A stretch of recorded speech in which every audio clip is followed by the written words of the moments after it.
Don Quixote, Volume 1, by Miguel de Cervantes Saavedra, translated by John Ormsby. Dedication and Chapters 1, 2, and 3. Dedication of Volume 1. To the Duke of Bejar, Marquis of Gibraleon, Count of Benalcazar and Banares, Viscount of the Puebla de Alcocer, Master of the towns of Capilla, Curiel, and Burguillos.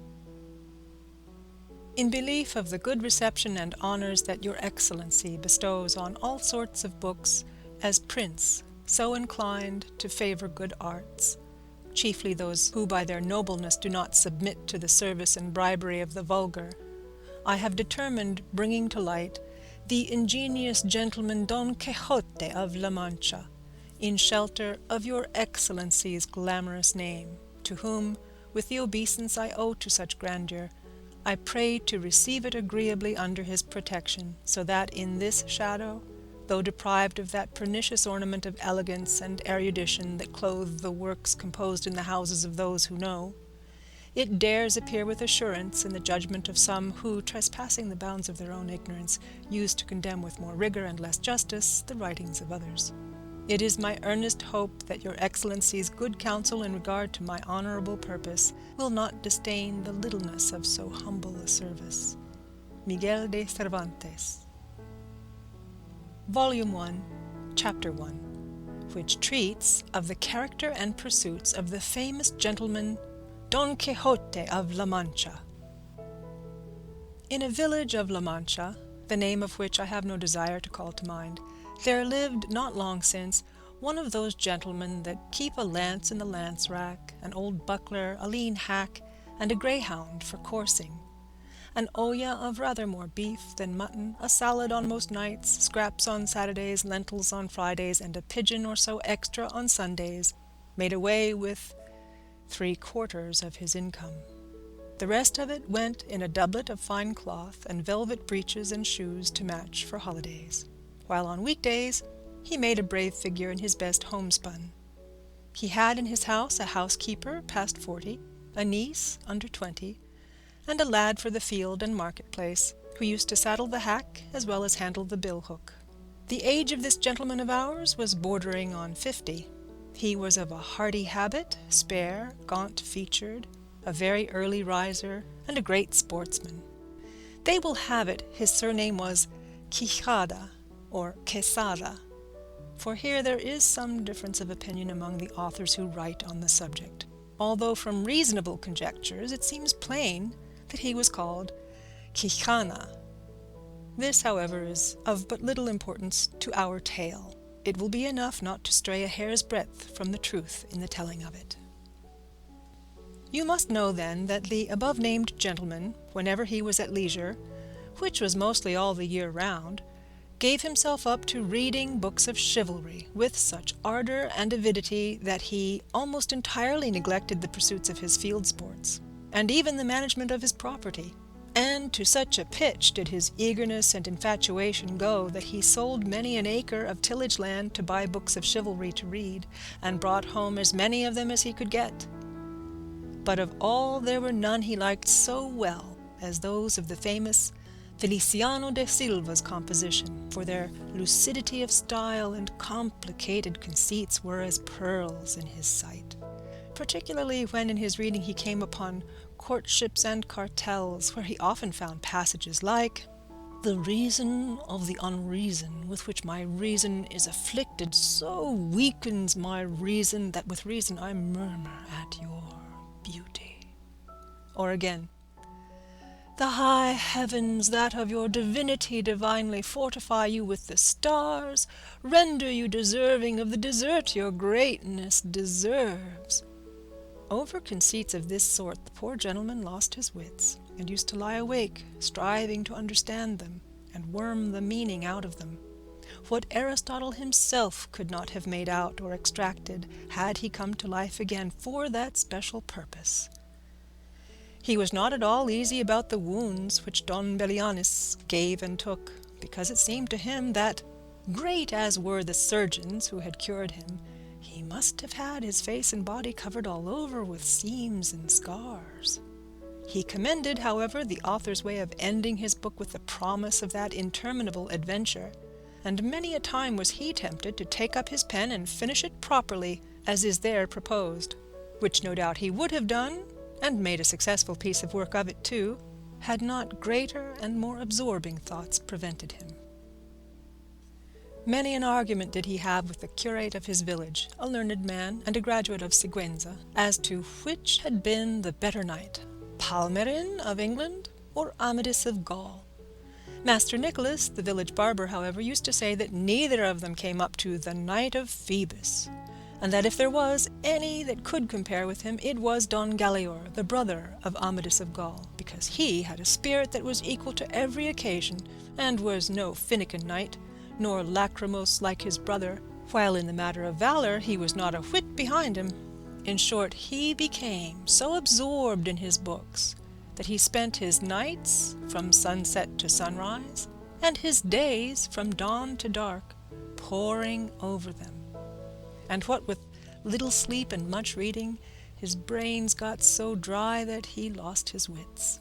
His fancy grew full of what he used to read about in his books, enchantments, quarrels, battles, challenges, wounds, wooings, loves, agonies, and all sorts of impossible nonsense, and it so possessed his mind that the whole fabric of invention and fancy he read of was true, that to him no history in the world had more reality in it. He used to say the Cid of Ruy Diaz was a very good knight, but that he was not to be compared with the Knight of the Burning Sword, who with one backstroke cut in half 2 fierce and monstrous giants.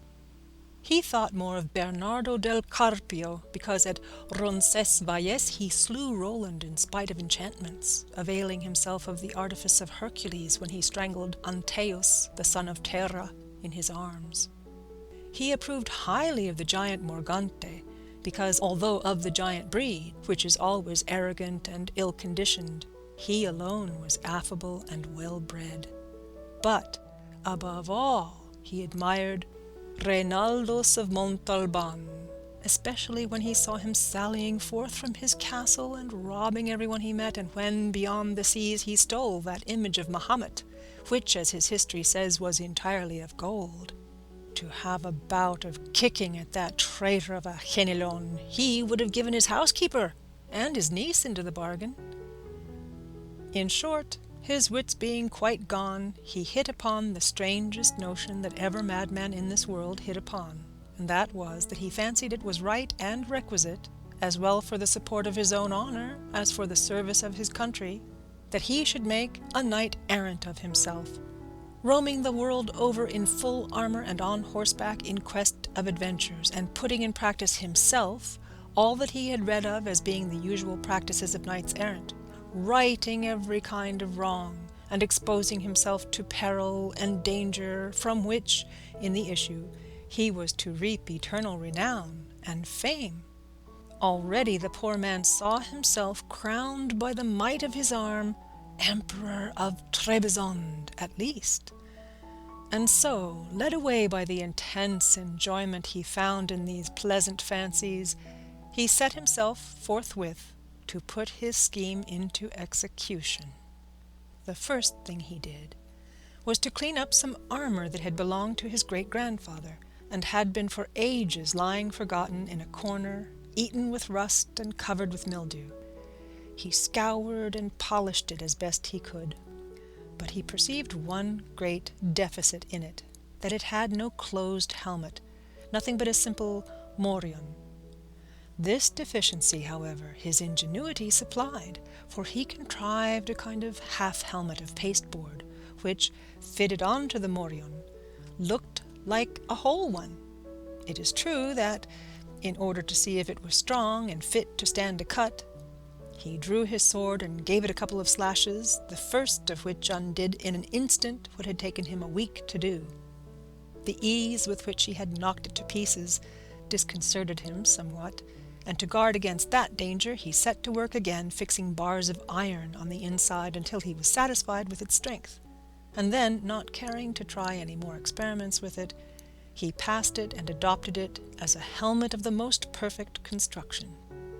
He next proceeded to inspect his hack, which, with more quartos than a real, and more blemishes than the steed of Jonela, that tantum pellus et ossa fuit, surpassed in his eyes the Bucephalus of Alexander or the Babieca of the Cid. 4 days were spent in thinking what name to give him, because, as he said to himself, it was not right that a horse belonging to a knight so famous and one with such merits of his own should be without some distinctive name, and he strove to adapt it so as to indicate what he had been before belonging to a knight-errant, and what he then was, for it was only reasonable that, his master taking a new character, he should take a new name, and that it should be a distinguished and full-sounding one, befitting the new order and calling he was about to follow. And so, after having composed, struck out, rejected, added to, unmade and remade a multitude of names out of his memory and fancy, he decided upon calling him Rocinante, a name to his thinking lofty, sonorous, and significant of his condition as a hack before he became what he now was, the first and foremost of all the hacks in the world. Having got a name for his horse so much to his taste, he was anxious to get one for himself, and he was 8 days more pondering over this point, till at last he made up his mind to call himself Don Quixote, whence, as has been already said, the authors of this veracious history have inferred that his name must have been beyond a doubt Quixada, and not Quesada, as others would have it.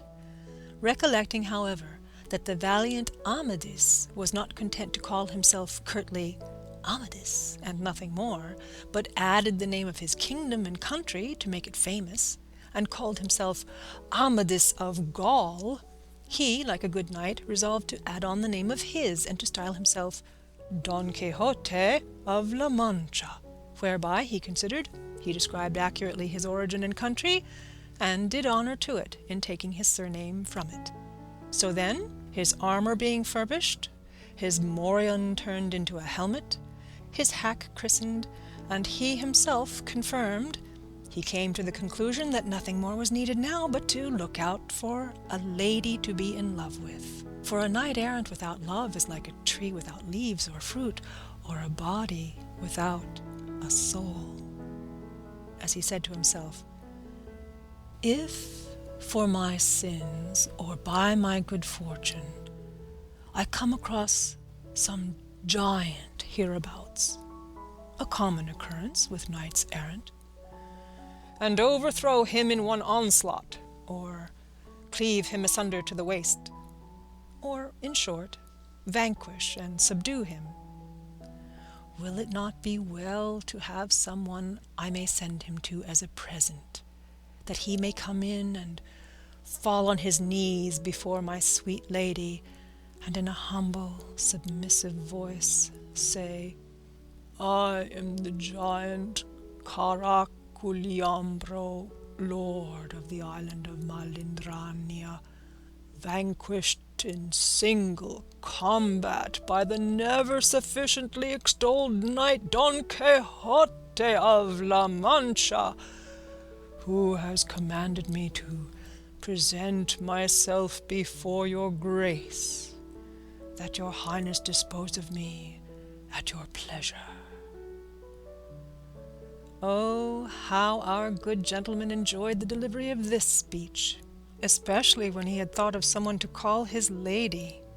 There was, so the story goes, in a village near his own, a very good-looking farm girl, with whom he had been at one time in love, though, as far as is known, she never knew it, nor gave a thought to the matter. Her name was Aldonza Lorenzo, and upon her he thought fit to confer the title of Lady of his Thoughts, and after some search for a name which should not be out of harmony with her own, and should suggest and indicate that of a princess and great lady, he decided upon calling her Dulcinea del Toboso, she being of El Toboso, a name to his mind musical, uncommon, and significant, like all those he had already bestowed upon himself and the things belonging to him. Chapter 2. which treats of the first sally the ingenious Don Quixote made from home.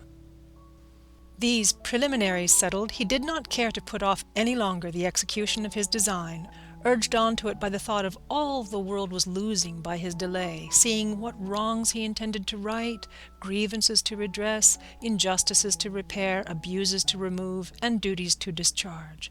So, without giving notice of his intention to anyone, and without anybody seeing him, one morning before the dawning of the day, which was one of the hottest of the month of July, he donned his suit of armour, mounted Rocinante with his patched-up helmet on, braced his buckler, took his lance, and by the back door of the yard sallied forth upon the plain in the highest contentment and satisfaction at seeing with what ease he had made a beginning of his grand purpose. But scarcely did he find himself upon the open plain, when a terrible thought struck him, one all but enough to make him abandon the enterprise at the very outset. It occurred to him that he had not been dubbed a knight, and that according to the law of chivalry he neither could nor ought to bear arms against any knight, and that even if he had been, still he ought, as a novice knight, to wear white armour, without a device upon the shield, until by his prowess he had earned one. These reflections made him waver in his purpose, but his craze being stronger than any reasoning, he made up his mind to have himself dubbed a knight by the first one he came across, following the example of others in the same case, as he had read in the books that brought him to this pass. As for white armour, he resolved on the first opportunity to scour his until it was whiter than an ermine.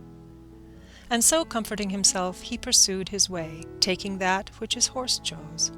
For in this, he believed, lay the essence of adventures. Thus setting out, our new-fledged adventurer paced along, talking to himself and saying, "Who knows but that in time to come, when the veracious history of my famous deeds is made known, the sage who writes it, when he has to set forth my first sally in the early morning, will do it after this fashion. Scarce had the rubicund Apollo spread o'er the face of the broad spacious earth the golden threads of his bright hair. Scarce had the little birds of painted plumage attuned their notes to hail with dulcet and mellifluous harmony the coming of the rosy dawn, that, deserting the soft couch of her jealous spouse, was appearing to mortals at the gates and balconies of the Manchegan horizon, when the renowned knight Don Quixote of La Mancha, quitting the lazy down, mounted his celebrated steed Rocinante, and began to traverse the ancient and famous Campo de Montiel, which in fact he was actually traversing.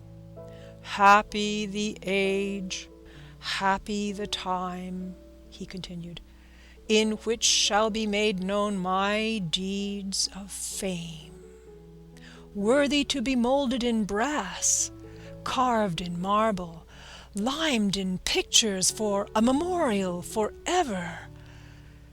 And thou, O sage magician, whoever thou art, to whom it shall fall to be the chronicler of this wondrous history, forget not, I entreat thee, my good Rocinante, the constant companion of my ways and wanderings."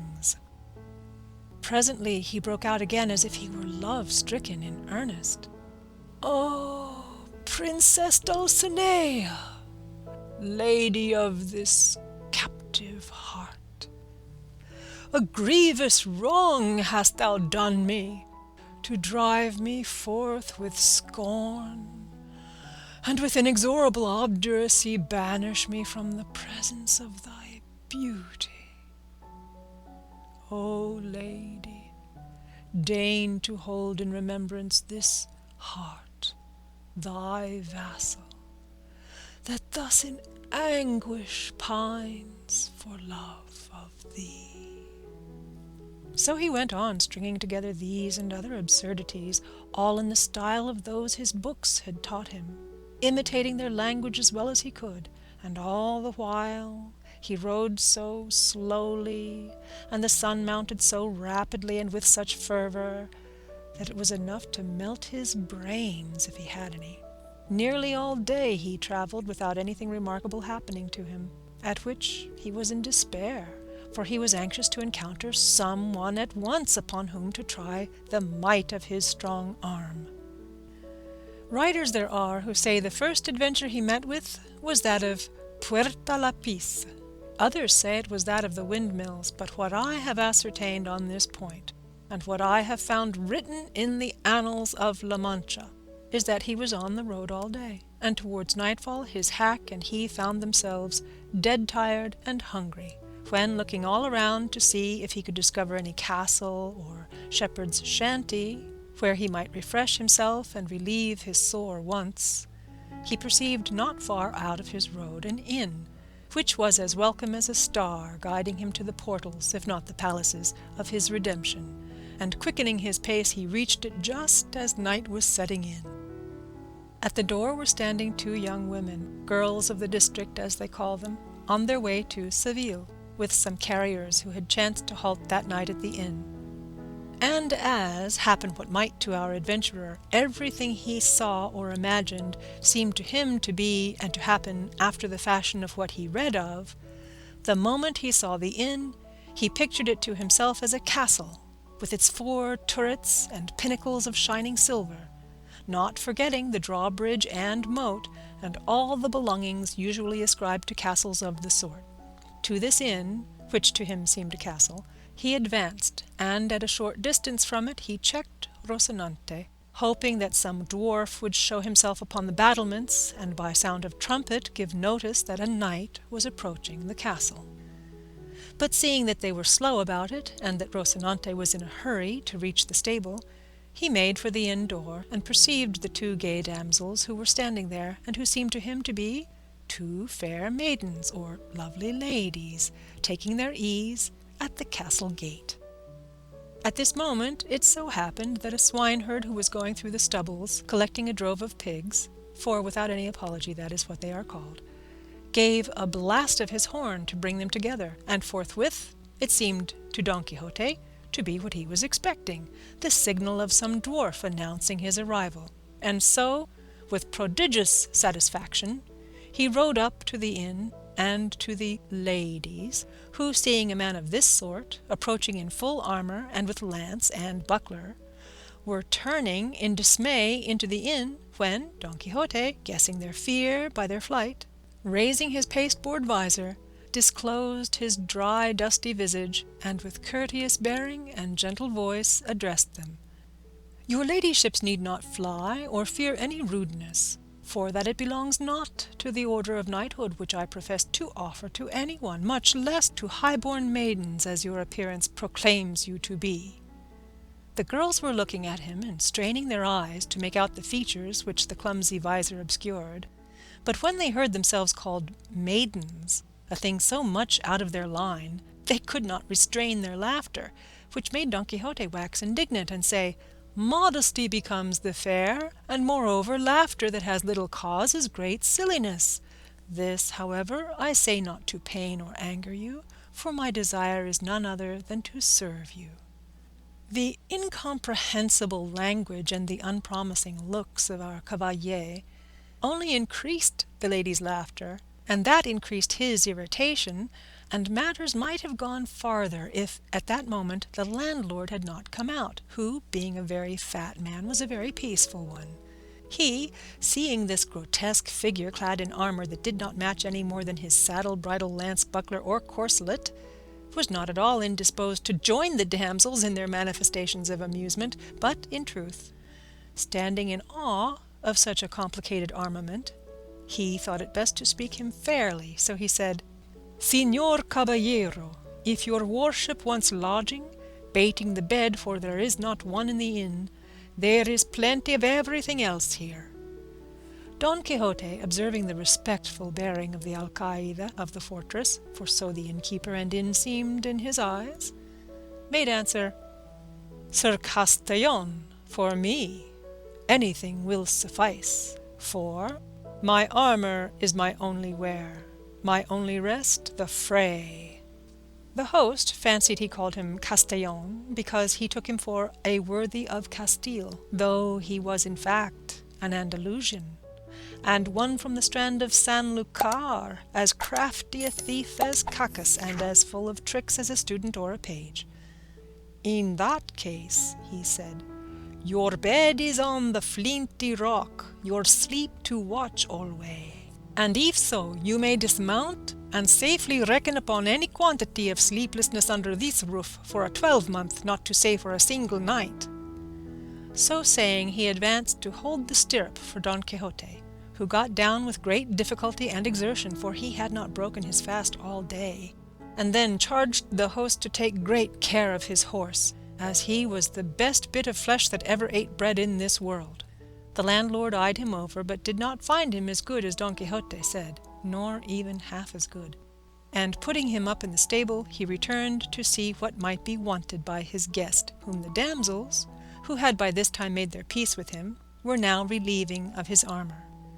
They had taken off his breastplate and back piece, but they neither knew nor saw how to open his gorget or remove his makeshift helmet, for he had fastened it with green ribbons, which, as there was no untying the knots, required to be cut. This, however, he would not by any means consent to, so he remained all the evening with his helmet on, the drollest and oddest figure that can be imagined, and while they were removing his armour, taking the baggages who were about it for ladies of high degree belonging to the castle, he said to them with great sprightliness, "Oh, never surely was there knight so served by hand of dame, as served was he Don Quixote hight, when from his town he came, with maidens waiting on himself, princesses on his hack, or Rocinante, for that, ladies mine, is my horse's name, and Don Quixote of La Mancha is my own. For though I had no intention of declaring myself until my achievements in your service and honour had made me known, the necessity of adapting that old ballad of Lancelot to the present occasion has given you the knowledge of my name altogether prematurely.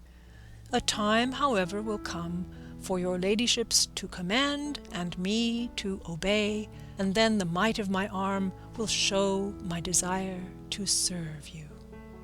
The girls, who were not used to hearing rhetoric of this sort, had nothing to say in reply. They only asked him if he wanted anything to eat. "I would gladly eat a bit of something," said Don Quixote, "for I feel it would come very seasonably." The day happened to be a Friday, and in the whole inn there was nothing but some pieces of the fish they call in Castile avidejo, in Andalusia bacallao, and in some places curadillo, and in others troutlet. So they asked him if he thought he could eat troutlet, for there was no other fish to give him. "If there be troutlets enough," said Don Quixote, "they will be the same thing as a trout, for it is all one to me whether I am given 8 reals in small change or a piece of 8. Moreover, it may be that these troutlets are like veal, which is better than beef, or kid, which is better than goat. But whatever it be, let it come quickly, for the burden and pressure of arms cannot be borne without support to the inside." They laid a table for him at the door of the inn for the sake of the air, and the host brought him a portion of ill-soaked and worse-cooked stockfish, and a piece of bread as black and mouldy as his own armour. But a laughable sight it was to see him eating, for having his helmet on and the beaver up, he could not with his own hands put anything into his mouth unless someone else placed it there, and this service one of the ladies rendered him. But to give him anything to drink was impossible, or would have been so had not the landlord bored a reed, and putting one end in his mouth poured the wine into him through the other, all which he bore with patience rather than sever the ribbons of his helmet. While this was going on, there came up to the inn a sow-gelder, who, as he approached, sounded his reed pipe 4 or 5 times, and thereby completely convinced Don Quixote that he was in some famous castle, and that they were regaling him with music, and that the stockfish was trout, the bread the whitest, the wenches ladies, and the landlord the castellan of the castle, and consequently he held that his enterprise and sally had been to some purpose. But still, it distressed him to think he had not been dubbed a knight, for it was plain to him that he could not lawfully engage in any adventure without receiving the order of knighthood. Chapter 3, wherein is related the droll way in which Don Quixote had himself dubbed a knight. Harassed by this reflection, he made haste with his scanty pothouse supper, and having finished it, called the landlord, and shutting himself into the stable with him, fell on his knees before him, saying, "From this spot I rise not, valiant knight, until your courtesy grants me the boon I seek, one that will redound to your praise and the benefit of the human race." The landlord, seeing his guest at his feet, and hearing a speech of this kind, stood staring at him in bewilderment, not knowing what to do or say, and entreating him to rise, but all to no purpose until he had agreed to grant the boon demanded of him.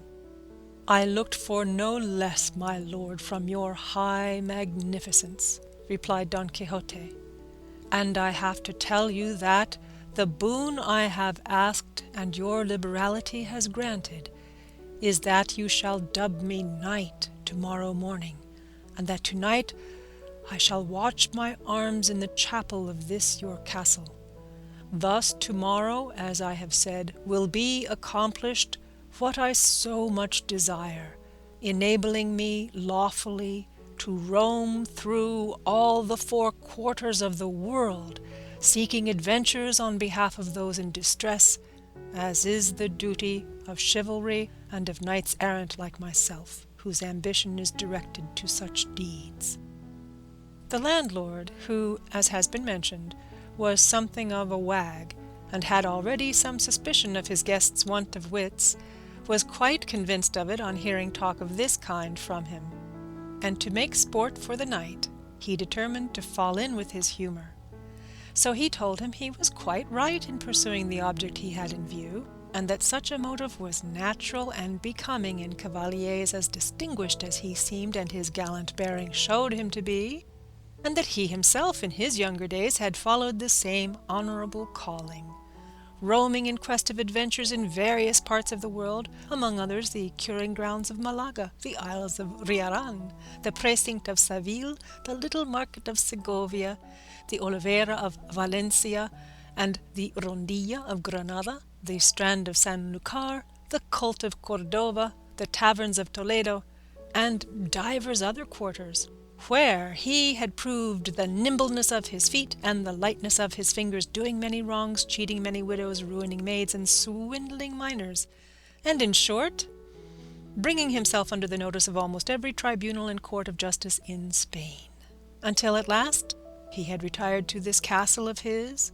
where he was living upon his property and that of others, and where he received all knights-errant, of whatever rank or condition they might be, all for the great love he bore them, and that they might share their substance with him.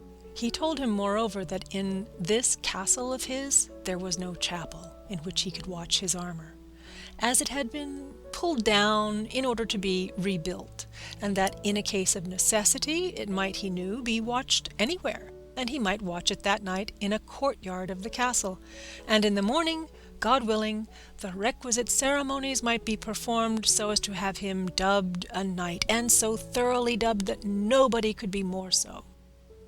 He asked if he had any money with him, to which Don Quixote replied that he had not a farthing, as in the histories of knights-errant he had never read of any of them carrying any. On this point, the landlord told him he was mistaken. For, though not recorded in the histories, because in the author's opinion there was no need to mention anything so obvious and necessary as money and clean shirts, it was not to be supposed, therefore, that they did not carry them, and he might regard it as certain and established that all knights-errant, about whom there were so many full and unimpeachable books, carried well-furnished purses in case of emergency, and likewise carried shirts and a little box of ointment to cure the wounds they received. For in those plains and deserts where they engaged in combat and came out wounded, it was not always that there was someone to cure them, unless indeed they had for a friend some sage magician to succour them at once by fetching through the air upon a cloud some damsel or dwarf with a vial of water of such virtue that by tasting one drop of it they were cured of their hurts and wounds in an instant and left as sound as if they had not received any damage whatever. But in case this should not occur, the knights of old took care to see that their squires were provided with money and other requisites, such as lint and ointments for healing purposes. And when it happened that knights had no squires, which was rarely and seldom the case, they themselves carried everything in cunning saddlebags that were hardly to be seen on the horse's croup, as if it were something else of more importance, because, unless for some such reason, carrying saddlebags was not very favourably regarded among knights-errant. He therefore advised him, and, as his godson, so soon to be, he might even command him, never from that time forth to travel without money and the usual requirements, and he would find the advantage of them when he least expected it. Don Quixote promised to follow his advice scrupulously, and it was arranged forthwith that he should watch his armour in a large yard at one side of the inn. So, collecting it all together, Don Quixote placed it on a trough that stood by the side of a well, and, bracing his buckler on his arm, he grasped his lance and began with a stately air to march up and down in front of the trough. And as he began his march, night began to fall. The landlord told all the people who were in the inn about the craze of his guest, the watching of the armour, and the dubbing ceremony he contemplated. Full of wonder at so strange a form of madness, they flocked to see it from a distance, and observed with what composure he sometimes paced up and down, or sometimes, leaning on his lance, gazed on his armour without taking his eyes off it for ever so long. And as the night closed in, with a light from the moon so brilliant that it might vie with his that lent it, everything the novice knight did was plainly seen by all. Meanwhile, one of the carriers who were in the inn thought fit to water his team, and it was necessary to remove Don Quixote's armour as it lay on the trough. But he, seeing the other approach, hailed him in a loud voice, "O thou, whoever thou art, rash knight that comest to lay hands on the armour of the most valorous errant that ever girt on sword, have a care what thou dost. Touch it not unless thou wouldst lay down thy life as the penalty of thy rashness." The carrier gave no heed to these words, and he would have done better to heed them if he had been heedful of his health, but, seizing it by the straps, flung the armour some distance from him. Seeing this, Don Quixote raised his eyes to heaven, and fixing his thoughts apparently upon his lady Dulcinea, exclaimed, "Aid me, lady mine, in this the first encounter that presents itself to this breast which thou holdest in subjection. Let not thy favour and protection fail me in this first jeopardy." And with these words, and others to the same purpose, dropping his buckler, he lifted his lance with both hands, and with it smote such a blow on the carrier's head that he stretched him on the ground, so stunned that had he followed it up with a second, there would have been no need of a surgeon to cure him. This done, he picked up his armour and returned to his beat with the same serenity as before. Shortly after this, another, not knowing what had happened, for the carrier still lay senseless, came with the same object of giving water to his mules, and was proceeding to remove the armour in order to clear the trough, when Don Quixote, without uttering a word or imploring aid from anyone, once more dropped his buckler, and once more lifted his lance, and without actually breaking the second carrier's head into pieces, made more than 3 of it, for he laid it open in 4. At the noise all the people of the inn ran to the spot, and among them the landlord. Seeing this, Don Quixote braced his buckler on his arm, and with his hand on his sword exclaimed, "O Lady of Beauty, strength and support of my faint heart, it is time for thee to turn the eyes of thy greatness on this thy captive knight on the brink of so mighty an adventure." By this he felt himself so inspired that he would not have flinched if all the carriers in the world had assailed him. The comrades of the wounded, perceiving the plight they were in, began from a distance to shower stones on Don Quixote, who screened himself as best he could with his buckler, not daring to quit the trough and leave his armour unprotected. The landlord shouted to them to leave him alone, for he had already told them he was mad, and as a madman he would not be accountable, even if he killed them all. Still louder shouted Don Quixote, calling them knaves and traitors, and the lord of the castle, who allowed knights errant to be treated in this fashion, a villain and a low-born knight, whom, had he received the order of knighthood, he would call to account for his treachery. "But of you," he cried, "base and vile rabble, I make no account. Fling, strike, come on, do all ye can against me, ye shall see what the reward of your folly and insolence will be."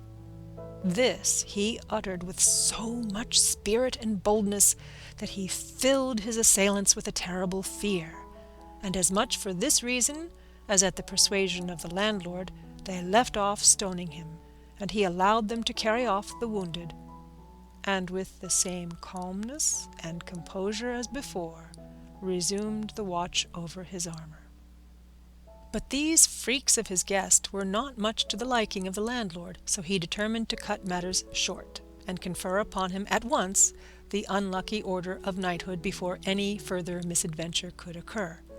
So going up to him, he apologized for the rudeness which, without his knowledge, had been offered to him by these low people, who, however, had been well punished for their audacity. As he had already told him, he said, there was no chapel in the castle, nor was it needed for what remained to be done, for, as he understood the ceremonial of the order, the whole point of being dubbed a knight lay in the accolade and in the slap on the shoulder, and that could be administered in the middle of a field, and that he had now done all that was needful as to watching the armour, for all requirements were satisfied by a watch of 2 hours only, while he had been more than 4 about it.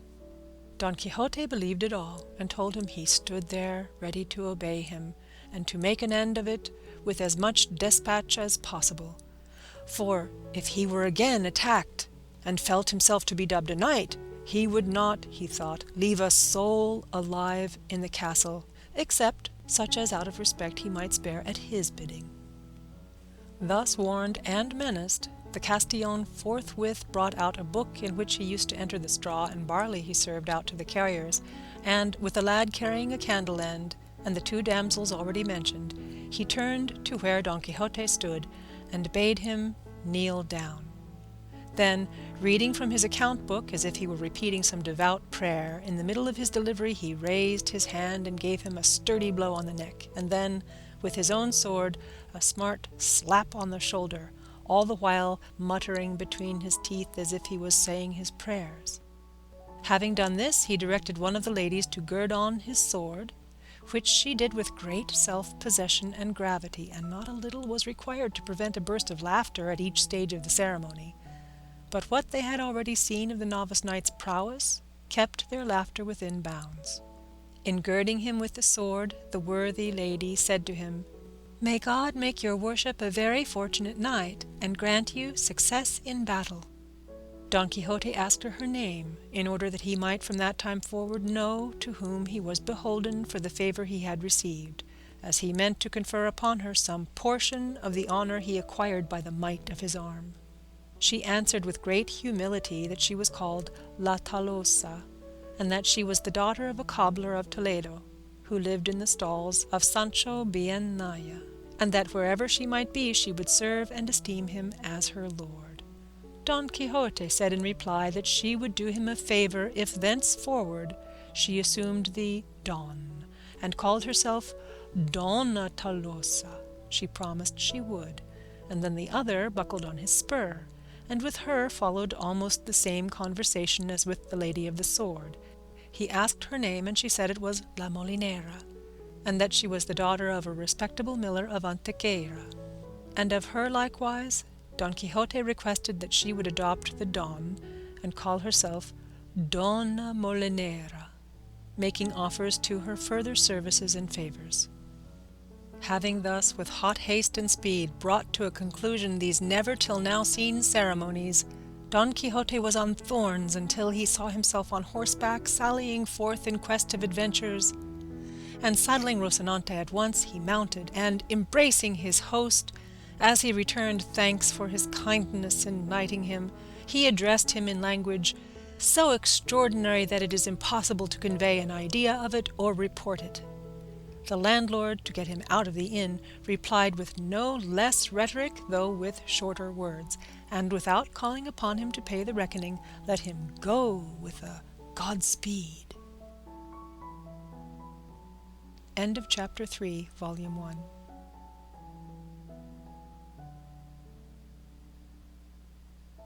Don Quixote, Volume 1, by Miguel de Cervantes Saavedra, translated by John Ormsby. Part 2, Chapters 4 through 5. Chapter 4, of what happened to our knight when he left the inn. Day was dawning when Don Quixote quitted the inn, so happy, so gay, so exhilarated at finding himself now dubbed a knight, that his joy was like to burst his horse girths. However, recalling the advice of his host as to the requisites he ought to carry with him, especially that referring to money and shirts, he determined to go home and provide himself with all, and also with a squire, for he reckoned upon securing a farm labourer, a neighbour of his, a poor man with a family, but very well qualified for the office of squire to a knight. With this object he turned his horse's head toward the village, and Rocinante, thus reminded of his old quarters, stepped out so briskly that he hardly seemed to tread the earth.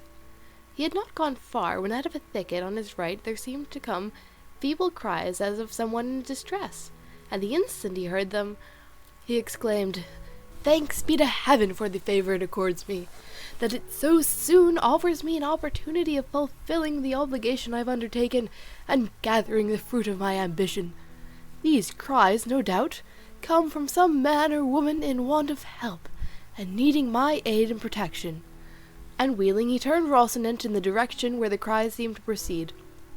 He had gone but a few paces into the wood when he saw a mare tied to an oak, and tied to another, and stripped from the waist upwards, a youth of about 15 years of age, from whom the cries came. Nor were they without cause, for a lusty farmer was flogging him with a belt, and following up every blow with scoldings and commands, repeating, "Your mouth shut and your eyes open," while the youth made answer, "I won't do it again, master mine. By God's passion, I won't do it again, and I'll take more care of the flock another time." Seeing what was going on, Don Quixote said in an angry voice, "Discourteous knight, it ill becomes you to assail one who cannot defend himself. Mount your steed and take your lance," for there was a lance leaning against the oak to which the mare was tied, "and I will make you know that you are behaving as a coward." The farmer, seeing before him this figure in full armour, brandishing a lance over his head, gave himself up for dead, and made answer meekly, "Sir knight, this youth that I am chastising is my servant, employed by me to watch a flock of sheep that I have hard by, and he is so careless that I lose one every day, and when I punish him for his carelessness and knavery, he says I do it out of niggardliness, to escape paying him the wages I owe him, and before God and on my soul he lies." "Lies before me, base clown," said Don Quixote. "By the sun that shines on us, I have a mind to run you through with this lance. Pay him at once without another word. If not, by the God that rules us, I will make an end of you and annihilate you on the spot. Release him instantly." The farmer hung his head, and without a word untied his servant, of whom Don Quixote asked how much his master owed him. He replied, 9 months at 7 reals a month. Don Quixote added it up, found that it came to 63 reals, and told the farmer to pay it down immediately if he did not want to die for it. The trembling clown replied that as he lived, and by the oath he had sworn, though he had not sworn any, it was not so much, for they were to be taken into account and deducted 3 pairs of shoes he had given him, and a reel for 2 bloodlettings when he was sick. "All that is very well," said Don Quixote, "but let the shoes and the bloodlettings stand as a set-off against the blows you have given him without any cause. For if he spoiled the leather of the shoes you paid for, you have damaged that of his body, and if the barber took blood from him when he was sick, you have drawn it when he was sound. So on that score he owes you nothing. The difficulty is, Sir Knight, that I have no money here. Let Andres come home with me, and I will pay him all, reel by reel." "I go with him," said the youth. "Nay, God forbid! No, señor, not for the world, for once alone with me he would ray me like a Saint Bartholomew." "He will do nothing of the kind," said Don Quixote. "I have only to command, and he will obey me, and as he has sworn to me by the order of knighthood which he has received, I leave him free, and I guarantee the payment." "Consider what you are saying, señor," said the youth. "This master of mine is not a knight, nor has he received any order of knighthood, for he is Juan Haldudo, the rich, of Quintanar." "That matters little," replied Don Quixote. "There may be Haldudos knights. Moreover, everyone is the son of his works." "That is true," said Andres, "but this master of mine, of what works is he the son, when he refuses me the wages of my sweat and labour?" "I do not refuse, brother Andres," said the farmer. "Be good enough to come along with me, and I swear by all the orders of knighthood there are in the world to pay you as I have agreed, reel by reel and perfumed." "For the perfumery I excuse you," said Don Quixote, "but give it to him in reels, and I shall be satisfied, and see that you do as you have sworn. If not, by the same oath I swear to come back and hunt you out and punish you. And I shall find you, though you should lie closer than a lizard. And if you desire to know who it is lays this command upon you, that you be more firmly bound to obey it, know that I am the valorous Don Quixote of La Mancha, the undoer of wrongs and injustices, and so God be with you. And keep in mind what you have promised and sworn under those penalties that have already been declared to you." So saying, he gave Rocinante the spur, and was soon out of reach. The farmer followed him with his eyes, and when he saw that he had cleared the wood and was no longer in sight, he turned to his boy Andres and said, "Come here, my son. I want to pay you what I owe you, as that undoer of wrongs has commanded me." "My oath on it," said Andres, "your worship will be well advised to obey the command of that good knight. May he live 1,000 years, for as he is a valiant and just judge by rock, if you do not pay me, he will come back and do as he said." "My oath on it too," said the farmer, "but as I have a strong affection for you, I want to add to the debt in order to add to the payment." And seizing him by the arm, he tied him up again and gave him such a flogging that he left him for dead. "Now, Master Andres," said the farmer, "call on the undoer of wrongs. You will find he won't undo that, though I am not sure that I have quite done with you, for I have a good mind to flay you alive." But at last he untied him and gave him leave to look for his judge in order to put the sentence pronounced into execution. Andres went off rather down in the mouth, swearing he would go look for the valiant Don Quixote of La Mancha and tell him exactly what had happened, and that all would have to be repaid him sevenfold. But for all that he went off weeping while his master stood laughing. Thus did the valiant Don Quixote right that wrong, and thoroughly satisfied with what had taken place, as he considered he had made a very happy and noble beginning with his knighthood, he took the road towards his village in perfect self-content, saying in a low voice, "Well mayst thou this day call thyself fortunate above all on earth, O Dulcinea del Toboso, fairest of the fair, since it has fallen to thy lot to hold subject and submissive to thy full will and pleasure a knight so renowned as is and will be Don Quixote of La Mancha, who, as all the world knows, yesterday received the order of knighthood, and hath today righted the greatest wrong and grievance that ever injustice conceived and cruelty perpetrated, who hath today plucked the rod from the hand of yonder ruthless oppressor, so wantonly lashing that tender child." He now came to a road branching in 4 directions, and immediately he was reminded of those crossroads where knight-errants used to stop to consider which road they should take. In imitation of them he halted for a while, and after having deeply considered it, he gave Rocinante his head, submitting his own will to that of his hack, who followed out his first intention, which was to make straight for his own stable. After he had gone about 2 miles, Don Quixote perceived a large party of people who, as afterwards appeared, were some Toledo traders, on their way to buy silk at Murcia.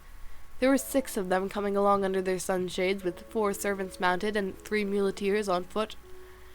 Scarcely had Don Quixote described them when the fancy possessed him that this must be some new adventure, and to help him to imitate as far as he could those passages he had read in his books, here seemed to come one made on purpose, which he resolved to attempt. So, with a lofty bearing and determination, he fixed himself firmly in his stirrups, got his lance ready, brought his buckler before his breast, and, planting himself in the middle of the road, stood waiting the approach of these knight-errants, for such he now considered and held them to be.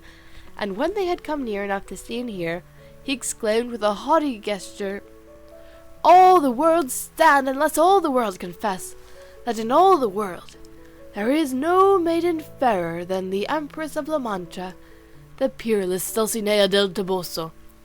The traders halted at the sound of his language and the sight of the strange figure that uttered it, and from both figure and language at once guessed the craze of their owner.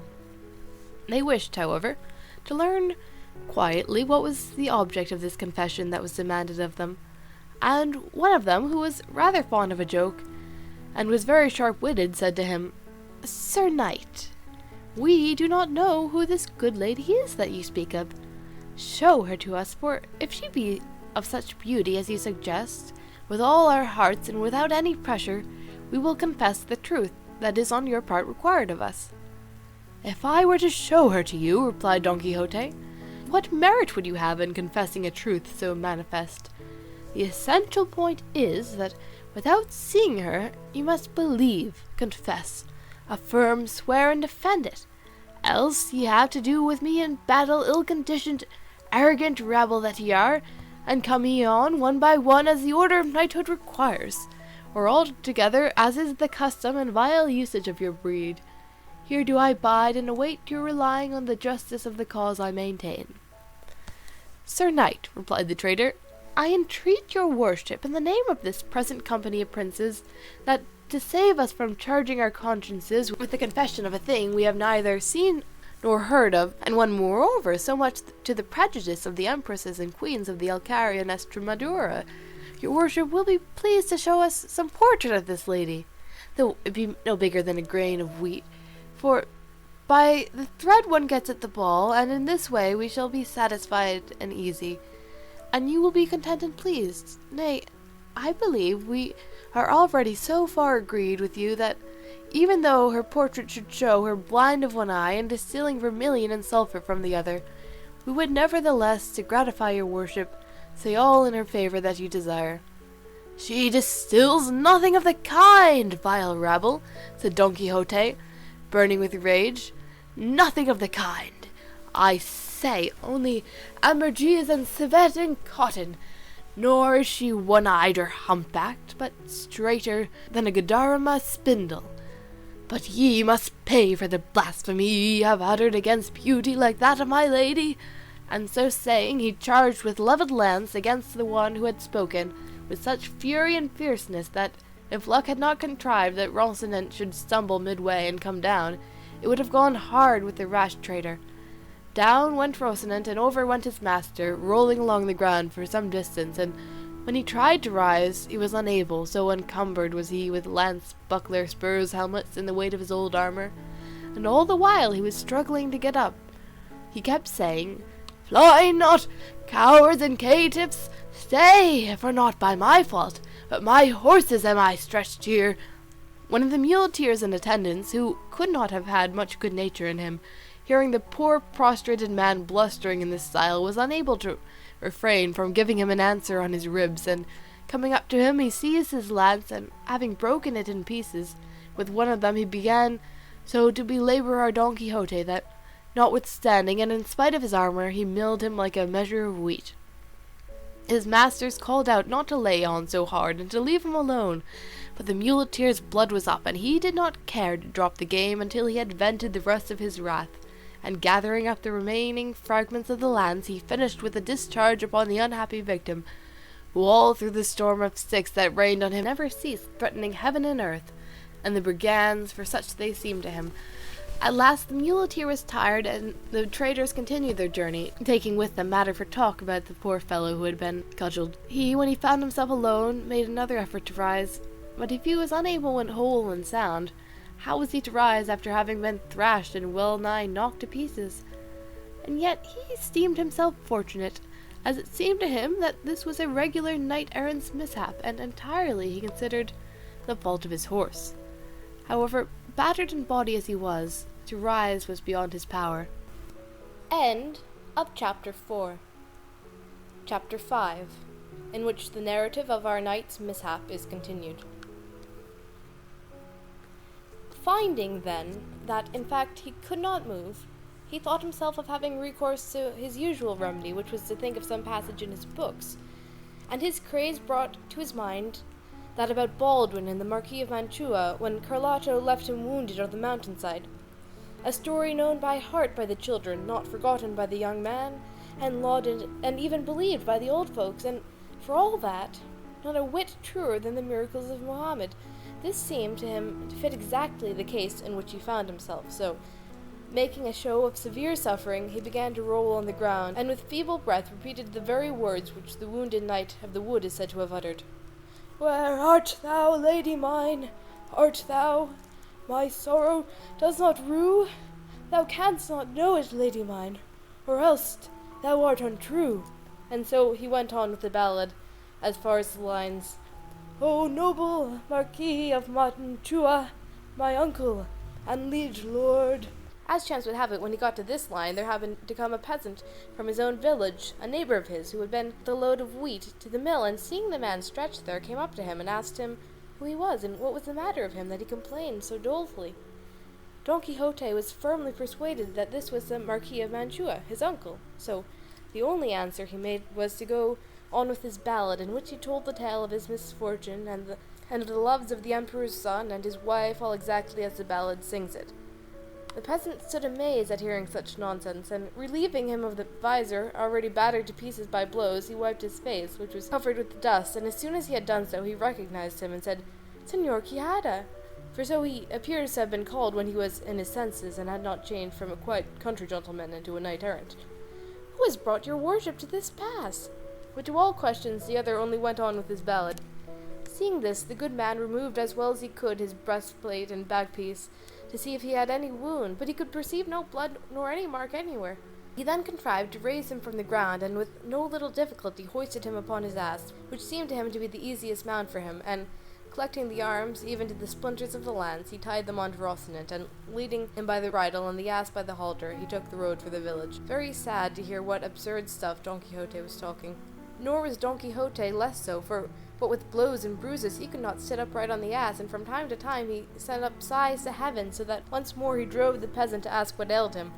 And it could have been only the devil himself that put into his head tales to match his own adventures, for now, forgetting Baldwin, he bethought himself of the Moor Abendares, when the Alcaide of Antequera, Rodrigo de Narvaez, took him prisoner and carried him away to his castle, so that when the peasant asked him again how he was and what ailed him, he gave him for reply the same words and phrases that the captive Ambindarare gave to Rodrigo de Narvaez, just as he had read the story in Diana of George de Montemayor, where it is applying it to his own case so aptly that the peasant went along cursing his fate that he had to listen to such a lot of nonsense, from which, however, he came to the conclusion that his neighbour was mad, and so made all haste to reach the village to escape the wearisomeness of this harangue of Don Quixote's, who, at the end of it, said, "Señor Don Rodrigo de Narvaez, your worship must know that this fair Zarifa I have mentioned is now the lovely Dulcinea del Toboso, for whom I have done and doing and will do the most famous deeds of chivalry that in this world have been seen, are to be seen, or ever shall be seen."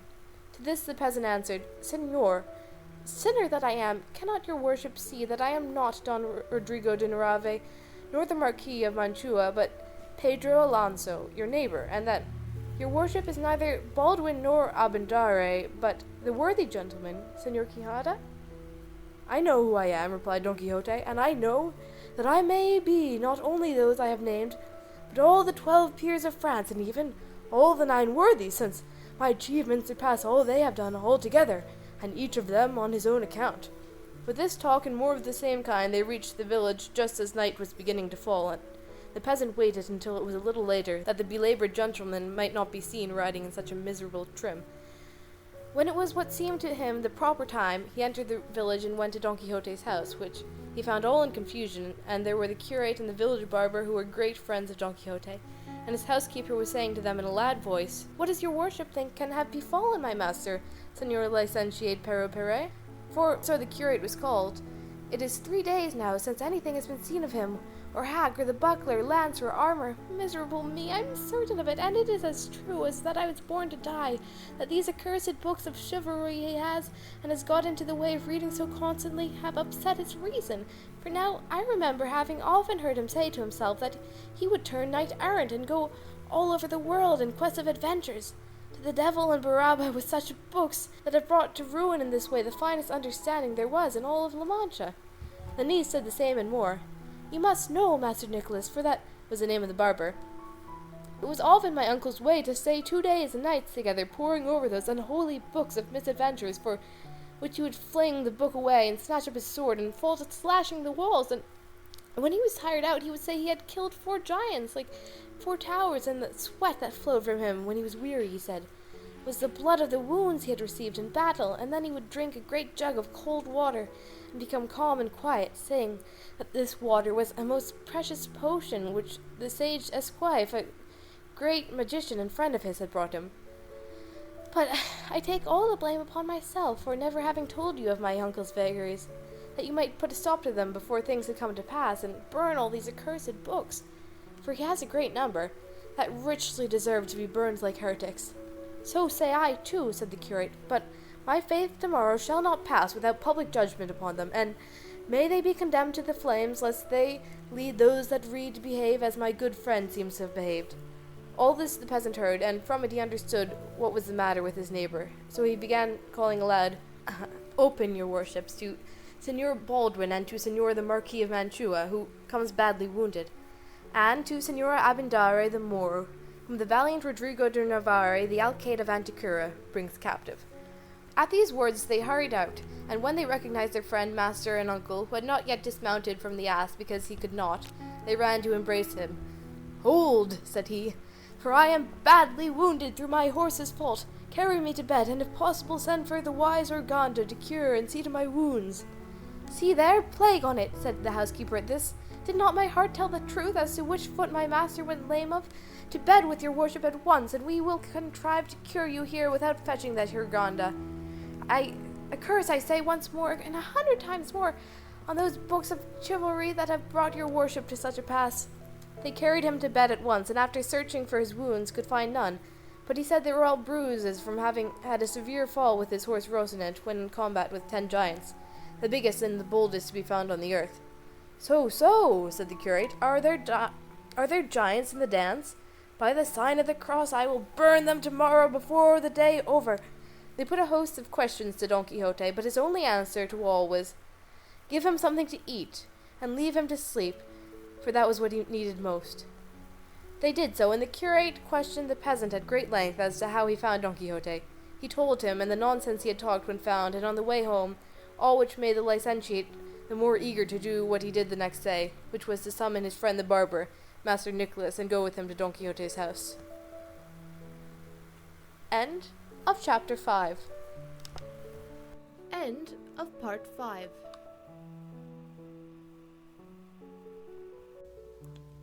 Don Quixote, Volume 1, by Miguel de Cervantes Saavedra.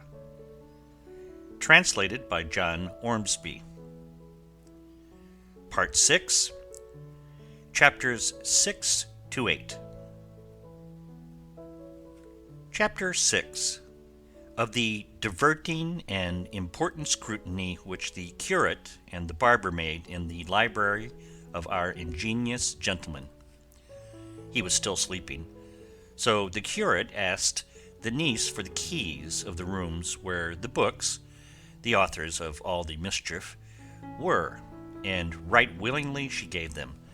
They all went in, the housekeeper with them, and found more than 100 volumes of big books very well bound, and some other small ones. The moment the housekeeper saw them, she turned about and ran out of the room, and came back immediately with a saucer of holy water and a sprinkler, saying, "Here, your worship, Señor Licentiate, sprinkle this room. Don't leave any magician of the many there are in these books to bewitch us in revenge for our design of banishing them from the world." The simplicity of the housekeeper made the licentiate laugh, and he directed the barber to give him the books one by one to see what they were about, as there might be some to be found among them that did not deserve the penalty of fire. "No," said the niece, "there is no reason for showing mercy to any of them. They have every one of them done mischief. Better fling them out of the window into the court and make a pile of them and set fire to them, or else carry them into the yard, and there a bonfire can be made without the smoke giving any annoyance." The housekeeper said the same, so eager were they both for the slaughter of those innocents, but the curate would not agree to it without first reading, at any rate, the titles. The first that Master Nicholas put into his hand was the 4 books of Amadis of Gaul. "This seems a mysterious thing," says the curate, "for, as I have heard say, this was the first book of chivalry printed in Spain, and from this all the others derived their birth and origin. So it seems to me that we ought inexorably to condemn it to the flames as the founder of so vile a sect." "Nay, sir," said the barber, "I too have heard say that this is the best of all the books of this kind that have been written, and so as something singular in its line, it ought to be pardoned." "True," said the curate, "and for that reason let its life be spared for the present. Let us see that other which is next to it." "It is," said the barber, "the Sergas de Esplandian, the lawful son of Amadis of Gaul." "Then verily," said the curate, "the merit of the father must not be put down to the account of the son. Take it, mistress housekeeper, open the window and fling it into the yard, and lay the foundation of the pile of the bonfire we are to make." The housekeeper obeyed with great satisfaction, and the worthy Esplandian went flying into the yard to await with all patience the fire that was in store for him. "Proceed," said the curate. "This that comes next," said the barber, "is Amadis of Greece, and indeed I believe all those on this side are of the same Amadis lineage." "Then to the yard with the whole of them," said the curate, "for to have the burning of Queen Pintiquiniestra and the shepherd Darniel, and his eclogues too, and the bedeviled and involved discourses of his author, I would burn with them the father who begot me, if he were going about in the guise of a knight errant." "I am of the same mind," said the barber. "And so am I," added the niece. "In that case," said the housekeeper, "here, into the yard with them." They were handed to her, and as there were many of them, she spared herself the staircase and flung them out of the window. "Who is that tub there?" said the curate. "This," said the barber, "is Don Olivante de Laura." "The author of that book," said the curate, "was the same that wrote the Garden of Flowers, and truly there is no deciding which of the 2 books is the more truthful, or, to put it better, the less lying. All I can say is, send this one into the yard for a swaggering fool." "This that follows is Florismarte of Hircania," said the barber. "Señor Florismarte here?" said the curate. "Then by my faith he must take up his quarters in the yard, in spite of his marvellous birth and visionary adventures, for the stiffness and dryness of his style deserve nothing else. Into the yard with him and the other, mistress housekeeper." "With all my heart, señor," said she, and executed the order with great delight. "This," said the barber, "is the Knight Platir." "An old book that," said the curate, "but I find no reason for clemency in it. send it after the others without appeal, which was done. Another book was opened, and they saw it was entitled The Knight of the Cross.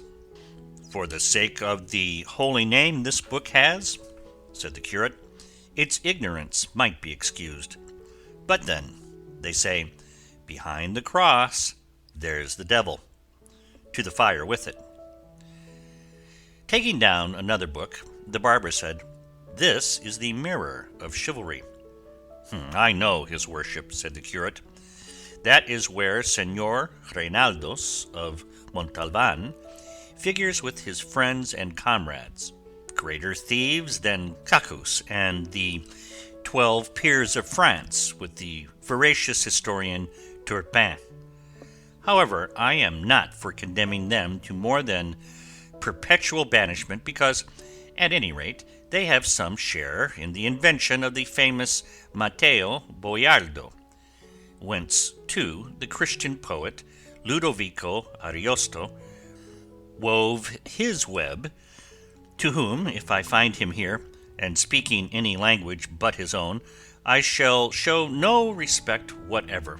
But if he speaks his own tongue, I will put him upon my head."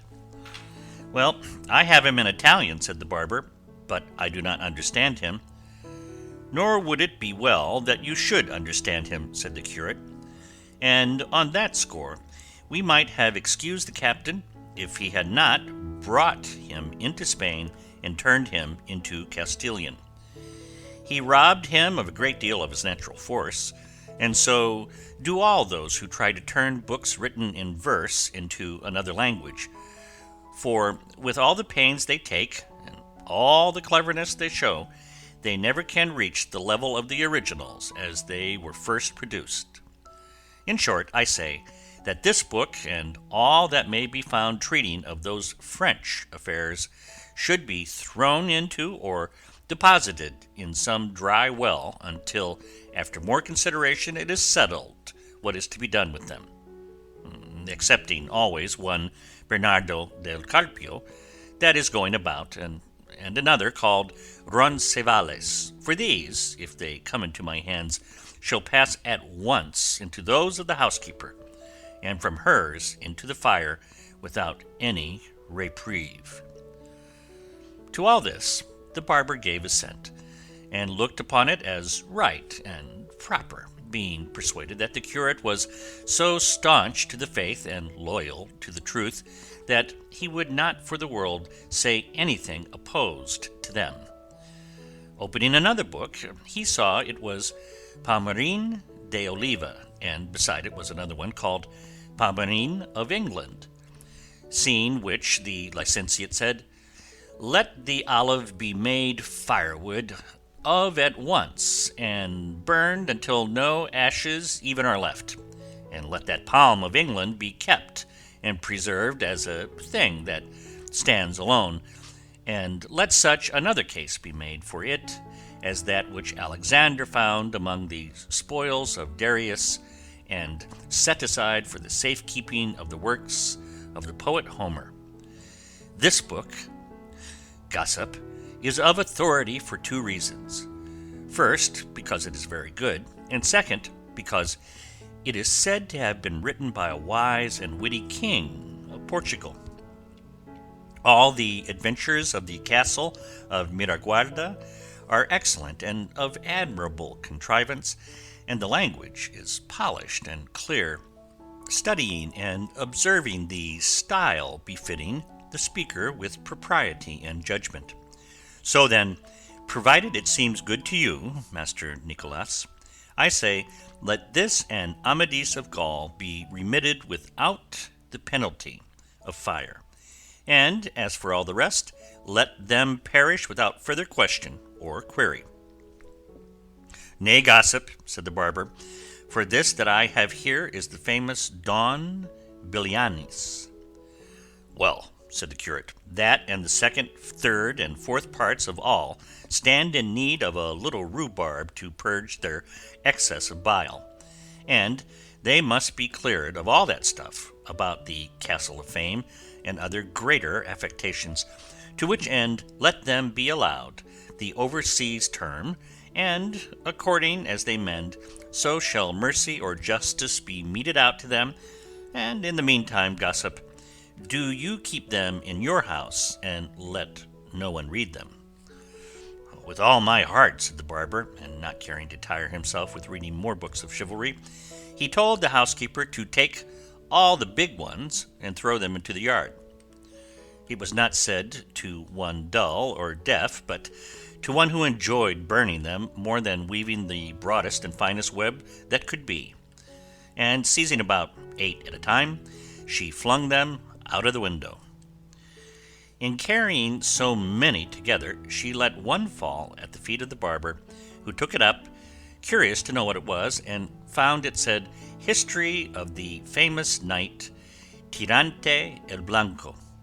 "God bless me," said the curate, "Tirante el Blanco here? Hand it over, gossip, for in it I reckon I have found a treasury of enjoyment and a mine of recreation. Here is Don Quixote Realism of Montalvan, a valiant knight, and his brother Thomas of Montalvan, and the knight Fonseca, with the battle the bold Tirante fought with the mastiff, and the witticisms of the damsel Placer de mi vida, and the loves and wiles of the widow Reposada, and the empress in love with the squire Ippolito. In truth, gossip, by right of its style, it is the best book in the world. Here knights eat and sleep, and die in their beds, and make their wills before dying, and a great deal of more of which there are not in the other books. Nevertheless, I say, he who wrote it, for deliberately composing such fooleries, deserves to be sent to the galleys for life. Take it home with you and read it, and you will see that what I have said is true." "As you will," said the barber, "but what are we to do with these little books that are left?" "They must be, not chivalry, but poetry," said the curate, and opening up one he saw it was the Diana of Jorge de Montemayor, and supposing all the others to be of the same sort, he said, "These do not deserve to be burned like the others, for they neither do nor can do the mischief the books of chivalry have done, being books of entertainment that can hurt no one." "Ah, señor," said the niece, "your worship had better order these to be burned as well as the others, for it would be no wonder if, after being cured of his chivalry disorder, my uncle, by reading these, took a fancy to turn shepherd and range the woods and fields singing and piping, or what would be still worse, to turn poet, which they say is an incurable and infectious malady." "The damsel is right," said the curate, "and it will be well to put this stumbling block and temptation out of our friend's way. To begin, then, with the Diana of Montemayor, I am of the opinion it should not be burned, but that it should be cleared of all that about the sage Felicia, and the magic water, and of almost all the longer pieces of verse. Let it keep and welcome its prose, and the honour of being the first of books of the kind." "This that comes next," said the barber, "is the Diana, entitled the second part, by the Salamancan, and this other has the same title, and its author is Gil Polo." "As for the Salamancan," replied the curate, "let it go to swell the number of the condemned in the yard, and let Gil Polos be preserved, as if it came from Apollo himself. But get on, gossip, and make haste, for it is growing late." "This book," said the barber, opening another, "is the 10 books of the Fortune of Love, written by Antonio de Lofraso, a Sardinian poet." "By the orders I have received," said the curate, "since Apollo has been Apollo, and the Muses have been Muses, and poets have been poets, so droll and absurd a book as this has never been written, and in its way It is the best and the most singular of all of this species that have as yet appeared, and he who has not read it may be sure that he has never read what is delightful. Give it here, gossip, for I make more account of having found it than if they had given me a cassock of Florence stuff." He put it aside with extreme satisfaction, and the barber went on. "These that come next are the Shepherd of Iberia, Nymphs of Henares, and the Enlightenment of Jealousy." "Then all we have to do," said the curate, "is to hand them over to the secular arm of the housekeeper, and ask me not why, or we shall never have done. The next is the Pastor of Philida." "No pastor that," said the curate, "but a highly polished courtier. Let it be preserved as a precious jewel." "This large one here," said the barber, "is called the Treasury of Poems." "If there were not so many of them," said the curate, "they would be more relished. This book must be weeded and cleansed of certain vulgarities which it has with its excellences. Let it be preserved, because the author is a friend of mine, and out of respect for other more heroic and loftier works that he has written." "This," continued the barber, "is the Cancionero of Lopez de Maldonado." "The author of that book, too," said the curate, "is a great friend of mine, and his verses, from his own mouth, are the admiration of all who hear them, for such is the sweetness of his voice that he enchants when he chants them. It gives rather too much of its eclogues, but what is good was never yet plentiful. Let it be kept with those that have been set apart. But what book is next with it?" "The Galatea of Miguel de Cervantes," said the barber. "That Cervantes has been for many years a great friend of mine, and to my knowledge he has had more experience in reverses than in verses. His book has some good invention in it. It presents us with something, but brings nothing to a conclusion. We must wait for the second part, it promises. Perhaps with amendment it may succeed in winning the full measure of grace that is now denied it. And in the meantime, do you, Señor Gossip, keep it shut in your own quarters."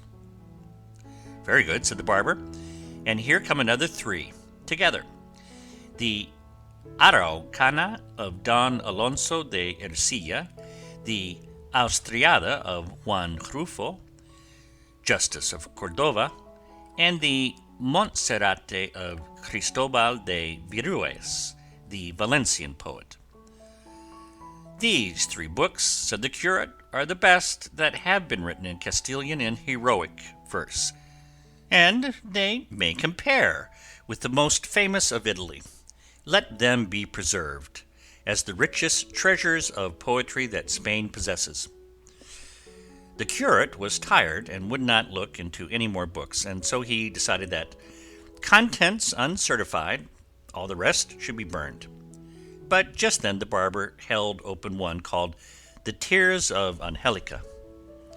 "Oh, I should have shed tears myself," said the curate when he heard the title, "had I ordered that book to be burned, for its author was one of the famous poets of the world, not to say of Spain, and was very happy in the translation of some of Ovid's fables." Chapter 7. Of the second sally of our worthy knight Don Quixote of La Mancha. At this instant Don Quixote began shouting out, "Hear, hear, valiant knights! Here is need for you to put forth the might of your strong arms, for they of the court are gaining the mastery in the tourney." Called away by this noise and outcry, they proceeded no farther with the scrutiny of the remaining books, and so it is thought that the Carolea, the Lion of Spain, and the Deeds of the Emperor, written by Don Luis de Avila, went to the fire unseen and unheard, for, no doubt, they were among those that remained, and perhaps if the curate had seen them, they would not have undergone so severe a sentence. When they reached Don Quixote, he was already out of bed, and was still shouting and raving and slashing and cutting all around, as wide awake as if he had never slept. They closed with him, and by force got him back into the bed.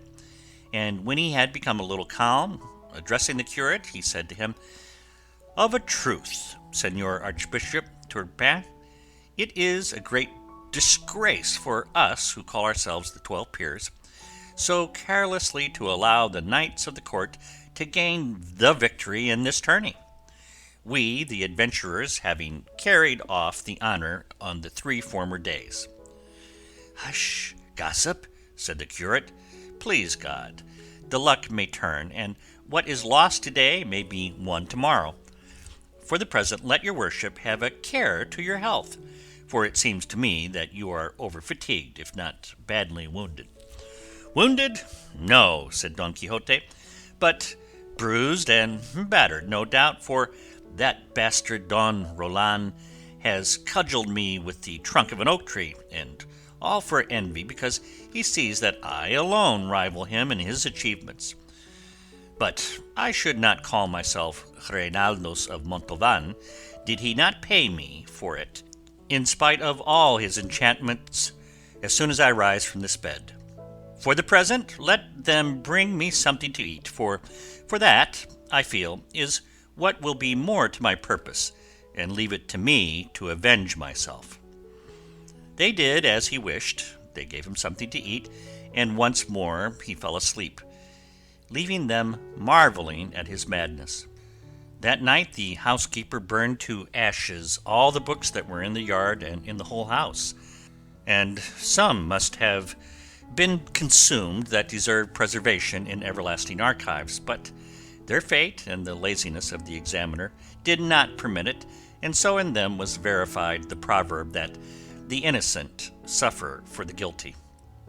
One of the remedies which the curate and the barber immediately applied to their friend's disorder was to wall up and plaster the room where the books were, so that when he got up he should not find them.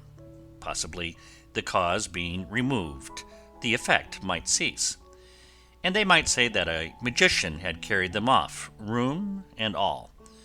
And this was done with all dispatch. 2 days later, Don Quixote got up, and the first thing he did was to go and look for his books, and not finding the room where he had left it, he wandered from side to side looking for it. He came to the place where the door used to be, and tried it with his hands, and turned and twisted his eyes in every direction without saying a word. But after a good while he asked his housekeeper whereabouts was the room that held his books. The housekeeper, who had been already well instructed in what she was to answer, said, "What room or what nothing is it that your worship is looking for? There are neither room nor books in this house now, for the devil has carried all away."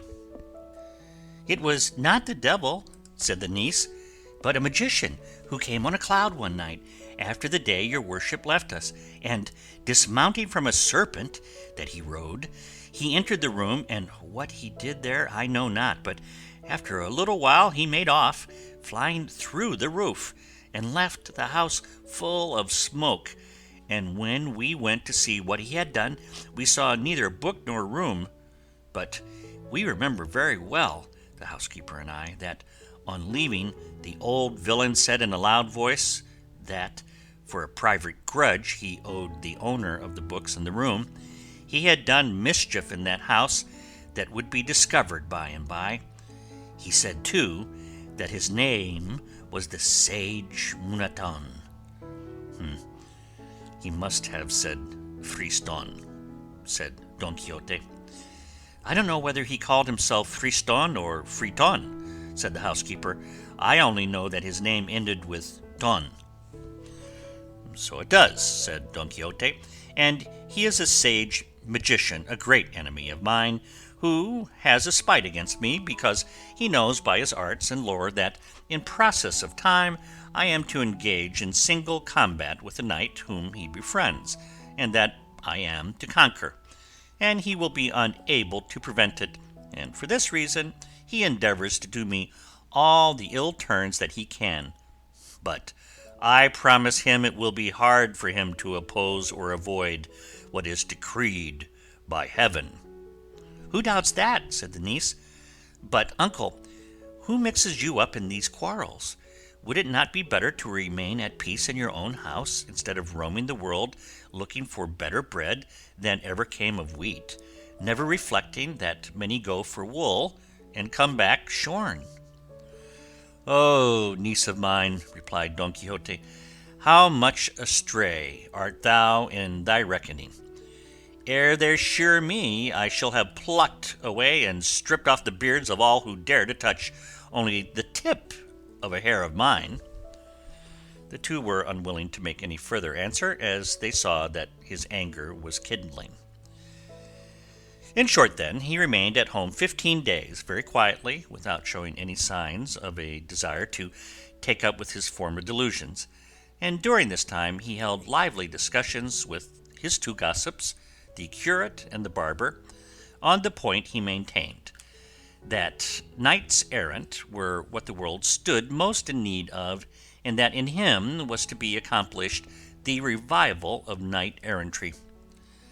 The curate sometimes contradicted him, sometimes agreed with him, for if he had not observed this precaution, he would have been unable to bring him to reason. Meanwhile, Don Quixote worked upon a farm labourer, a neighbour of his, an honest man, if indeed that title can be given to him who is poor, but with very little wit in his pate. In a word, he so talked him over, and with such persuasions and promises, that the poor clown made up his mind to sally forth with him and serve him as esquire. Don Quixote, among other things, told him he ought to be ready to go with him gladly, because any moment an adventure might occur that might win an island in the twinkling of an eye and leave him governor of it. On these and like promises, Sancho Panza, for so the labourer was called, left wife and children, and engaged himself as esquire to his neighbour. Don Quixote next set about getting some money, and selling one thing and pawning another, and making a bad bargain in every case, he got together a fair sum. He provided himself with a buckler, which he begged as a loan from a friend, and, restoring his battered helmet as best he could, he warned his squire Sancho of the day and hour he meant to set out, that he might provide himself with what he thought most needful. Above all, he charged him to take alforjas with him. The other said he would, and that he meant to take also a very good ass he had, as he was not much given to going on foot. About the ass, Don Quixote hesitated a little, trying whether he could call to mind any knight errant taking with him an esquire mounted on assback, but no instance occurred to his memory. For all that, however, he determined to take him, intending to furnish him with a more honourable mount when a chance of it presented itself, by appropriating the horse of the first discourteous knight he encountered. Himself he provided with shirts and such other things as he could, according to the advice the host had given him.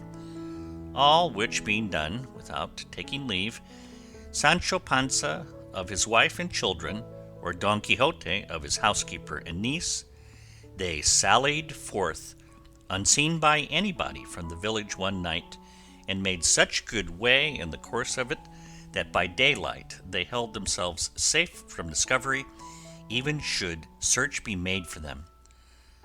Sancho rode on his ass like a patriarch, with his alforjas and bota, and longing to see himself soon governor of the island his master had promised him. Don Quixote decided upon taking the same route and road he had taken on his first journey, that over the Campo de Montiel, which he travelled with less discomfort than on the last occasion, for, as it was early morning and the rays of the sun fell on them obliquely, the heat did not distress them. "And now," said Sancho Panza to his master, Your worship will take care, Señor Knight-errant, not to forget about the island you promised me, for be it ever so big, I'll be equal to governing it." To which Don Quixote replied, "Thou must know, friend Sancho Panza, that it was a practice very much in vogue with the knights errant of old to make their squires governors of the islands or kingdoms they won, and I am determined that there shall be no failure on my part in so liberal a custom. On the contrary, I mean to improve upon it, for they sometimes, and perhaps most frequently, waited until their squires were old, and then, when they had enough of their service and hard days and worse nights, they gave them some title or other of count, or at the most marquis, of some valley or province, more or less. But if thou livest and I live, it may well be that before 6 days are over I may have won some kingdom that has others dependent upon it, which will be just the thing to enable thee to be crowned king of one of them. Nor needst thou count this wonderful, for things and chances fall to the lot of such knights in ways so unexampled and unexpected that I might easily give thee even more than I promised thee." "In that case," said Sancho Panza, "if I should become a king by one of those miracles your worship speaks of, even Juana Gutierrez, my old woman, would come to be queen, and my children infantes." "Well, who doubts it?" said Don Quixote. "Oh, I doubt it," replied Sancho Panza, "because for my part I am persuaded that though God should shower down kingdoms upon earth, not one of them would fit the head of Mari Gutierrez. Let me tell you, señor, she is not worth 2 maravedis for a queen. Countess will fit her better, and that only with God's help." "Leave it to God, Sancho," returned Don Quixote, "for he will give her what suits her best. But do not undervalue thyself so much as to come to be content with anything less than being governor of a province." "I will not, señor," answered Sancho, "especially as I have a man of such quality for a master in your worship, who will know how to give me all that will be suitable for me, and that I can bear." Chapter 8. Of the good fortune which the valiant Don Quixote had in the terrible and undreamt of adventure of the windmills, with other occurrences worthy to be fitly recorded. At this point they came in sight of 30 or 40 windmills that there are on plain, and as soon as Don Quixote saw them, he said to his squire, "Fortune is arranging matters for us better than we could have shaped our desires ourselves. For look here, friend Sancho Panza, where 30 or more monstrous giants present themselves, all of which I mean to engage in battle and slay, and with whose spoils we shall begin to make our fortunes. For this is the righteous warfare, and it is God's service to sweep so evil a breed from the face of the earth." "What giants?" said Sancho Panza. "Those thou seest there," answered his master, "with the long arms, and some have them nearly 2 leagues long." "Look, your worship," said Sancho, "what we see there are not giants, but windmills, and what seem to be their arms are the sails that, turned by the wind, make the millstones go." "It is easy to see," replied Don Quixote, "that thou art not used to this business of adventure. Those are giants, and if thou art afraid, away with thee out of this, and betake thyself to prayer while I engage them in fierce and unequal combat." So saying, he gave the spur to his steed Rocinante. Heedless of the cries of his squire, Sancho sent after him, warning him that most certainly they were windmills and not giants he was going to attack. He, however, was so positive that they were giants that he neither heard the cries of Sancho nor perceived, near as he was, what they were, but made at them shouting, Fly not, cowards and vile beings, for a single knight attacks you." A slight breeze at this moment sprang up, and the great sails began to move, seeing which Don Quixote exclaimed, "Though ye flourish more arms than the giant Briareus, ye have to reckon with me." So saying, and committing himself with all his heart to his lady Dulcinea, imploring her to support him in such a peril, with lance in rest and covered by his buckler, he charged at Rocinante's fullest gallop and fell upon the first mill that stood in front of him. But as he drove his lance point into the sail, the wind whirled it round with such force that it shivered the lance to pieces, sweeping with it horse and rider, who went rolling over on the plain in a sorry condition.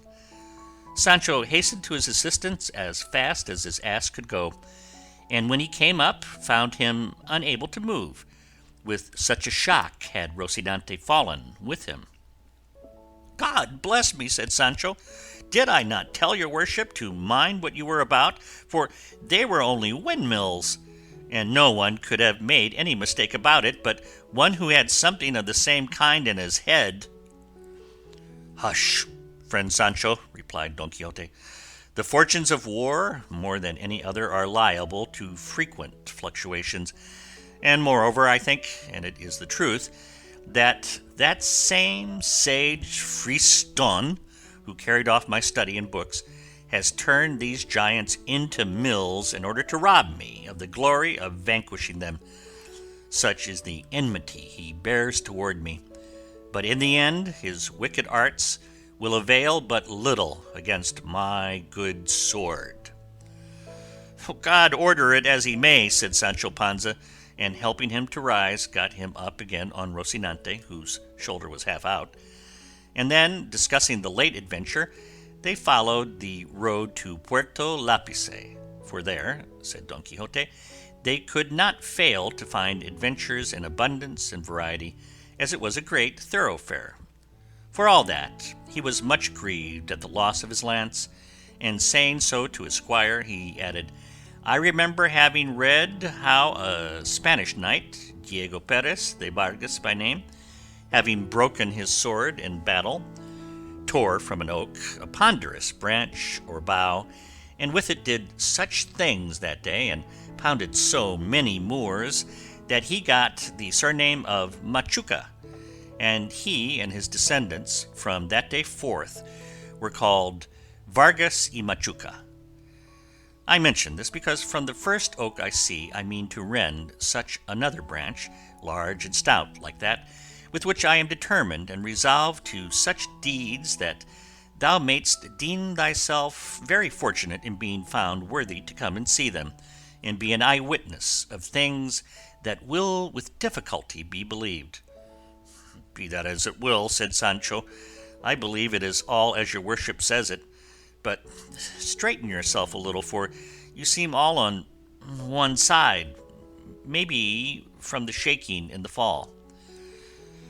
"That is the truth," said Don Quixote, "and if I make no complaint of the pain, it is because knight errants are not permitted to complain of any wound, even though their bowels be coming out through it." "If so," said Sancho, "I have nothing to say, but God knows I would rather your worship complained when anything ailed you. For my part, I confess I must complain, however small the ache may be, unless this rule about not complaining extends to the squires of knight-errants also." Don Quixote could not help laughing at his squire's simplicity, and he assured him he might complain whenever and however he chose, just as he liked, for so far he had never read of anything to the contrary in the order of knighthood. Sancho bade him remember it was dinner time, to which his master answered that he wanted nothing himself just then, but that he might eat when he had a mind. With this permission, Sancho settled himself as comfortably as he could on his beast, and taking out of the alforjas what he had stowed away in them, he jogged along behind his master, munching deliberately, and from time to time taking a pull at the bota, with a relish that the thirstiest tapster in Malaga might have envied. And while he went on in this way, gulping down draught after draught, he never gave a thought to any of the promises his master had made him, nor did he rate it as hardship, but rather as recreation, going in quest of adventures, however dangerous they might be. Finally, they passed the night among some trees, from one of which Don Quixote plucked a dry branch to serve him after a fashion as a lance, and fixed on it the head he had removed from the broken one. All that night Don Quixote lay awake thinking of his lady Dulcinea, in order to conform to what he had read in his books. How many nights in the forest and deserts knights used to lie sleepless, supported by the memory of their mistresses. Not so did Sancho Panza spend it, for having a stomach full of something stronger than chicory water, he made but one sleep of it, and if his master had not called him, neither the rays of the sun beating on his face, nor all the cheery notes of the birds welcoming the approach of day, would have had power to waken him. On getting up, he tried the bota and found it somewhat less full than the night before, which grieved his heart, because they did not seem to be on the way to remedy the deficiency readily. Don Quixote did not care to break his fast, for, as has been already said, he confined himself to savory recollections for nourishment. They returned to the road that they had set out with, leading to Puerto Lapice, and at 3 in the afternoon they came in sight of it. "Here, brother Sancho Panza," said Don Quixote when he saw it, "we may plunge our hands up to the elbows in what they call adventures.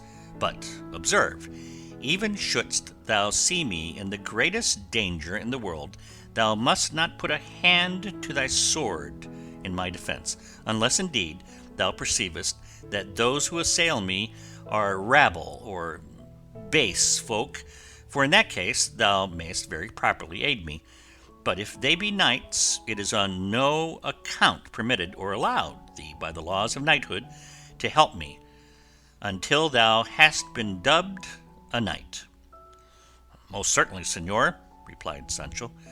"Your worship shall be fully obeyed in this matter, all the more as of myself I am peaceful and no friend to mixing in strife and quarrels. It is true that, as regards the defence of my own person, I shall not give much heed to those laws, for laws human and divine allow each one to defend himself against any assailant whatever." "That I grant," said Don Quixote, "but in this matter of aiding me against knights, thou must put a restraint upon thy natural impetuosity." "I will do so, I promise you," answered Sancho, "and will keep this precept as carefully as Sunday." While they were thus talking, there appeared on the road 2 friars of the order of Saint Benedict, mounted on 2 dromedaries, for not less tall were the 2 mules they rode on. They wore travelling spectacles and carried sunshades, and behind them came a coach attended by 4 or 5 persons on horseback and 2 muleteers on foot.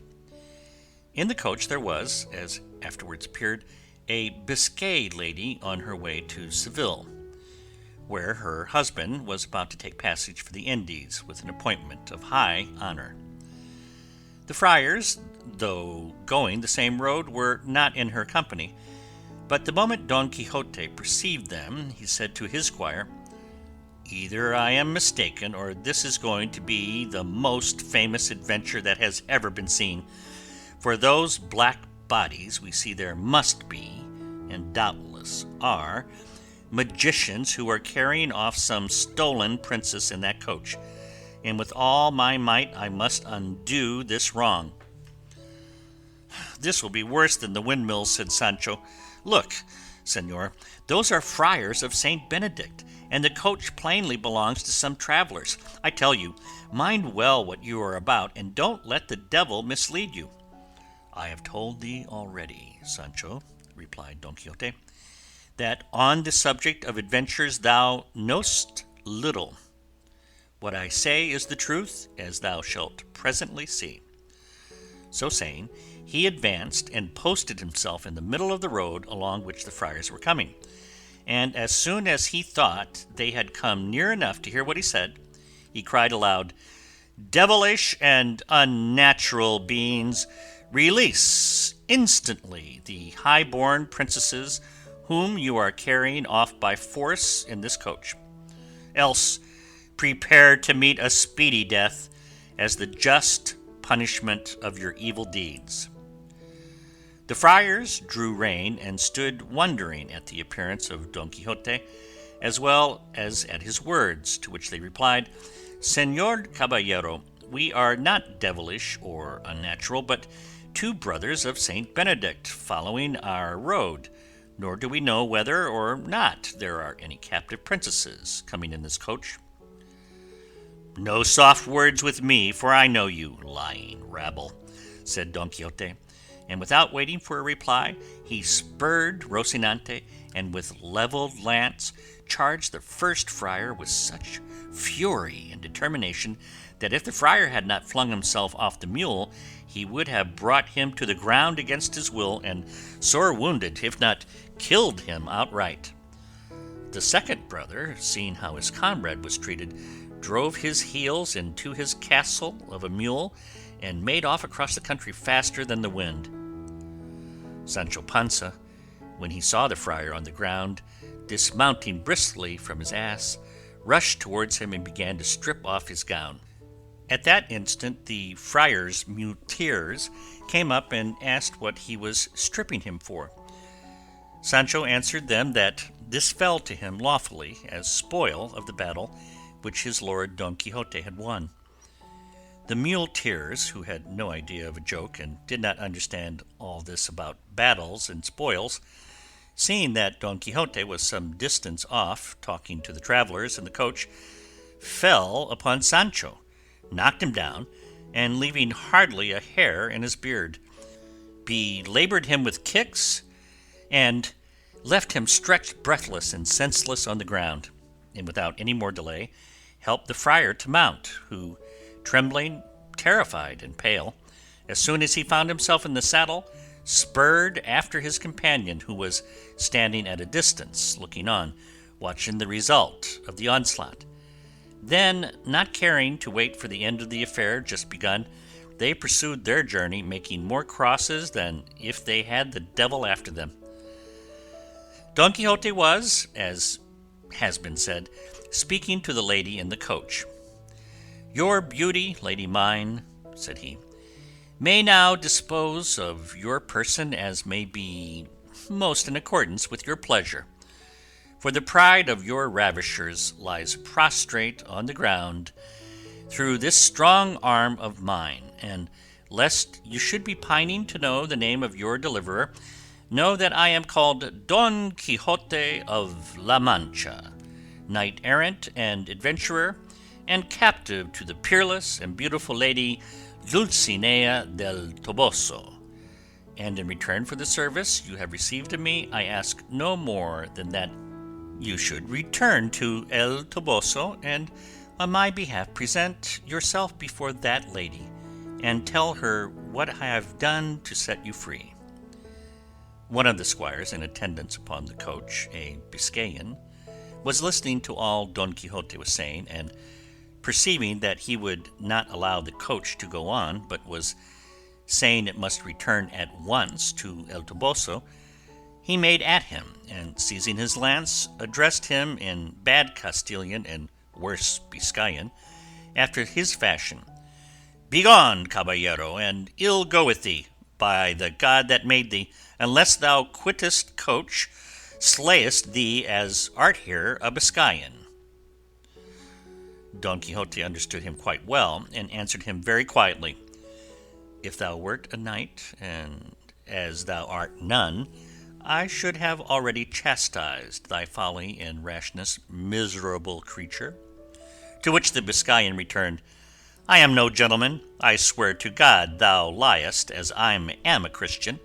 If thou droppest lance and drawest sword, Soon shalt thou see thou art carrying water to the cat. Biscayan on land, hidalgo at sea, hidalgo at the devil. And look, if thou sayest otherwise, thou liest. You will see presently, said Aguares, replied Don Quixote, and throwing his lance on the ground, he drew his sword, braced his buckler on his arm, and attacked the Biscayan, bent upon taking his life. The Biscayan, when he saw him coming on, though he wished to dismount from his mule, in which, being one of those sorry ones let out for hire, he had no confidence, had no choice but to draw his sword. It was lucky for him, however, that he was near the coach, from which he was able to snatch a cushion that served him for a shield, and they went at one another as if they had been two mortal enemies. The others strove to make peace between them, but could not, for the Biscayan declared in his disjointed phrases that if they did not let him finish his battle, he would kill his mistress and everyone that strove to prevent him. The lady in the coach, amazed and terrified at what she saw, ordered the coachman to draw aside a little, and set herself to watch this severe struggle, in the course of which the Biscayan smote Don Quixote a mighty stroke on the shoulder over the top of his buckler, which, given to one without armour, would have cleft him to the waist. Don Quixote, feeling the weight of this prodigious blow, cried aloud, saying, O lady of my soul, Dulcinea, flower of beauty, come to the aid of this your knight, who, in fulfilling his obligations to your beauty, finds himself in this extreme peril. To say this, to lift his sword, to shelter himself well behind his buckler, and to assail the Biscayan was the work of an instant, determined as he was to venture all upon a single blow. The Biscayan, seeing him come on in this way, was convinced of his courage by his spirited bearing, and resolved to follow his example, so he waited for him, keeping well under cover of his cushion, being unable to execute any sort of maneuver with his mule, which, dead tired, and never meant for this kind of game, could not stir a step. On then, as aforesaid, came Don Quixote against the wary Biscayan, with uplifted sword and a firm intention of splitting him in half, and while on his side the Biscayan waited for him, sword in hand, and under the protection of his cushion, and all present stood trembling, waiting in the suspense the result of blows such as threatened to fall, and the lady in the coach and the rest of her following were making 1,000 vows and offerings to all the images and shrines of Spain, that God might deliver her squire, and all of them, from this great peril in which they found themselves.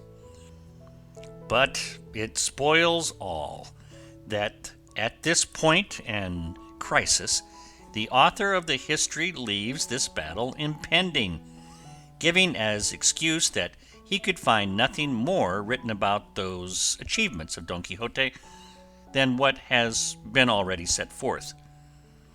It is true, the second author of this work was unwilling to believe that a history so curious could have been allowed to fall under the sentence of oblivion, or that the wits of La Mancha could have been so undiscerning as not to preserve in their archives or registries some documents referring to this famous knight, and this being his persuasion, he did not despair of finding the conclusion of this pleasant history, which, heaven favouring him, he did find in a way that shall be related in the second part. End of Part 6. Recorded by Denny Sayers in Modesto, California, Spring 2006.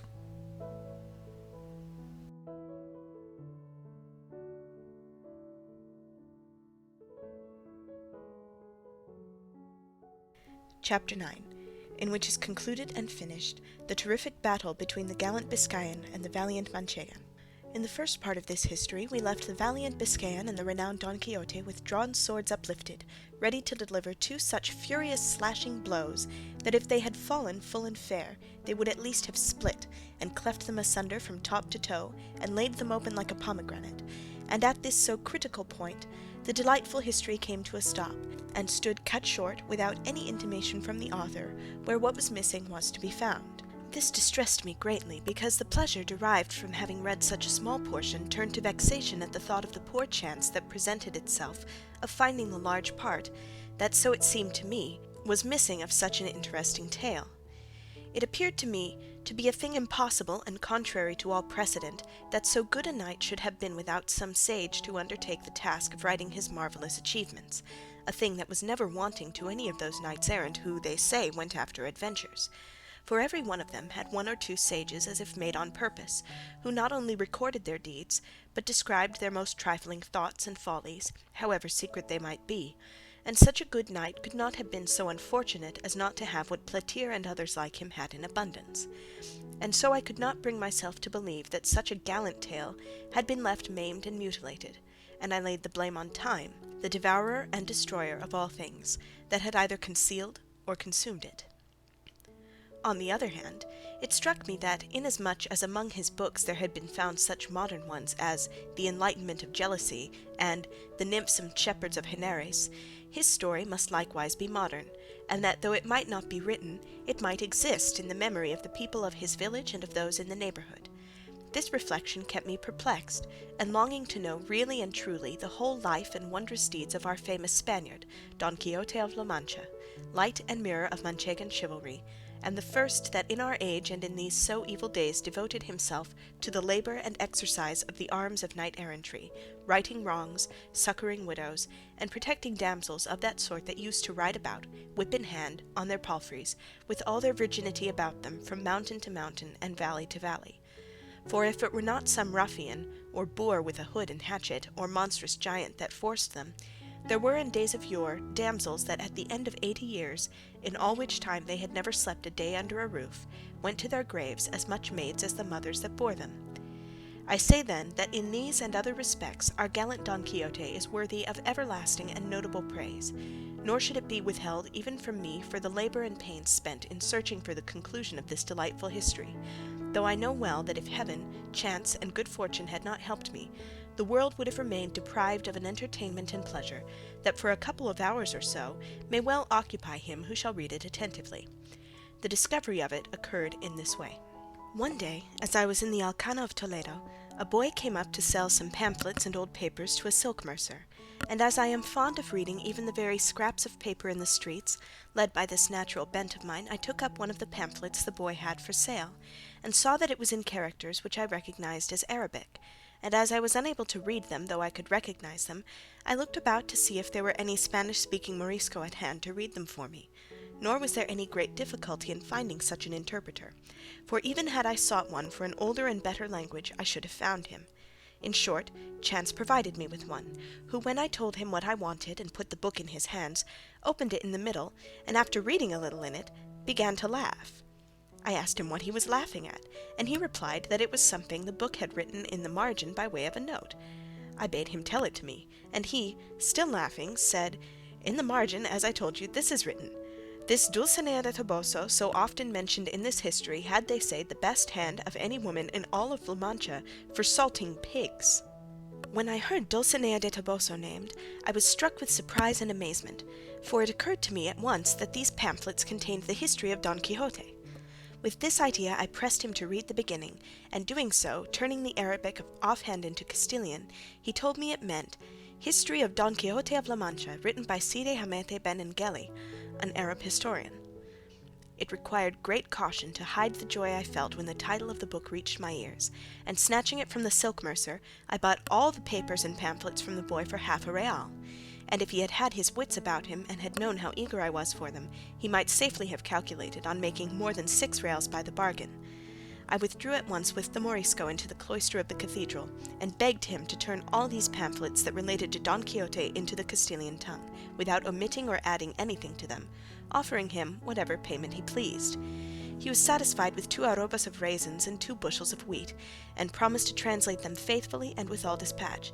But to make the matter easier, and not to let such a precious find out of my hands, I took him to my house, where in little more than a month and a half he translated the whole just as it is set down here. In the first pamphlet, the battle between Don Quixote and the Biscayan was drawn to the very life.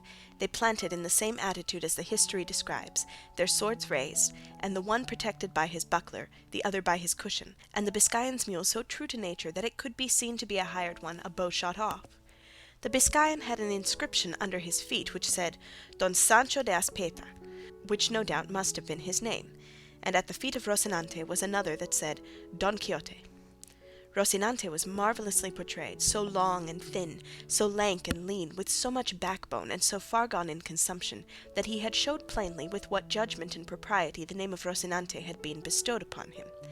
Near him was Sancho Panza, holding the halter of his ass, at whose feet was another label that said, Sancho Zancas, and according to the picture he must have had a big belly, a short body, and long shanks, for which reason, no doubt, the names of Pancha and Zancas were given to him, for by these 2 surnames the history several times calls him. Some other trifling particulars might be mentioned, but they are all of slight importance and have nothing to do with the true relation of the history, and no history can be bad so long as it is true. If against the present one any objection be raised on the score of its truth, it can only be that its author was an Arab, as lying is a very common propensity with those of that nation, though as they are such enemies of ours, it is conceivable that there were omissions rather than additions made in the course of it. And this is my own opinion, for where he could and should give freedom to his pen in praise of so worthy a knight, he seems to me deliberately to pass it over in silence, which is ill done and worse contrived, for it is the business and duty of historians to be exact, truthful, and wholly free from passion, and neither interest nor fear, hatred nor love, should make them swerve from the path of truth, whose mother is history, rival of time, storehouse of deeds, witness for the past, example and counsel for the present, and warning for the future. In this I know will be found all that can be desired in the pleasantest, and if it be wanting in any good quality, I maintain it is the fault of its hound of an author, and not the fault of the subject. To be brief, its second part, according to the translation, began in this way. With trenchant swords upraised and poised on high, it seemed as though the 2 valiant and wrathful combatants stood threatening heaven and earth and hell, with such resolution and determination did they bear themselves. The fiery Biscayan was the first to strike a blow, which was delivered with such force and fury that had not the sword turned in its course, that single stroke would have sufficed to put an end to the bitter struggle and to all the adventures of our knight. But that good fortune which reserved him for greater things turned aside the sword of his adversary, so that although it smote him upon the left shoulder, it did him no more harm than to strip all that side of its armour, carrying away a great part of his helmet with half his ear, all which with fearful ruin fell to the ground, leaving him in a sorry plight. Good God, who is there that could properly describe the rage that filled the heart of our Manchegan when he saw himself dealt with in this fashion? All that can be said is, it was such that he again raised himself in his stirrups, and grasping his sword more firmly with both hands, he came down upon the Biscayan with such fury, smiting him full over the cushion and over the head, that even so good a shield proving useless, as if a mountain had fallen on him, he began to bleed from his nose, mouth, and ears, reeling as if about to fall backwards from his mule, as no doubt he would have done, had he not flung his arms about its neck. At the same time, however, he slipped his feet out of the stirrups and unclasped his arms, and the mule, taking fright at the terrible blow, made off across the plain, and with a few plunges flung its master to the ground. Don Quixote stood looking on very calmly, and when he saw him fall, leaped from his horse, and with great briskness ran to him, and presenting the point of his sword to his eyes, bade him surrender, or he would cut his head off.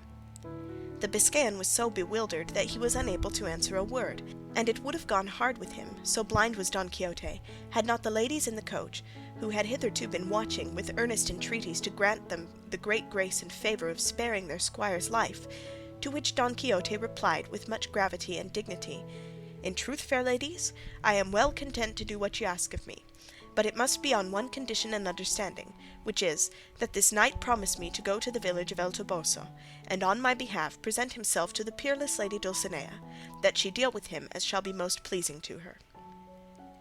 The terrified and disconsolate ladies, without discussing Don Quixote's demand, or asking who Dulcinea might be, promised that their squire should do all that had been commanded. "Then on the faith of that promise," said Don Quixote, "I shall do him no further harm, though he well deserves it of me." Chapter 10.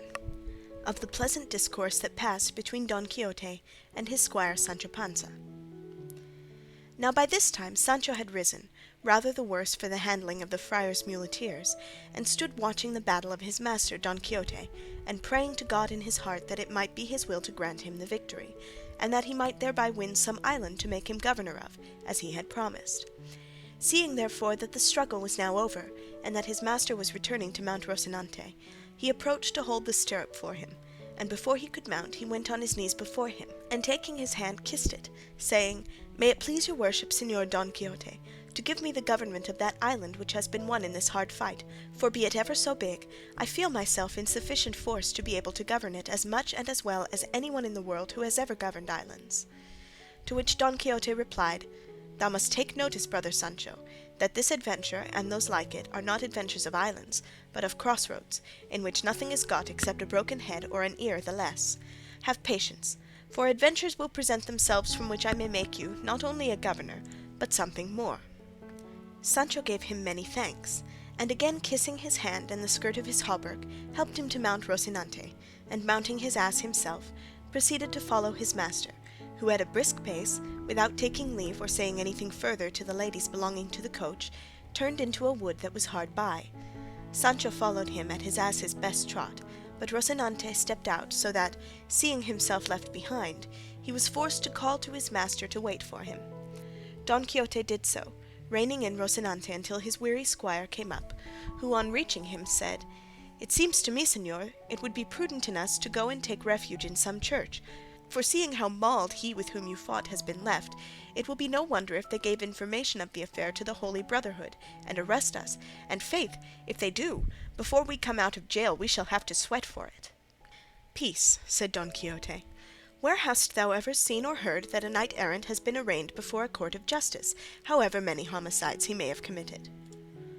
"I know nothing about homicides," answered Sancho, "nor in my life have had anything to do with one. I only know that the Holy Brotherhood looks after those who fight in the fields, and in that other matter I do not meddle." "Then thou needest have no uneasiness, my friend," said Don Quixote, "for I will deliver thee out of the hands of the Chaldeans, much more out of those of the Brotherhood. But tell me, as thou livest, hast thou seen a more valiant knight than I in all the known world? Hast thou read it in the history of any who has or had higher mettle in attack, more spirit in maintaining it, more dexterity in wounding, or skill in overthrowing?" "The truth is," said Sancho, "that I have never read any history, for I can neither read nor write. But what I will venture to bet is that a more daring master than your worship I have never served in all the days of my life, and God grant that this daring be not paid for where I have said, 'What I beg of your worship is to dress your wound, for a great deal of blood flows from that ear, and I have here some lint and a little white ointment in the alforjas.'" "All that might be well dispensed with," said Don Quixote, "if I had remembered to make a vial of the balsam of Fierabras, for time and medicine are saved by one single drop." "What vial and what balsam is that?"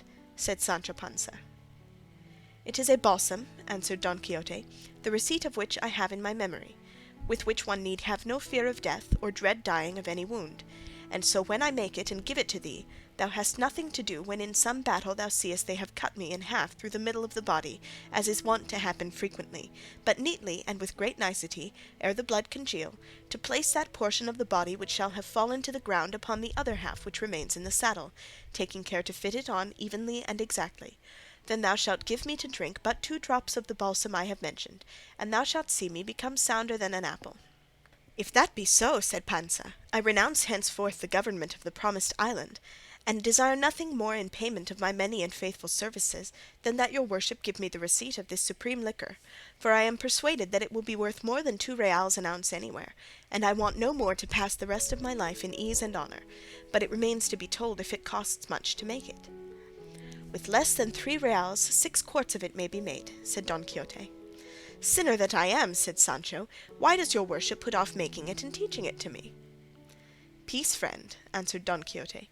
"Greater secrets I mean to teach thee, and greater favours to bestow upon thee, and for the present let us see to the dressing, for my ear pains me more than I could wish." Sancho took out some lint and ointment from the alforjas, But when Don Quixote came to see his helmet shattered, he was like to lose his senses, and clapping his hand upon his sword and raising his eyes to heaven, he said, "I swear by the Creator of all things and the four Gospels in their fullest extent, to do as the great Marquis of Mantua did when he swore to avenge the death of his nephew Baldwin, and that was not to eat bread from a tablecloth, nor embrace his wife, and other points which, though I cannot now call them to mind, I here grant as expressed, until I take complete vengeance upon him who has committed such an offence against me." Hearing this, Sancho said to him, "Your worship should bear in mind, Señor Don Quixote, that if the knight has done what was commanded him in going to present himself before my lady Dulcinea del Toboso, he will have done all that he was bound to do, and does not deserve further punishment until he commits some new offence." "Thou hast said well and hit the point," answered Don Quixote, "and so I recall the oath in so far as it relates to taking fresh vengeance on him, but I make and confirm it anew to lead the life I have said until such time as I take by force from some knight another helmet such as this and as good. And think not, Sancho, that I am raising smoke with straw in doing so, for I have one to imitate in this matter, since the very same thing to a hair happened in the case of Mambrino's helmet, which cost Sacripante so dear." "Señor," replied Sancho, "let your worship send all such oaths to the devil, for they are very pernicious to salvation and prejudicial to the conscience. Just tell me now, if for several days to come we fall in with no man armed with a helmet, what are we to do? Is the oath to be observed in spite of all the inconvenience and discomfort it will be to sleep in your clothes, and not to sleep in a house, and 1,000 other mortifications contained in the oath of that old fool the Marquis of Mantua, whom your worship is now wanting to revive? Let your worship observe that there are no men in armour travelling on any of these roads, nothing but carriers and carters, who do not only not wear helmets, but perhaps have never heard of them all their lives." "Thou art wrong there," said Don Quixote, "for we shall not have been above 2 hours among these crossroads before we see more men in armour than came to Albraca to win the fair Angelica." "Enough," said Sancho, "so be it then, and God grant us success, and that the time for winning that island which is costing me so dear may soon come, and then let me die." "I have already told thee, Sancho," said Don Quixote, "not to give thyself any uneasiness on that score, for if an island should fail, there is the kingdom of Denmark, or of Sobradisa, which will fit thee as a ring fits the finger, and all the more that, being on terra firma, thou wilt all the better enjoy thyself. But let us leave that to its own time. See if thou hast anything for us to eat in those alforjas, because we must presently go in quest of some castle where we may lodge tonight and make the balsam I told thee of, for I swear to thee by God, this ear is giving me great pain." "I have here an onion and a little cheese and a few scraps of bread," said Sancho, "but they are not victuals fit for a valiant knight like your worship." "How little thou knowest about it," answered Don Quixote. "I would have thee to know, Sancho, that it is the glory of knights errant to go without eating for a month, and even when they do eat, that it should be of what first comes to hand. And this would have been clear to thee had thou read as many histories as I have, for though they are very many, among them all I have found no mention made of knights errant eating, unless by accident or at some sumptuous banquets prepared for them, and the rest of the time they passed in dalliance. And though it is plain they could not do without eating and performing all the other natural functions, because in fact they were men like ourselves, it is plain too that, wandering as they did the most part of their lives through woods and wilds without a cook, their most usual fare would be rustic viands such as those thou now offer me.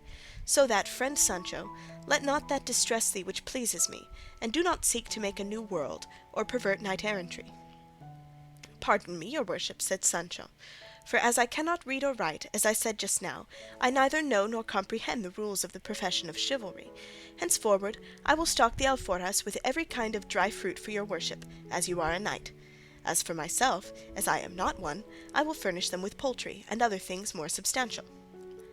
"I do not say, Sancho," replied Don Quixote, "that it is imperative on knights errant not to eat anything else but the fruits thou speakest of, only that their more usual diet must be these, and certain herbs they found in the fields which they knew and I know too." "A good thing it is," answered Sancho, "to know these herbs, for to my thinking it will be needful some day to put that knowledge into practice." And here, taking out what he said he had brought, the pair made their repast peaceably and sociably. But anxious to find quarters for the night, they with all dispatch made an end of their poor dry fare, mounted at once, and made haste to reach some habitation before night set in.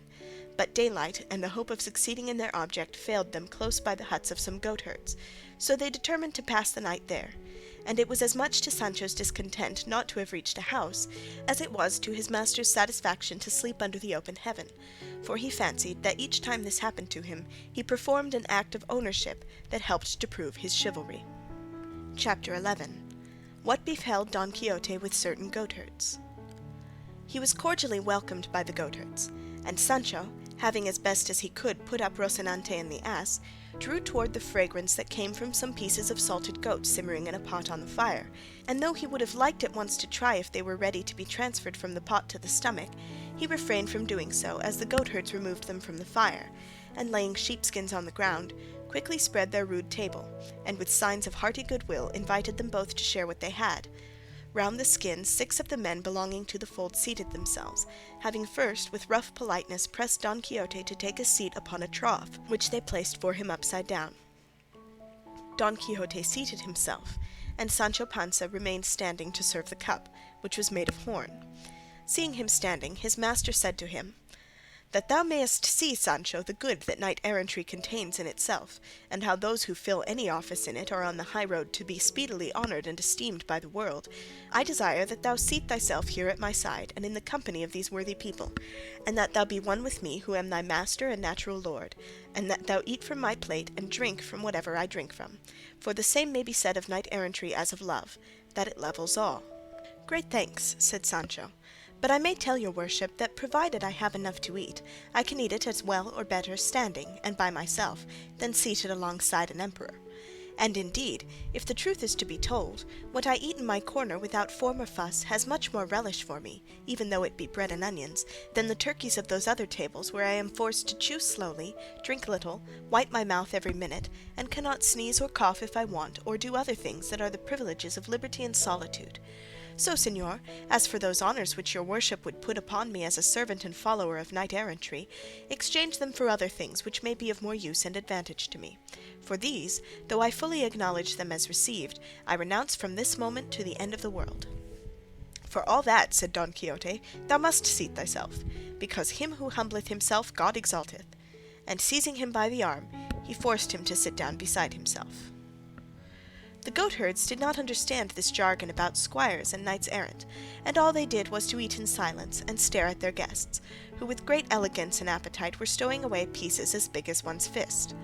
The course of meat finished, they spread upon the sheepskins a great heap of parched acorns, and with them they put down a half-cheese harder than if it had been made of mortar. All this while the horn was not idle, for it went round so constantly, now full, now empty, like the bucket of a water-wheel, that it soon drained one of the 2 wineskins that were in sight. When Don Quixote had quite appeased his appetite, he took up a handful of the acorns, and contemplating them attentively, delivered himself somewhat in this fashion: "Happy the age, happy the time, to which the ancients gave the name of golden. Not because in that fortunate age the gold so coveted in this iron one was gained without toil, but because they that lived in it knew not the 2 words mine and thine. In that blessed age all things were in common. To win the daily food no labour was required of any, save to stretch forth his hand and gather it from the sturdy oaks that stood generously inviting him with their sweet ripe fruit. The clear streams and running brooks yielded their savoury limpid waters in noble abundance. The busy and sagacious bees fixed their republic in the clefts of the rocks and hollows of the trees, offering without usance the plenteous produce of their fragrant toil to every hand. The mighty cork trees, unenforced save of their own courtesy, shed the broad light bark that it served at first to roof the houses supported by rude stakes, a protection against the inclemency of heaven alone. Then all was peace, all friendship, all concord. As yet the dull share of the crooked plough had not yet dared to rend and pierce the tender bowels of our first mother, that without compulsion yielded from every portion of her broad fertile bosom all that could satisfy, sustain, and delight the children that then possessed her. Then it was that the innocent and fair young shepherdess roamed from vale to vale and hill to hill, with flowing locks, and no more garments than were needful modestly to cover what modesty seeks and ever sought to hide. Nor were there ornaments like those in use today, set off by Tyrian purple, and silk tortured in endless fashions, but the wreathed leaves of the green dock and ivy, wherewith they went as bravely and becomingly decked as our court dames, with all the rare and far-fetched artifices that idle curiosity has taught them. Then the love-thoughts of the heart clothed themselves simply and naturally as the heart conceived them, nor sought to commend themselves by forced and rambling verbiage. Fraud, deceit, or malice had then not yet mingled with truth and sincerity. Justice held her ground, undisturbed and unassailed by the efforts of favour and of interest that now so much impair, pervert, and beset her. Arbitrary law had not yet established itself in the mind of the judge, for then there was no cause to judge, and no one to be judged. Maidens and modesty, as I have said, wandered at will alone and unattended, without fear of insult from lawlessness or libertine assault, and if they were undone, it was of their own will and pleasure. But now, in this hateful age of ours, no one is safe, not though some new labyrinth like that of Crete conceal and surround her. Even there the pestilence of gallantry will make its way to them through chinks or on the air by the zeal of its accursed importunity, and despite of all seclusion, lead them to ruin. In defence of these, as time advanced and wickedness increased, the order of knights-errant was instituted, to defend maidens, to protect widows, and to succour the orphans and the needy. To this order I belong, brother goatherds, to whom I return thanks for the hospitality, and kindly welcome ye offer me and my squire. For though by natural law all living are bound to show favour to knights-errant, yet seeing that without knowing this obligation you have welcomed and feasted me, it is right that with all the good will in my power I should thank you for yours. All this long harangue, which might very well have been spared, our knight delivered because the acorns they gave him reminded him of the golden age, and the whim seized him to address all this unnecessary argument to the goatherds, who listened to him gaping in amazement without saying a word in reply. Sancho likewise held his peace and ate acorns, and paid repeated visits to the second wineskin, which they had hung up on a cork tree to keep the wine cool. Don Quixote was longer in talking than the supper in finishing, at the end of which one of the goatherds said, "That your worship, señor knight-errant, may say with more truth that we show you hospitality with ready good will, we will give you amusement and pleasure by making one of our comrades sing. He will be here before long, and he is a very intelligent youth and deep in love, and what is more, he can read and write and play on the rebeck to perfection." The goatherd had hardly done speaking when the notes of the rebeck reached their ears, and shortly after the player came up, a very good-looking young man of about 22. His comrades asked him if he had supped, and on his replying that he had, he who had already made the offer said to him, "In that case, Antonio, thou mayst as well do us the pleasure of singing a little, that the gentleman, our guest, may see that even in the mountains and woods there are musicians. We have told him of thy accomplishments, and we want thee to show them and prove that we say true. So as thou livest, pray sit down, and sing that ballad about thy love that thy uncle the prebendary made thee, and that was so much liked in the town." "With all my heart," said the young man, and without waiting for more pressing, he seated himself on the trunk of a felled oak, and tuning his rebeck, presently began to sing these words. Antonio's Ballad. Thou dost love me well, Olalla. Well I know it, even though love's mute tongues, thine eyes, have never, by thy glances, told me so. For I know my love thou knowest, therefore thine to claim I dare. Once it ceases to be secret, love need never feel despair. True it is, Olalla, sometimes thou hast all too plainly shown that thy heart is brass in hardness, and thy snowy bosom stone. Yet for all that, in thy coyness and thy fickle fits between, hope is there, at least the border of her garment may be seen. Lures to faith are they, those glimpses, and to faith in thee I hold. Kindness cannot make it stronger, coldness cannot make it cold.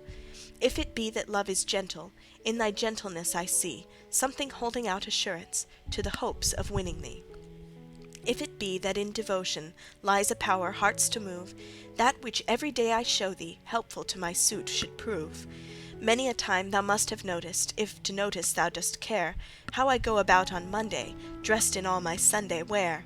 Love's eyes love to look on brightness, love loves what is gaily dressed. Sunday, Monday, all I care is thou shouldst see me in my best. No account I make of dances, or of strains that please thee so, keeping thee awake from midnight till the cocks began to crow. Or of how I roundly swore it, that there's none so fair as thou. True it is, but as I said it, by the girls I'm hated now.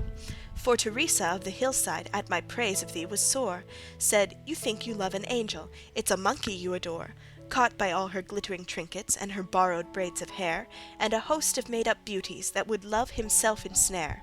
'Twas a lie, and so I told her, and her cousin at the word gave me his defiance for it, and what followed thou hast heard. Mine is no high-flown affection, mine no passion par amours. As they call it, what I offer is an honest love and pure. Cunning cords the holy church has, cords of softest silk they be. Put thy neck beneath the yoke, dear, mine will follow, thou wilt see. Else, and once for all I swear it, by a saint of most renown, if I ever quit the mountains, 'twill be in a friar's gown. Here the goatherd brought his song to an end, and though Don Quixote entreated him to sing more, Sancho had no mind that way, being more inclined for sleep than for listening to songs. So said he to his master, "Your worship will do well to settle at once where you mean to pass the night, for the labour these good men are at all day does not allow them to spend the night in singing." "I understand thee, Sancho," replied Don Quixote. "I perceive clearly that those visits to the wine-skin demand compensation in sleep rather than in music." "It's sweet to us all, blessed be God," said Sancho. "I do not deny it," replied Don Quixote, "but settle thyself where thou wilt. Those of my calling are more becomingly employed in watching than in sleeping. Still it would be as well if thou wert to dress this ear for me again, for it is giving me more pain than it need." Sancho did as he bade him, but one of the goatherds, seeing the wound, told him not to be uneasy, as he would apply a remedy with which it would soon be healed, and gathering some leaves of rosemary, of which there was a great quantity there, he chewed them and mixed them with a little salt, and applying them to the ear he secured them firmly with a bandage, assuring him that no other treatment would be required, and so it proved. Chapter 12. Of what a goatherd related to those with Don Quixote. Just then another young man, one of those who fetched their provisions from the village, came up and said, "Do you know what is going on in the village, comrades?" "How could we know it?" replied one of them. "Well, then you must know," continued the young man, "this morning that the famous student shepherd called Chrysostom died, and it is rumoured that he died of love for that devil of a village girl, the daughter of Guillermo the Rich, she that wanders about the wolds here in the dress of a shepherdess." "Do you mean Marcella?" said one. "Her I mean," answered the goatherd, "and the best of it is, he has directed in his will that he is to be buried in the fields like a Moor, and at the foot of the rock where the cork tree spring is, because, as the story goes, and they say he himself said so, that was the place where he first saw her, and he has also left other directions which the clergy of the village say should not and must not be obeyed, because they savour of paganism. To all which his great friend Ambrosio the student, he who like him also went about dressed as a shepherd, replies that everything must be done without any omission according to the directions left by Chrysostom, and about this the village is all in commotion. However, report says that after all, what Ambrosio and all the shepherds his friends desire will be done, and tomorrow they are coming to bury him with great ceremony where I said. I am sure it will be something worth seeing. At least I will not fail to go and see it, even if I know I should not return to the village tomorrow." "We will do the same," answered the goatherds, "and cast lots to see who must stay to mind the goats of all." "Thou sayest well, Pedro," said one, "though there will be no need of taking that trouble, for I will stay behind for all. And don't suppose it is virtue or want of curiosity in me. It is the splinter that ran into my foot the other day that will not let me walk." "For all that we thank thee," answered Pedro.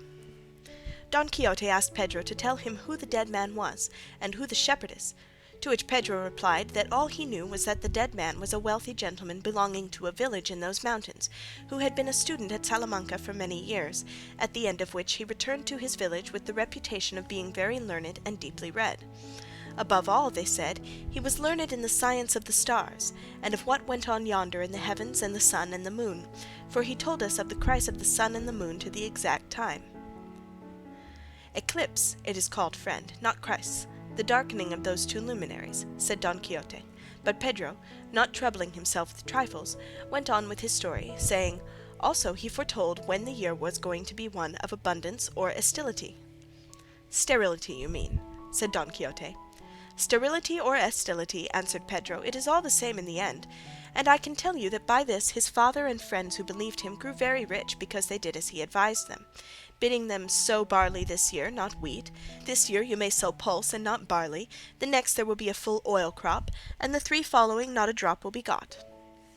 "That science is called astrology," said Don Quixote. "I do not know what it is called," replied Pedro, "but I know that he knew all this and more besides." But to make an end, not many months had passed after he returned from Salamanca, when one day he appeared dressed as a shepherd with his crook and sheepskin, having put off the long gown he wore as a scholar, and at the same time his great friend, Ambrosio by name, who had been his companion in his studies, took to the shepherd's dress with him. I forgot to say that Chrysostom, who is dead, was a great man for writing verses, so much so that he made carols for Christmas Eve and plays for Corpus Christi, which the young men of our village acted, and all said they were excellent. When the villagers saw the two scholars so unexpectedly appearing in shepherd's dress, they were lost in wonder, and could not guess what had led them to make so extraordinary a change.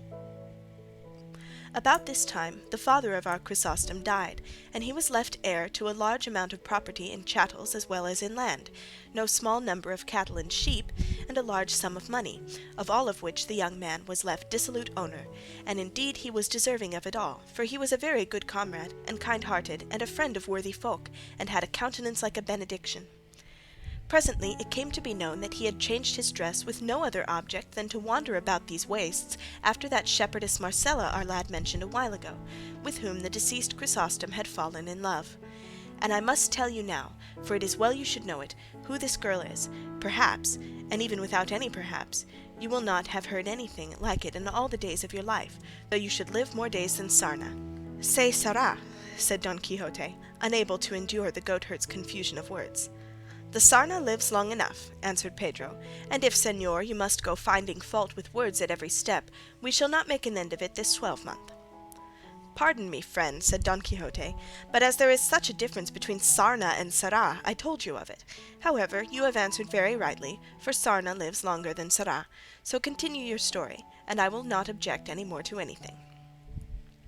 "I will say then, my dear sir," said the goatherd, "that in our village there was a farmer even richer than the father of Chrysostom, who was named Guillermo, and upon whom God bestowed, over and above great wealth, a daughter, at whose birth her mother died, the most respected woman there was in this neighbourhood. I fancy I can see her now with that countenance which had the sun on one side and the moon on the other, and moreover active, and kind to the poor, for which I trust that at the present moment her soul is in bliss with God in the other world. Her husband Guillermo died of grief at the death of so good a wife, leaving his daughter Marcella, a child and rich, to the care of an uncle of hers, a priest and prebendary in our village. The girl grew up with such beauty that it reminded us of her mother's, which was very great, and yet it was thought that the daughter would exceed it, and so when she reached the age of 14 to 15 years old, nobody beheld her but blessed God that he had made her so beautiful, and the greater number were in love with her past redemption. Her uncle kept her in great seclusion and retirement, but for all that the fame of her great beauty spread, so that, as well for it as for her great wealth, her uncle was asked, solicited, and importuned to give her in marriage, not only by those of our town, but of those many leagues round, and by the persons of highest quality in them. But he, being a good Christian man, though he desired to give her in marriage at once, seeing her to be old enough, was unwilling to do so without her consent. Not that he had any eye to the gain and profit which the custody of the girl's property brought him while he put off her marriage, and faith, this was said in praise of the good priest in more than one set in town. For I would have you know, Sir Errant, that in these little villages everything is talked about, and everything is carped at, and rest assured, as I am, that the priest must be over and above good who forces his parishioners to speak well of him, especially in villages." "That is the truth," said Don Quixote, "but go on, for the story is very good, and you, good Pedro, tell it with very good grace." "May that of the Lord not be wanting to me," said Pedro, "that is the one to have. To proceed, you must know that though the uncle put before his niece and described to her the qualities of each one in particular of the many who had asked her in marriage, begging her to marry and to make a choice according to her own taste, she never gave any other answer than that she had no desire to marry just yet, and that being so young she did not think herself fit to bear the burden of matrimony. At these, to all appearance, reasonable excuses that she made, her uncle ceased to urge her, and waited till she was somewhat more advanced in age, and could mate herself to her own liking. For, said he, and he said quite right, parents are not to settle children in life against their will. But when one least looked for it, lo and behold, one day the demure Marcella makes her appearance turned shepherdess, and in spite of her uncle and all those of the town that strove to dissuade her, took to going afield with the other shepherd lasses of the village, and tending her own flock. And so, since she appeared in public, and her beauty came to be seen openly, I could not well tell you how many rich youths, gentlemen, and peasants have adopted the costume of Chrysostom, and go about these fields making love to her. One of these, as has already been said, was our deceased friend, of whom they say that he did not love but adore her. But you must not suppose, because Marcella chose a life of such liberty and independence, and of so little or rather no retirement, that she has given any occasion, or even the semblance of one, for disparagement of her purity and modesty. On the contrary, such and so great is the vigilance with which she watches over her honour, that all of those who court and woo her not one has boasted, or can with truth boast, that she has given him any hope, however small, of obtaining his desire. For although she does not avoid or shun the society and conversation of the shepherds, and treats them courteously and kindly, should any one of them come to declare his intention to her, though it be one as proper and holy as that of matrimony, she flings him from her like a catapult. And with this kind of disposition she does more harm in this country than if the plague had gotten into it, for her affability and her beauty draw on the hearts of those that associate with her to love and court her, but her scorn and her frankness bring them to the brink of despair, and so they know not what to say save to proclaim her aloud cruel and hard-hearted, and other names of the same sort, which well describe the nature of her character. And if you should remain here any time, señor, you would hear these hills and valleys resounding with the laments of the rejected ones who pursue her. Not far from this there is a spot where there are a couple of dozen tall beeches, and there is not one of them but has carved and written on its smooth bark the name of Marcella, and above some a crown carved on the same tree, as though her lover would say more plainly that Marcella wore and deserved that of all human beauty. Here one shepherd is sighing, there another is lamenting, there love songs are heard, here despairing elegies. One will pass all the hours of the night seated at the front of some oak or rock, and there, without having closed his weeping eyes, the sun finds him in the morning, bemused and bereft of senses, and another, without relief or respite to his sighs, stretched on the burning sand in the full heat of the sultry summer noontide, makes his appeal to the compassionate heavens, and over one and the other, over these and all, the beautiful Marcella triumphs free and careless. And all of us that know her are waiting to see what her pride will come to, and who is to be the happy man that will succeed in taming a nature so formidable, and gaining possession of a beauty so supreme. All that I have told you being such well-established truth, I am persuaded that what they say of the cause of Chrysostom's death, as our lad told us, is the same. And so I advise you, señor, fail not to be present at his burial, which will be well worth seeing, for Chrysostom had many friends, and it is not half a league from this place to where he directed he should be buried. I will make a point of it, said Don Quixote, and I thank you for the pleasure you have given me by relating so interesting a tale.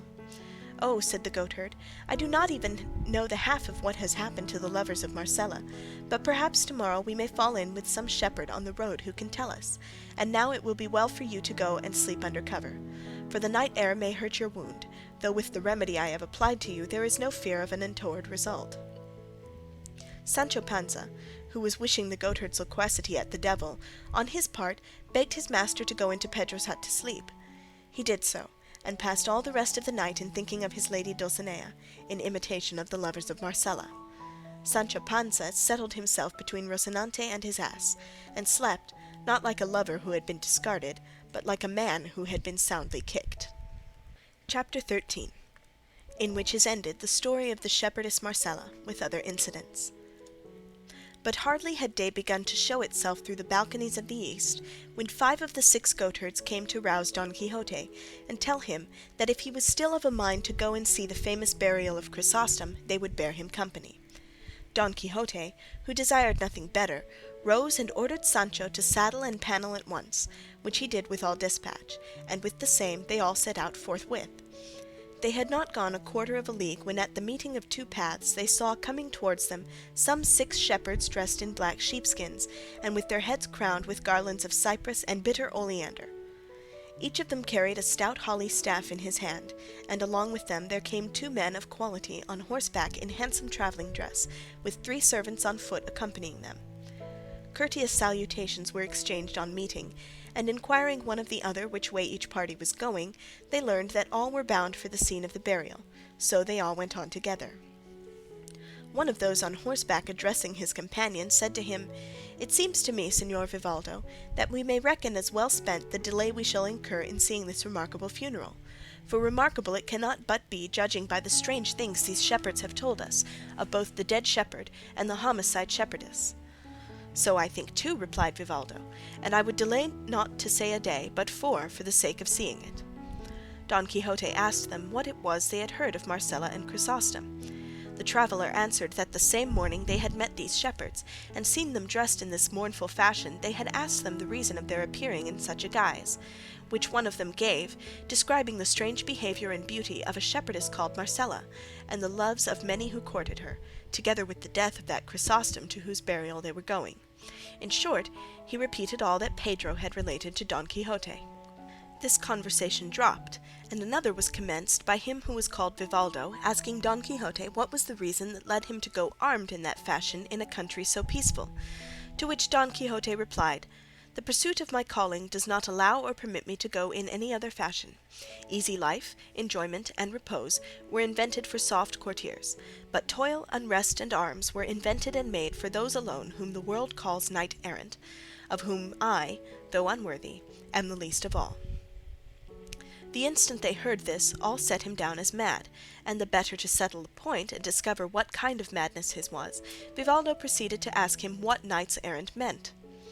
"Have not your worships," replied Don Quixote, "read the annals and histories of England, in which are recorded the famous deeds of King Arthur, whom we, in our proper Castilian, invariably call King Artus, with regard to whom it is an ancient tradition, and commonly received all over that kingdom of Great Britain, that this king did not die, but was changed by magic art into a raven, and that in process of time he is to return to reign and recover his kingdom and sceptre, for which reason it cannot be proved that from that time to this any Englishman ever killed a raven?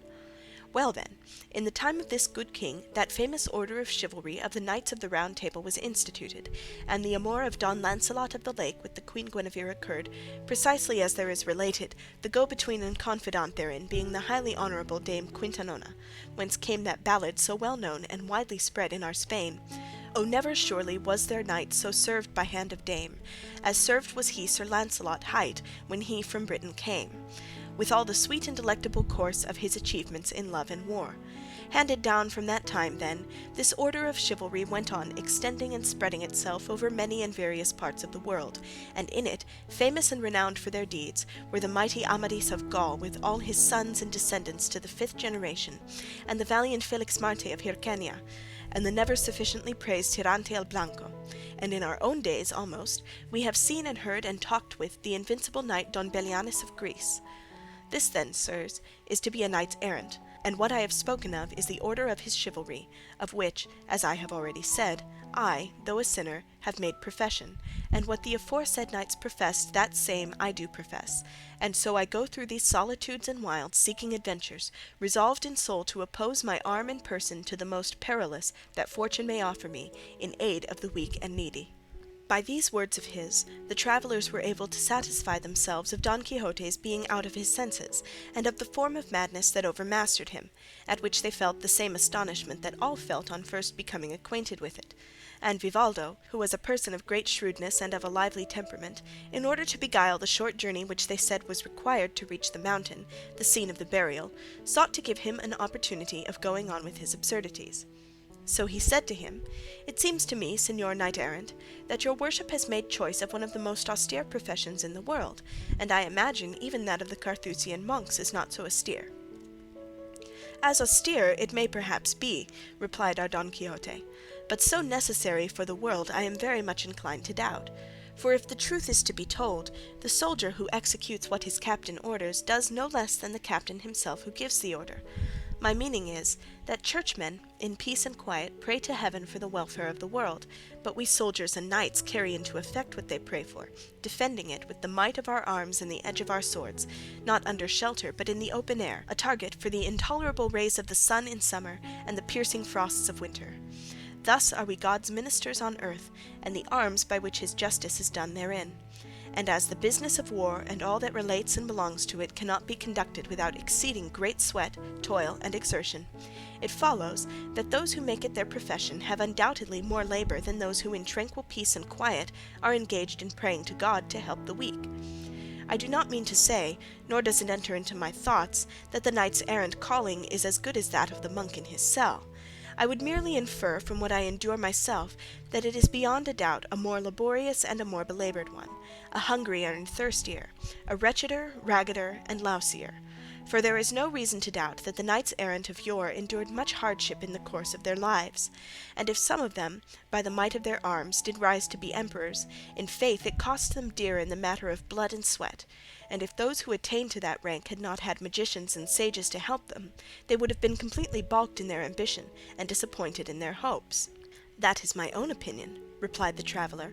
But one thing among many others seems to me very wrong in knights-errant, and that is, that when they find themselves about to engage in some mighty and perilous adventure in which there is manifest danger of losing their lives, they never, at the moment of engaging in it, think of commending themselves to God, as is the duty of every good Christian in like peril, instead of which they commend themselves to their ladies with as much devotion as if they were their gods, a thing which seems to me to savour somewhat of heathenism. Sir, answered Don Quixote, that cannot on any account be admitted, and the knight-errant would be disgraced who acted otherwise, for it is usual and customary in knight-errantry that the knight-errant, who on engaging in any great feat of arms has his lady before him, should turn his eyes toward her softly and lovingly, as though with them entreating her to favour and protect him in the hazardous venture he is about to undertake, and even though no one hear him, he is bound to say certain words between his teeth, commending himself to her with all his heart, and of this we have innumerable instances in the histories. Nor is it to be supposed from this that they are to omit commending themselves to God, for there will be time and opportunity for doing so while they are engaged in their task. For all that, answered the traveller, I feel some doubt still, because often I have read how words will arise between two knights-errant, and from one thing to another it comes about that their anger kindles, and they wheel their horses round, and take a good stretch of field, and then, without any more ado, at the top of their speed they come to the charge, and in mid-career they are wont to commend themselves to their ladies. And what commonly comes of the encounter is that one falls over the haunches of his horse, pierced through and through by his antagonist's lance, and for the other, it is only by holding on to the mane of his horse that he can help falling to the ground. But I know not how the dead man had time to commend himself to God in the course of such rapid work as this. It would have been better if those words which he spent in commending himself to his lady, in the midst of his career, had been devoted to his duty and obligation as a Christian. Moreover, it is my belief that all knights-errant have not ladies to commend themselves to, for they are not all in love. That is impossible, said Don Quixote. I say it is impossible that there could be a knight-errant without a lady, because to such it is as natural and proper to be in love as to the heavens to have stars. Most certainly no history has been seen in which there is to be found a knight-errant without an amour, and for the simple reason that without one he would be held no legitimate knight but a bastard, and one who had gained entrance into the stronghold of the said knighthood, not by the door, but over the wall like a thief and a robber. Nevertheless, said the traveller, if I remember rightly, I think I have read that Don Galaor, the brother of the valiant Amadis of Gaul, never had any special lady to whom he might commend himself, and yet he was not the less esteemed, and was a very stout and famous knight. To which our Don Quixote made answer, Sir, one solitary swallow does not make summer. Moreover, I know that knight was in secret very deeply in love. Besides which, that way of falling in love with all that took his fancy was a natural propensity which he could not control. But in short, it is very manifest that he had one alone whom he made mistress of his will, to whom he commended himself very frequently and very secretly, for he prided himself on being a reticent knight. Then if it be essential that every knight-errant should be in love, said the traveller, it may be fairly supposed that your worship is so, as you are of the order, and if you do not pride yourself on being as reticent as Don Galaor, I entreat you as earnestly as I can, in the name of all this company and in my own, to inform us of the name, country, rank, and beauty of your lady, for she will esteem herself fortunate if all the world knows that she is loved and served by such a knight as your worship seems to be. At this, Don Quixote heaved a deep sigh, and said, I cannot say positively whether my sweet enemy is pleased or not that the world should know I serve her. I can only say, in answer to what has been so courteously asked of me, that her name is Dulcinea, her country El Toboso, a village of La Mancha. Her rank must be at least that of a princess, since she is my queen and lady, and her beauty superhuman, since all the impossible and fanciful attributes of beauty which the poets apply to their ladies are verified in her. For her hairs are gold, her forehead Elysian fields, her eyebrows rainbows, her eyes suns, her cheeks roses, her lips coral, her teeth pearls, her neck alabaster, her bosom marble, her hands ivory, her fairness snow, and what modesty conceals from sight, such I think and imagine, as rational reflection can only extol, not compare. We should like to know her lineage, race, and ancestry, said Vivaldo. To which Don Quixote replied, she is not of the ancient Roman Curtii, Caii, or Scipios, nor of the modern Colonnas or Orsini, nor the Moncadas or Risqueñas of Catalonia, nor yet of the Rebellas or Villanovas of Valencia, Palafoxes, Nusas, Rocabertis, Corellas, Lunas, Alagones, Oreas, Foces, or Goreas of Aragon, Cerdas, Manriques, Mendozas, or Guzmans of Castile, Alencastros, Palas, or Manceses of Portugal. But she is of those of El Toboso of La Mancha, a lineage that, though modern, may furnish a source of gentle blood for the most illustrious families of the ages that are to come, and let none dispute with me save on the condition that Zerbino placed at the foot of the trophy of Orlando's arms, saying, these let none move who dareth not his might with Roland prove. Although mine is of the Cachapins of Laredo, said the traveller, I will not venture to compare it with that of El Toboso of La Mancha, though to tell the truth no such surname has until now ever reached my ears. What? Said Don Quixote. Has that never reached them? The rest of the party went along listening with great attention to the conversation of the pair, and even the very goatherds and shepherds perceived how exceedingly out of his wits our Don Quixote was. Sancho Panza alone thought that what his master said was the truth, knowing who he was and having known him from his birth, and all that he felt any difficulty in believing was that about the fair Dulcinea del Toboso, because neither any such name nor any such princess had ever come to his knowledge, though he lived so close to El Toboso. They were going along conversing in this way, when they saw descending a gap between two high mountains some 20 shepherds, all clad in sheepskins of black wool, and crowned with garlands which, as afterwards appeared, were some of them of yew, some of cypress. 6 of the number were carrying a bier covered with a great variety of flowers and branches, on seeing which one of the goatherds said, those who come there are the bearers of Chrysostom's body, and the foot of that mountain is the place where he ordered them to bury him. They therefore made haste to reach the spot, and did so by the time those who came had laid the bier upon the ground, and 4 of them, with sharp pickaxes, were digging a grave by the side of a hard rock.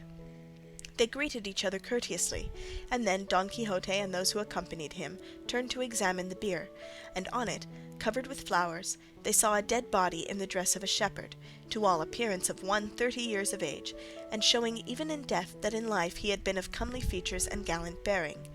Around him, on the bier itself, were laid some books, and several papers open and folded, and those who were looking on, as well as those who were opening the grave, and all the others who were there, preserved a strange silence, until one of those who had borne the body said to another, "Observe carefully, Ambrosia, if this is the place Chrysostom spoke of, since you are anxious that what he directed in his will should be so strictly complied with."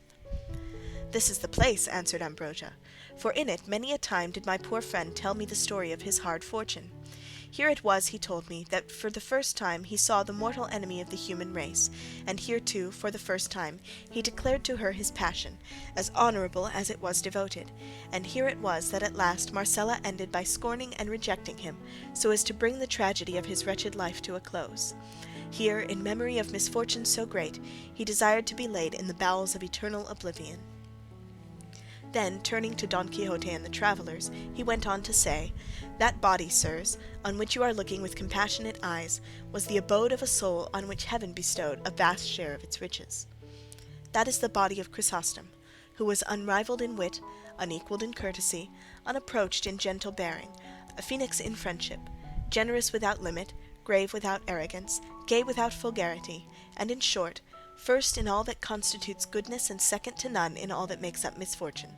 He loved deeply, he was hated, he adored, he was scorned, he wooed a wild beast, he pleaded with marble, he pursued the wind, he cried to the wilderness, he served in gratitude, and for reward was made the prey of death in the mid-course of life, cut short by a shepherdess whom he sought to immortalize in the memory of man, as these papers which you see could fully prove, had he not commanded me to consign them to the fire after having consigned his body to the earth." You would deal with them more harshly and cruelly than their owner himself, said Vivaldo, for it is neither right nor proper to do the will of one who enjoins what is wholly unreasonable. It would not have been reasonable in Augustus Caesar had he permitted the directions left by the divine Mantuan in his will to be carried into effect. So that, Señor Ambrosia, while you consign your friend's body to the earth, you should not consign his writings to oblivion. For if he gave the order in bitterness of heart, it is not right that you should irrationally obey it. On the contrary, by granting life to these papers, let the cruelty of Marcella live forever, to serve as a warning in ages to come to all men who shun and avoid falling into like a danger. Or I and all of us who have come here know already the story of this your love-stricken and heartbroken friend, and we know too your friendship, and the cause of his death, and the directions he gave at the close of his life, from which sad story may be gathered how great was the cruelty of Marcella, the love of Chrysostom, and the loyalty of your friendship, together with the end awaiting those who pursue rashly the path that insane passion opens to their eyes. Last night we learned of the death of Chrysostom, and that he was to be buried here, and out of curiosity and pity we left our direct road, and resolved to come and see with our eyes that which when heard of had so moved our compassion, and in consideration of that compassion, and our desire to prove it, if we might by condolence, we beg of you, excellent Ambrosia, or at least I on my own account entreat you, that instead of burning these papers you allow me to carry away some of them. And without waiting for the shepherd's answer, he stretched out his hand, and took up some of those that were nearest to him. Seeing which, Ambrosio said, Out of courtesy, señor, I will grant your request as to those you have taken, but it is idle to expect me to abstain from burning the remainder. Vivaldo, who was eager to see what the papers contained, opened one of them at once, and saw that its title was Lay of Despair. Ambrosio, hearing it, said, That is the last paper the unhappy man wrote, and that you may see, señor, to what an end his misfortunes brought him. Read it so that you may be heard, for you will have time enough for that while we are waiting for the grave to be dug. I will do so very willingly, said Vivaldo, and as all the bystanders were equally eager they gathered around him, and he, reading in a loud voice, found that it ran as follows. End of Part 4. Don Quixote, Volume 1, by Miguel de Cervantes Saavedra, translated by John Ormsby, Part 5, Chapter 14 to 15. Chapter 14, wherein are inserted the despairing verses of the dead shepherd, together with other incidents not looked for. The Lay of Chrysostom. Since thou dost in thy cruelty desire the ruthless rigor of thy tyranny, from tongue to tongue, from land to land proclaimed, the very hell will I constrain to lend this stricken breast of mine deep notes of woe, to serve my need of fitting utterance. And as I strive to body forth the tale of all I suffer, all that thou hast done, forth shall the dread voice roll, and bear along shreds from my vitals torn for greater pain. Then listen, not to dulcet harmony, but to a discord wrung by mad despair out of this bosom's depths of bitterness, to ease my heart and plant a sting in thine. The lion's roar, the fierce wolf's savage howl, the horrid hissing of the scaly snake, the awesome cries of monsters yet unnamed, the crow's ill-boding croak, the hollow moan of wild winds wrestling with the restless sea, the wrathful bellow of the vanquished bull, the plaintive sobbing of the widowed dove, the envied owl's sad note, the wail of woe that rises from the dreary choir of hell, commingled in one sound, confusing sense, let all these come to aid my soul's complaint, for pain like mine demands new modes of song. No echoes of that discord shall be heard where Father Tagus rolls, or on the banks of allard-bordered Betis to the rocks, or in deep caverns shall my plaint be told. And by a lifeless tongue in living words, or in dark valleys or on lonely shores, where neither foot of man nor sunbeam falls, or in among the poison-breathing swarms of monsters nourished by the sluggish Nile. For though it be to solitudes remote, the hoarse, vague echoes of my sorrows sound thy matchless cruelty, my dismal fate shall carry them to all the spacious world. Disdain hath power to kill, and patience dies, slain by suspicion, be it false or true. And deadly is the force of jealousy. Long absence makes of life a dreary void. No hope or happiness can give repose to him that ever fears to be forgot, and death inevitable waits in hall. But I, by some strange miracle, live on, a prey to absence, jealousy, disdain, racked by suspicion as by certainty, forgotten, left to feed my flame alone. And while I suffer thus, there comes no ray of hope to gladden me athwart the gloom. Nor do I look for it in my despair, but rather clinging to a cureless woe, all hope do I abjure for evermore. Can there be hope where fear is? Were it well, when far more certain are the grounds of fear? Ought I to shut mine eyes to jealousy, if through 1,000 heart wounds it appears?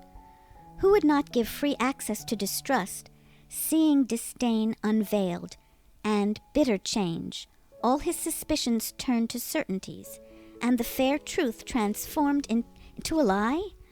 O thou fierce tyrant of the realms of love! O jealousy, put chains upon these hands, and bind me with thy strongest cord, disdain. But woe is me, triumphant over all. My sufferings drown the memory of you. And now I die, and since there is no hope of happiness for me in life or death, still to my fantasy I'll fondly cling. I'll say that he is wise who loveth well, and that the soul most free is that most bound in thraldom to the ancient tyrant love. I'll say that she who is mine enemy in that fair body hath as fair a mind, and that her coldness is but my desert, and that by virtue of the pain he sends, love rules his kingdom with a gentle sway. Thus self-deluding, and in bondage sore, and wearing out the wretched shred of life to which I am reduced by her disdain, I'll give this soul and body to the winds, all hopeless of a crown of bliss in store. Thou, whose injustice hath supplied the cause that makes me quit the weary life I loathe, as by this wounded bosom thou canst see, how willingly thy victim I become. Let not my death, if haply worth a tear, cloud the clear heaven that dwells in thy bright eyes. I would not have thee expiate in aught the crime of having made my heart thy prey, but rather let thy laughter gaily ring, and prove my death to be thy festival. Fool that I am to bid thee, well I know thy glory gains by my untimely end. And now it is the time from hell's abyss, come thirsting Tantalus, come Sisyphus, heaving the cruel stone, come Tydeus with vulture, and with wheel Ixion come, and come the sisters of the ceaseless toil, and all into this breast transfer their pains, and, if such tribute to despair be due, chant in their deepest tones a doleful dirge over a corse unworthy of a shroud. Let the three-headed guardian of the gate, and all the monstrous progeny of hell, the doleful concert join. A lover dead, methinks, can have no fitter obsequies. Lay of despair, grieve not when thou art gone forth from this sorrowing heart. My misery brings fortune to the cause that gave thee birth. Then banish sadness even in the tomb. The lay of Chrysostom met with the approbation of the listeners, though the reader said it did not seem to him to agree with what he had heard of Marcella's reserve and propriety. For Chrysostom complained in it of jealousy, suspicion, and absence, all to the prejudice of the good name and fame of Marcella. To which Ambrosio replied, as one who knew well his friend's most secret thoughts, Señor, to remove that doubt, I should tell you that when the unhappy man wrote this lay, he was away from Marcella, from whom he had voluntarily separated himself, to try if absence would act with him as it is wont, And as everything distresses and every fear haunts the banished lover, so imaginary jealousies and suspicions, dreaded as if they were true, tormented Chrysostom. And thus the truth of what report declares of the virtue of Marcella remains unshaken, and with her envy itself should not and cannot find any fault, save that of being cruel, somewhat haughty, and very scornful. "That is true," said Vivaldo, and as he was about to read another paper of those he had preserved from the fire, he was stopped by a marvelous vision, for such it seemed, that unexpectedly presented itself to their eyes. For on the summit of the rock where they were digging the grave, there appeared the shepherdess Marcella, so beautiful that her beauty exceeded its reputation.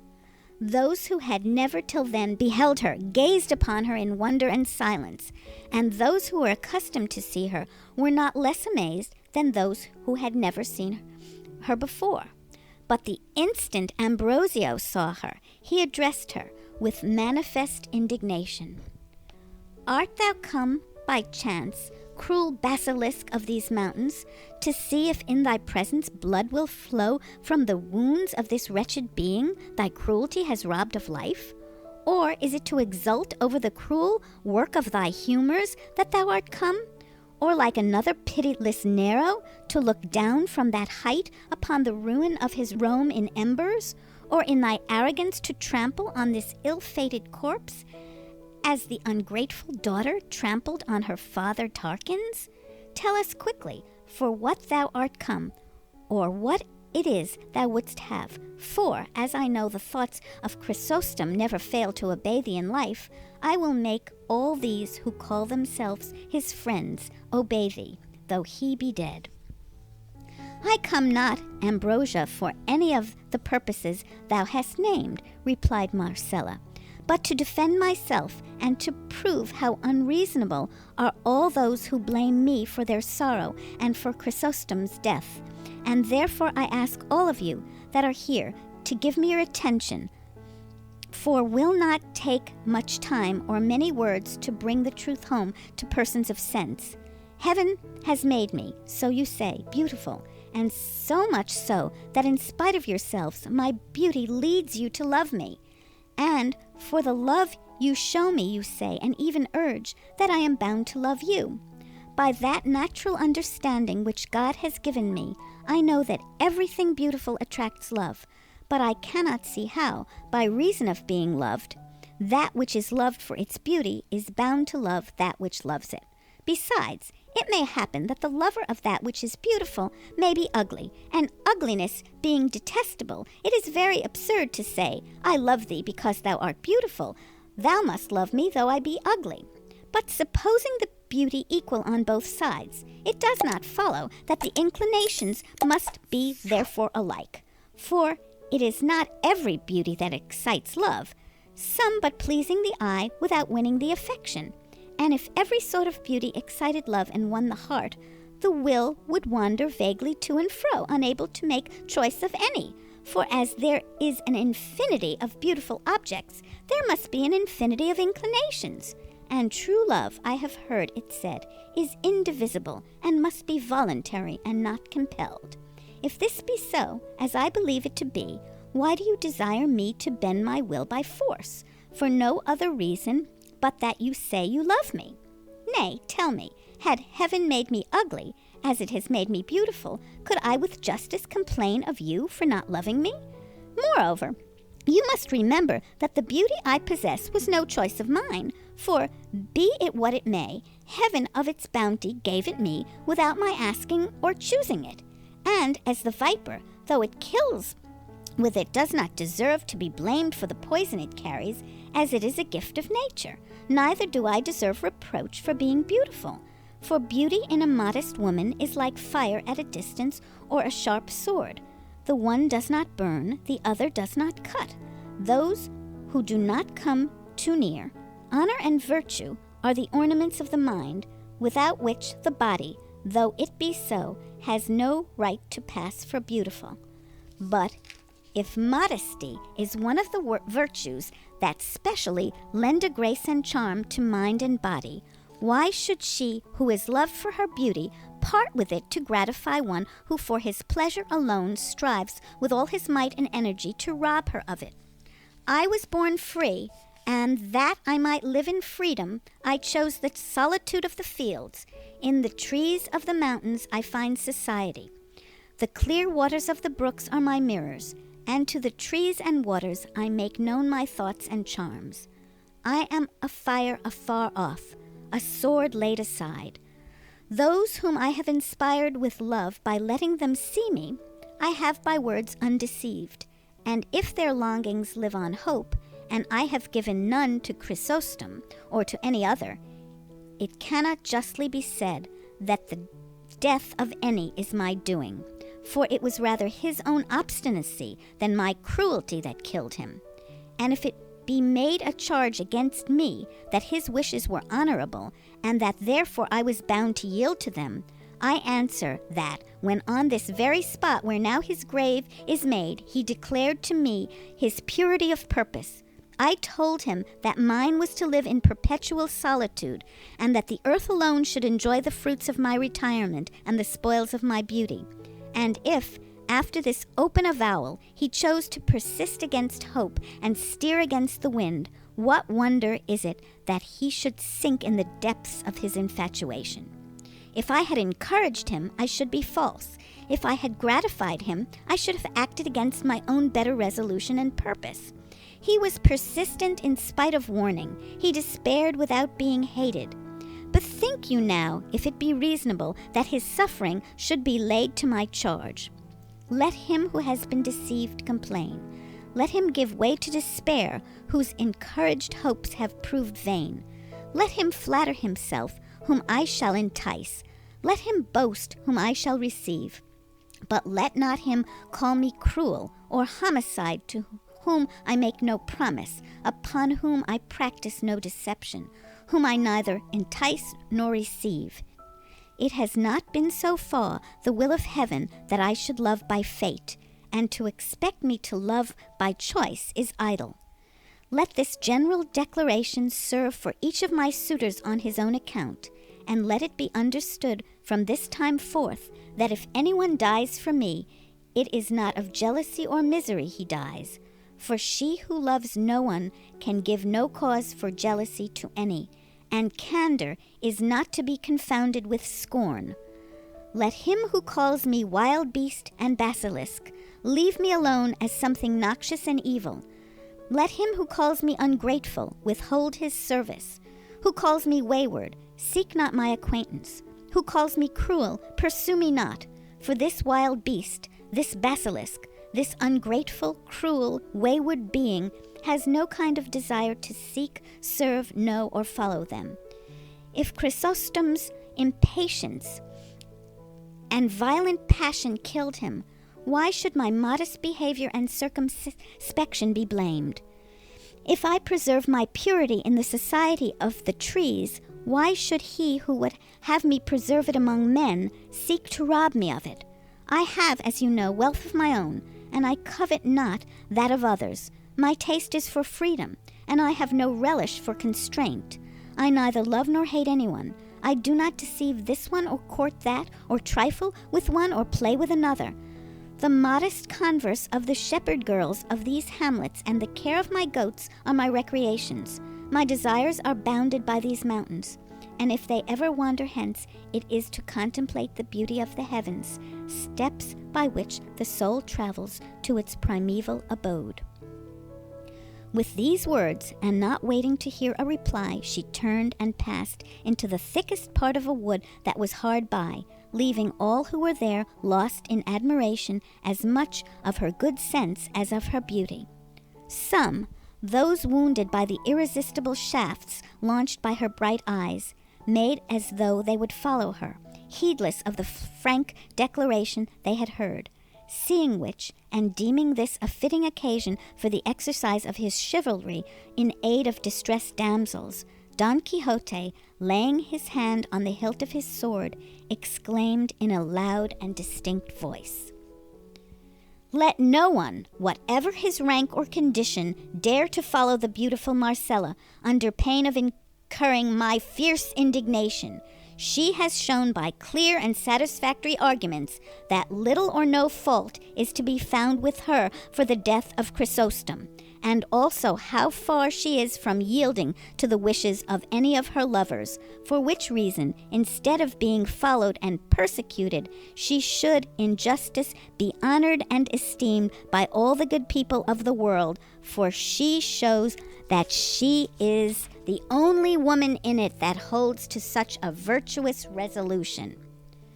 Whether it was because of the threats of Don Quixote, or because Ambrosio told them to fulfill their duty to their good friend, none of the shepherds moved or stirred from the spot until, having finished the grave and burned Chrysostom's papers, they laid his body in it, not without many tears from those who stood by. They closed the grave with a heavy stone until a slab was ready, which Ambrosio said he meant to have prepared, with an epitaph which was to be to this effect: "Beneath the stone before your eyes the body of a lover lies. In life he was a shepherd swain, in death a victim to disdain. Ungrateful, cruel, coy, and fair was she that drove him to despair, and love hath made her his ally, for spreading wide his tyranny." They then strewed upon the grave a profusion of flowers and branches, and all expressing their condolence with his friend Ambrosio, took their Vivaldo, and his companion did the same. And Don Quixote bade farewell to his hosts and to the travelers, who pressed him to come with them to Seville, as being such a convenient place for finding adventures.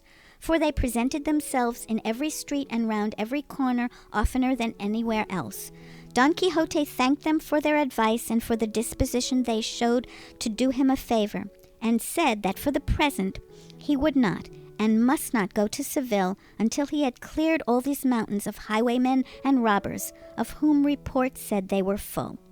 Seeing his good intention, the travelers were unwilling to press him further, and once more bidding him farewell, they left him and pursued their journey, in the course of which they did not fail to discuss the story of Marcella and Chrysostom, as well as the madness of Don Quixote.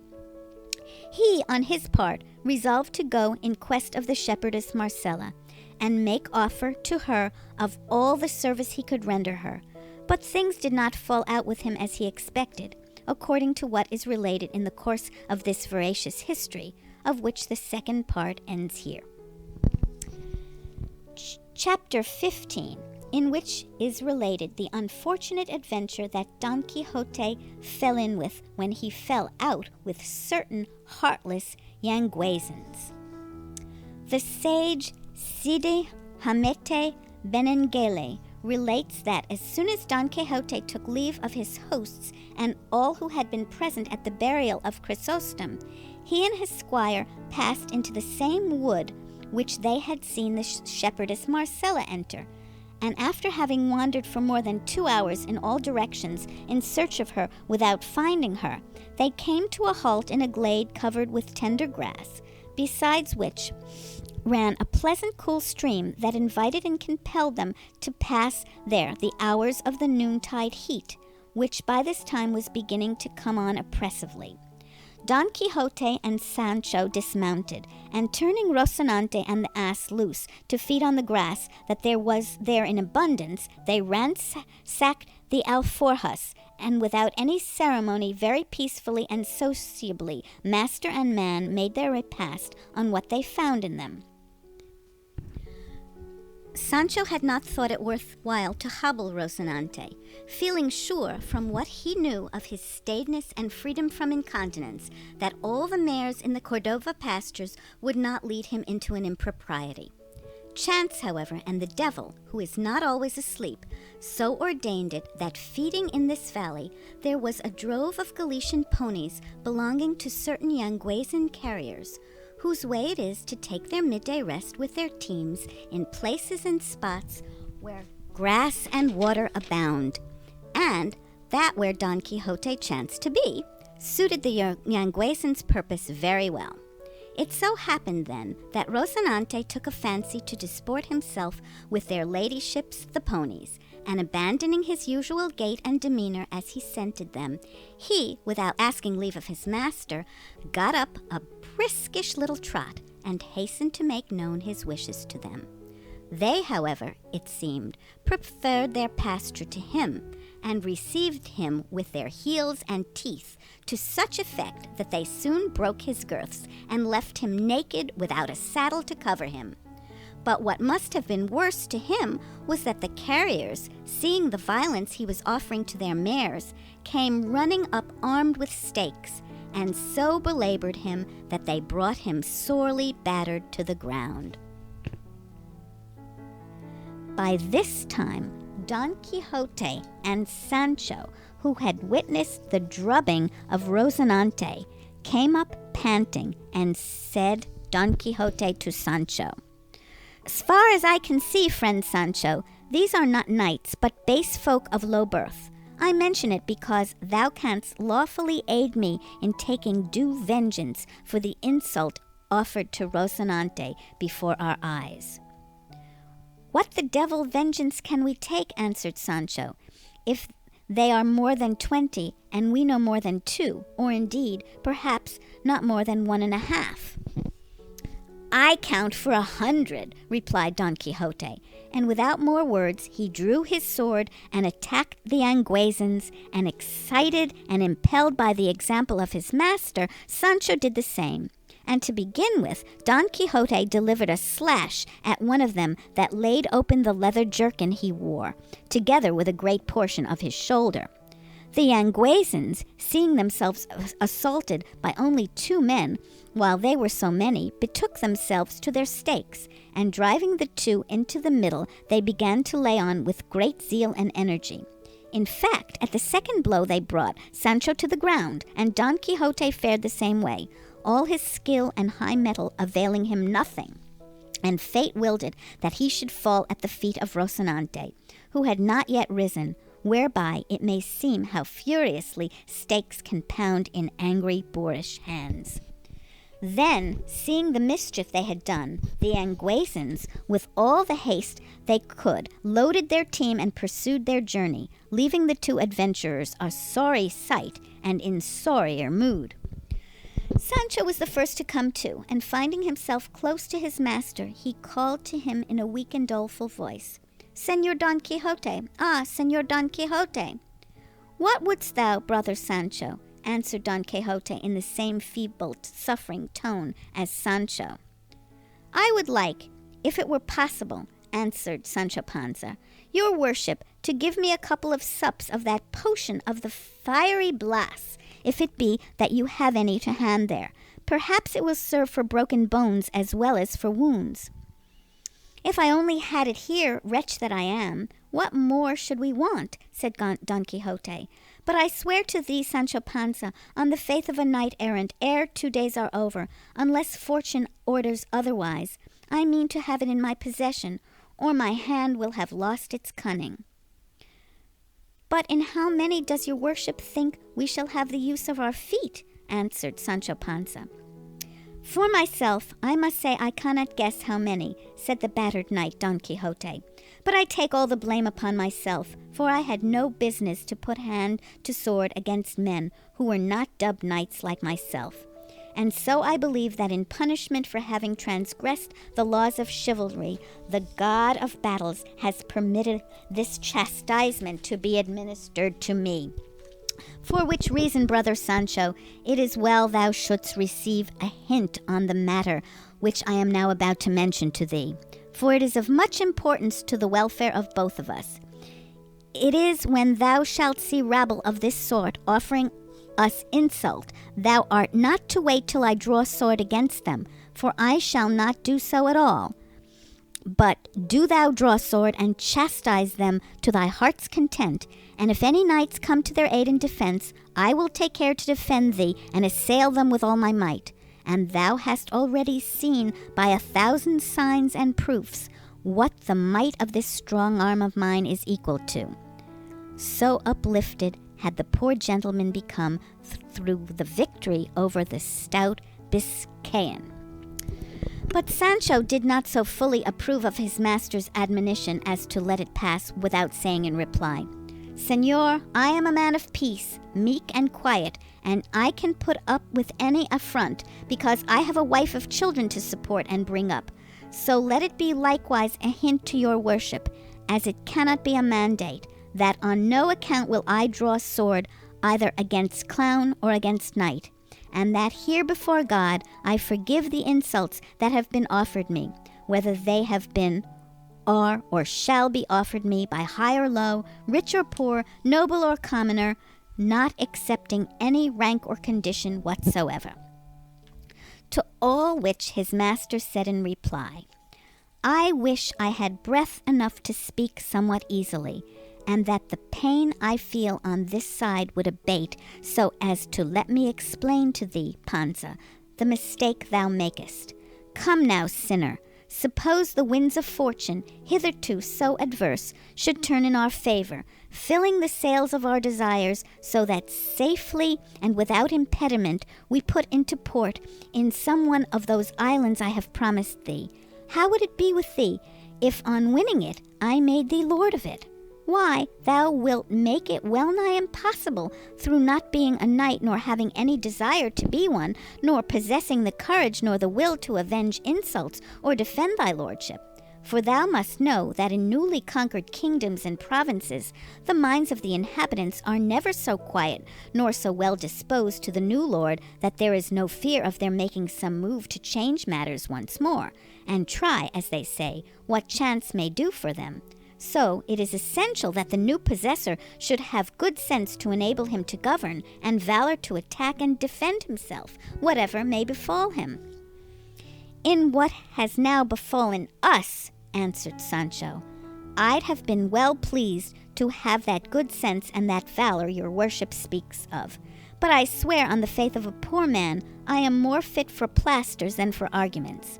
See if your worship can get up, and let us help Rocinante, though he does not deserve it, for he was the main cause of all this thrashing. I never thought it of Rocinante, for I took him to be a virtuous person and as quiet as myself. After all, they say right, that it takes a long time to come to know people, and that there is nothing sure in this life. Who would have said it, after such mighty slashes as your worship gave that unlucky knight-errant, there was coming travelling post, and at the very heels of them such a great storm of sticks as has fallen upon our shoulders?" "And yet thine, Sancho," replied Don Quixote, "ought to be used to such squalls. But mine, reared in soft cloth and fine linen, it is plain they must feel more keenly the pain of this mishap. And if it were not that I imagine, why do I say imagine, know of a certainty that all these annoyances are very necessary accompaniments of the calling of arms, I would lay me down here to die of pure vexation." To this the squire replied, "Señor, as these mishaps are what one reaps of chivalry, tell me if they happen very often, or if they have their own fixed time for coming to pass, because it seems to me that after 2 harvests we shall be no good for the 3rd, unless God in his infinite mercy helps us."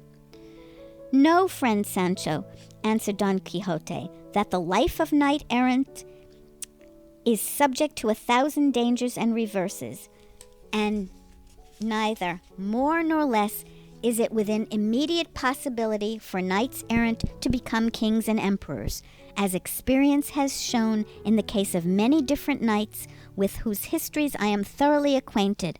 And I could tell thee now, if the pain would let me, of some who simply by might of arm have risen to the high stations I have mentioned, and those same, both before and after, experienced diverse misfortunes and miseries. For the valiant Amadis of Gaul found himself in the power of his mortal enemy Archelaus, the magician, who, it is positively asserted, holding him captive, gave him more than 200 lashes with the reins of his horse while tied to one of the pillars of a court. And moreover, there is a certain recondite author of no small authority who says that the Knight of Phoebus, being caught in a certain pitfall which opened under his feet in a certain castle, on falling found himself bound hand and foot in a deep pit underground, where they administered to him one of those things they call clysters, of sand and snow water, that well nigh finished him, and if he had not been succoured in that sore extremity by a sage, a great friend of his, it would have gone very hard with the poor knight. So I may well suffer in company with such worthy folk, for greater were the indignities which they had to suffer than those which we suffer. For I would have thee know, Sancho, that wounds caused by any instruments which happen by chance to be in hand inflict no indignity. And this is laid down in the law of the duel in express words. If, for instance, the cobbler strikes another with the last which he has in his hand, though it be in fact a piece of wood, it cannot be said for that reason that he whom he struck with it has been cudgelled. I say this lest thou shouldst imagine that because we have been drubbed in this affray, we have therefore suffered any indignity. For the arms those men carried, with which they pounded us, were nothing more than their stakes, and not one of them, so far as I remember, carried rapier, sword, or dagger. They gave me no time to see that much, answered Sancho, for hardly had I laid hand on my tizona when they signed the cross on my shoulders with their sticks, in such style that they took the sight out of my eyes and the strength out of my feet, stretching me where I now lie, and where thinking of whether all those stake strokes were an indignity or not gives me no uneasiness, which the pain of the blow does. For they will remain as deeply impressed on my memory as on my shoulders.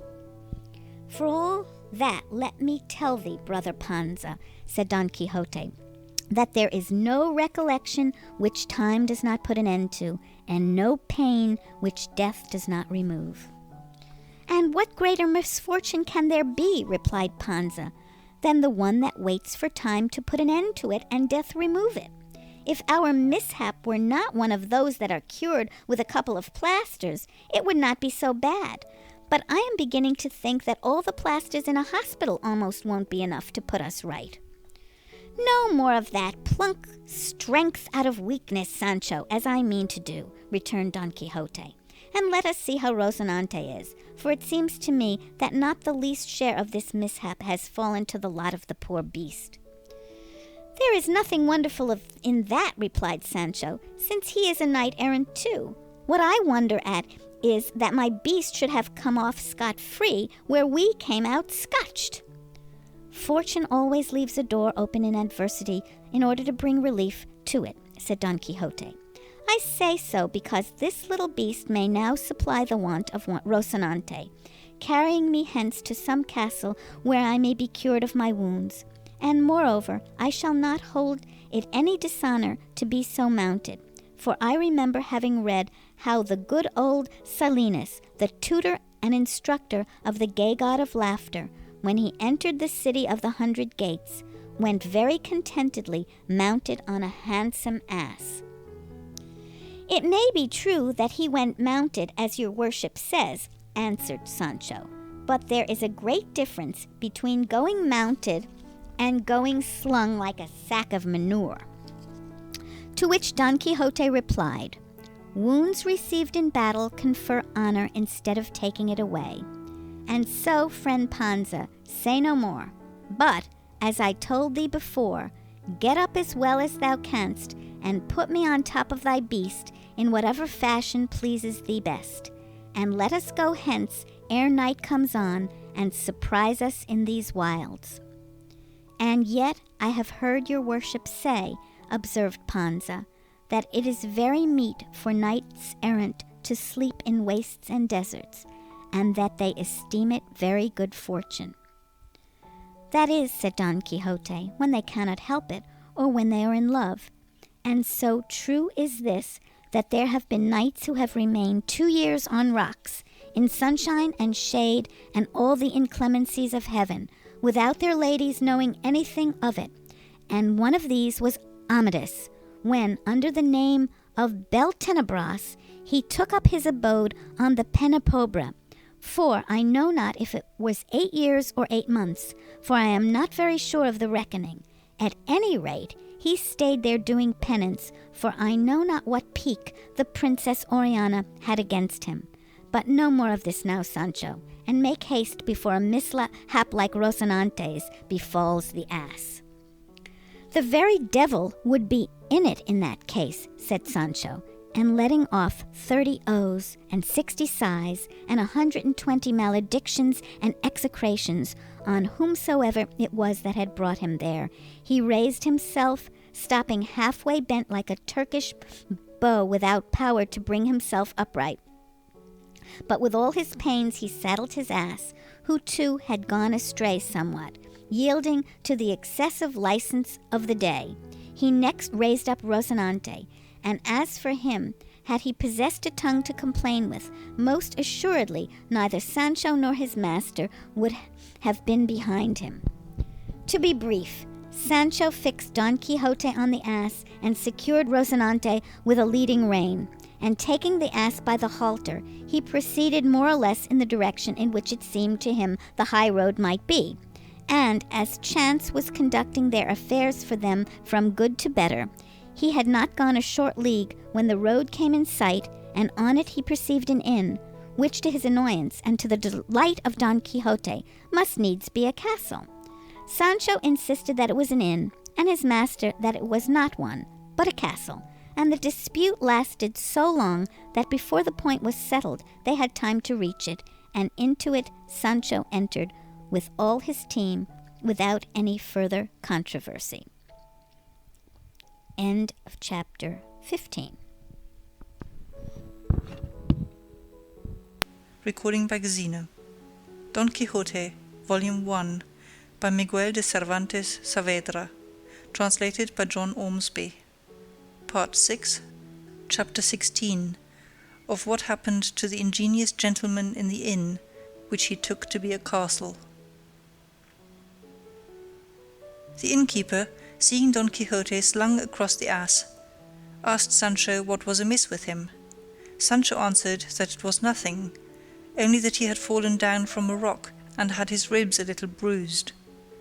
The innkeeper had a wife whose disposition was not such as those of her calling commonly have, for she was by nature kind-hearted and felt for the sufferings of her neighbours.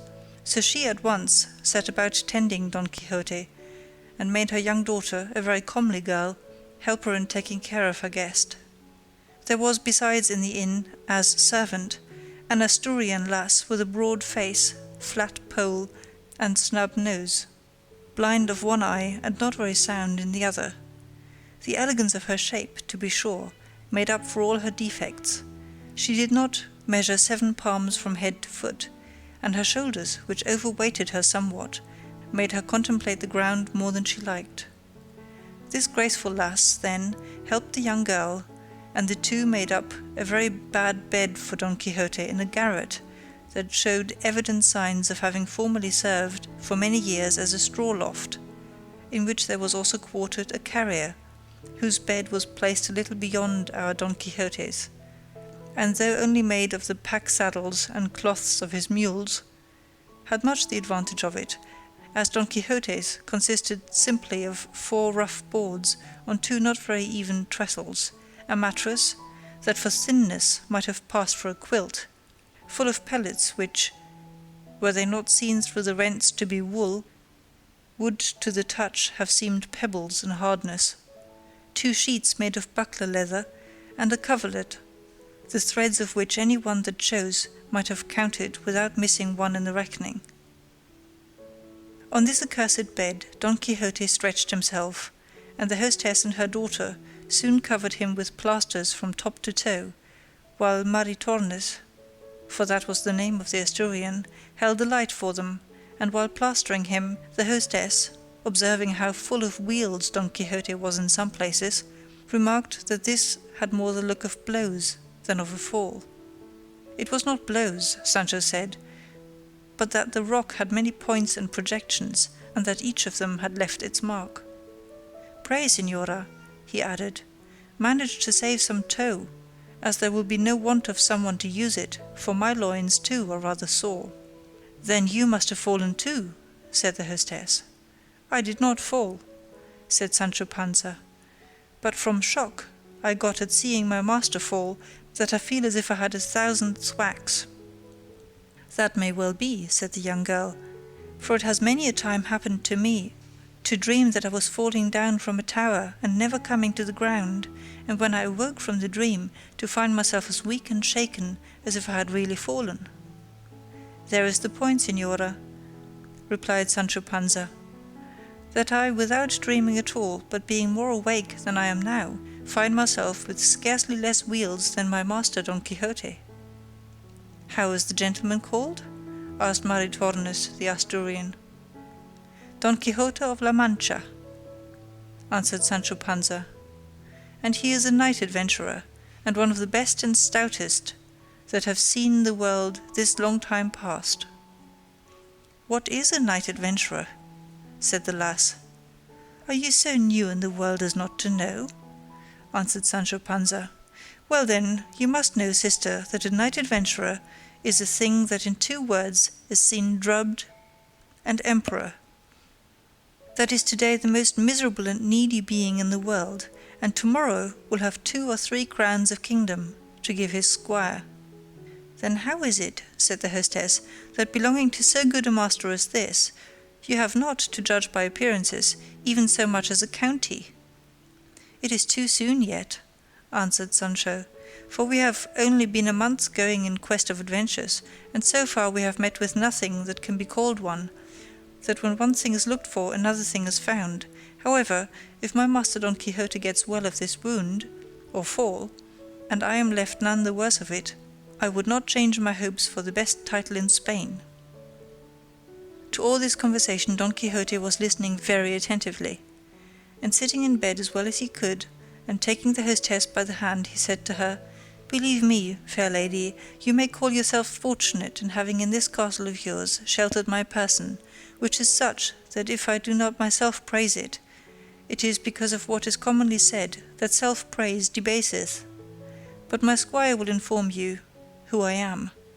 I only tell you that I shall preserve forever inscribed on my memory the service you have rendered me in order to tender you my gratitude while life shall last me, and would to heaven love held me not so enthralled and subject to its laws and to the eyes of that fair ingrate whom I name between my teeth, but that those of this lovely damsel might be the masters of my liberty." The hostess, her daughter, and the worthy Maritornes listened in bewilderment to the words of the knight-errant, for they understood about as much of them as if he had been talking Greek, though they could perceive they were all meant for expressions of goodwill and blandishments, and not being accustomed to this kind of language, they stared at him and wondered to themselves, for he seemed to them a man of a different sort from those they were used to, and thanking him in pothouse phrase for his civility, they left him, while the Asturian gave her attention to Sancho, who needed it no less than his master. The carrier had made an arrangement with her for recreation that night, and she had given him her word that when the guests were quiet and the family asleep, she would come in search of him and meet his wishes unreservedly. And it is said of this good lass that she never made promises of the kind without fulfilling them, even though she made them in a forest and without any witness present, for she plumed herself greatly on being a lady, and held it no disgrace to be in such an employment as servant in an inn, because, she said, misfortunes and ill luck had brought her to that position. The hard, narrow, wretched, rickety bed of Don Quixote stood first in the middle of this starlit stable, and close beside it Sancho made his, which merely consisted of a rush mat and a blanket that looked as if it was of threadbare canvas rather than of wool. Next to these 2 beds was that of the carrier, made up, as has been said, and all the trappings of the 2 best mules he had, though there were 12 of them, sleek, plump, and in prime condition, for he was one of the rich carriers of Arevalo, according to the author of this history, who particularly mentions this carrier because he knew him very well, and they even say was in some degree a relation of his. Besides which, Cidi Harnete Benengeli, was a historian of great research and accuracy in all things, as is very evident, since he would not pass over in silence those that have been already mentioned, however trifling and insignificant they might be, an example that might be followed by those grave historians who relate transactions so curtly and briefly that we hardly get a taste of them, all the substance of the work being left in the inkstand from carelessness, perverseness, or ignorance. 1,000 blessings on the author of Tablante de Ricamonte, and that of the other book, in which the deeds of the Conde Tomillas are recounted. With what minuteness they describe everything. To proceed, then, after having paid a visit to his team and given them their second feed, the carrier stretched himself on his pack-saddles and lay waiting for his conscientious Maritornes. Sancho was by this time plastered and had laid down, and though he strove to sleep, the pain of his ribs would not let him, while Don Quixote, with the pain of his, had his eyes as wide open as a hare's. The inn was all in silence, and in the whole of it there was no light except that given by a lantern that hung burning in the middle of the gateway. This strange stillness, and the thoughts always present to our knight's mind, of the incidents described at every turn in the books that were the cause of his misfortune, conjured up to his imagination as extraordinary a delusion as can well be conceived, which was that he fancied himself to have reached a famous castle, for, as has been said, all the inns he lodged in were castles to his eyes, and that the daughter of the innkeeper was daughter of the lord of the castle, and that she, won by his high-bred bearing, had fallen in love with him, and had promised to come to his bed for a while that night without the knowledge of her parents, and holding all this fantasy that he had constructed as solid fact, he began to feel uneasy and to consider the perilous risk which his virtue was about to encounter, and he resolved in his heart to commit no treason to his lady Dulcinea del Toboso, even though the Queen Guinevere herself and the Dame Quintanona should present themselves before him. While he was taken up with these vagaries, then, the time and the hour, an unlucky one for him, arrived for the Asturian to come, who in her smock with bare feet and her hair gathered into a fustian coif, with noiseless and cautious steps entered the chamber where the three were quartered, in quest of the carrier.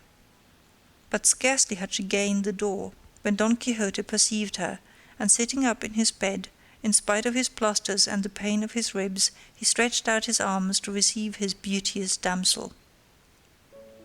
The Asturian, who went all doubled up, and in silence with her hands before her feeling for her lover, encountered the arms of Don Quixote, who grasped her tightly by the wrist, and drawing her towards him while she dared not utter a word, made her sit down on the bed. He then felt her smock, and, although it was of sackcloth, it appeared to him to be of the finest and softest silk. On her wrists she wore some glass beads, but to him they had the sheen of precious orient pearls. Her hair, which in some measure resembled a horse's mane, he rated as threads of the brightest golds of Araby, whose refulgence dimmed the sun himself. Her breath, which no doubt smelt of yesterday's stale salad, seemed to him to diffuse a sweet aromatic fragrance from her mouth, and in short, he drew her portrait in his imagination with the same features and in the same style as that which he had seen in his books of the other princesses who, smitten by love, came with all the adornments that are here set down to see the sorely wounded knight, and so great was the poor gentleman's blindness that neither touch nor smell nor anything else about the good lass that would have made any but a carrier vomit were enough to undeceive him. On the contrary, he was persuaded that he had the goddess of beauty in his arms, and holding her firmly in his grasp, he went on to say in a low, tender voice, "Would that found myself, lovely and exalted lady, in a position to repay such a favour as that which you, by the sight of your great beauty, have granted me. But fortune, which is never weary of persecuting the good, has chosen to place me upon this bed, where I lie so bruised and broken that though my inclination would gladly comply with yours, it is impossible. Besides, to this impossibility another yet greater is to be added, which is the faith that I have pledged to the peerless Dulcinea del Toboso, sole lady of my most secret thoughts, and were it not that this stood in the way, I should not be so insensible a knight as to miss the happy opportunity which your great goodness has offered me." Maritornes was fretting and sweating at finding herself held so fast by Don Quixote, and not understanding or heeding the words he addressed to her, she strove without speaking to free herself. The worthy carrier, whose unholy thoughts kept him awake, was aware of his doxy the moment she entered the door, and was listening attentively to all Don Quixote said, and jealous that the Asturian should have broken her word with him for another, drew nearer to Don Quixote's bed, and stood still to see what would come of this talk which he could not understand. But when he perceived the wench struggling to get free, and Don Quixote striving to hold her, not relishing the joke, he raised his arm and delivered such a terrible cuff on the lank jaws of the amorous knight, that he bathed all his mouth in blood, and not content with this, he mounted on his ribs, and with his feet tramped all over them at a pace rather smarter than a trot. The bed, which was somewhat crazy and not very firm on its feet, unable to support the additional weight of the carrier, came to the ground, and at the mighty crash of this the innkeeper awoke, and at once concluded that it must be some brawl of Maritornes, because after calling loudly to her he got no answer. With this suspicion he got up, and lighting a lamp, hastened to the quarter where he had heard the disturbance. The wench, seeing that her master was coming, and knowing that his temper was terrible, frightened and panic-stricken, made for the bed of Sancho Panza, who still slept, and crouching upon it, made a ball of herself. The innkeeper came in, exclaiming, "Where art thou, strumpet? Of course this is some of thy work." At this Sancho awoke, and feeling this mass almost on top of him, fancied he had a nightmare, and began to distribute fisticuffs all around, of which a certain share fell upon Maritornes, who, irritated by the pain and flinging modesty aside, paid back so many in return to Sancho that she woke him up in spite of himself.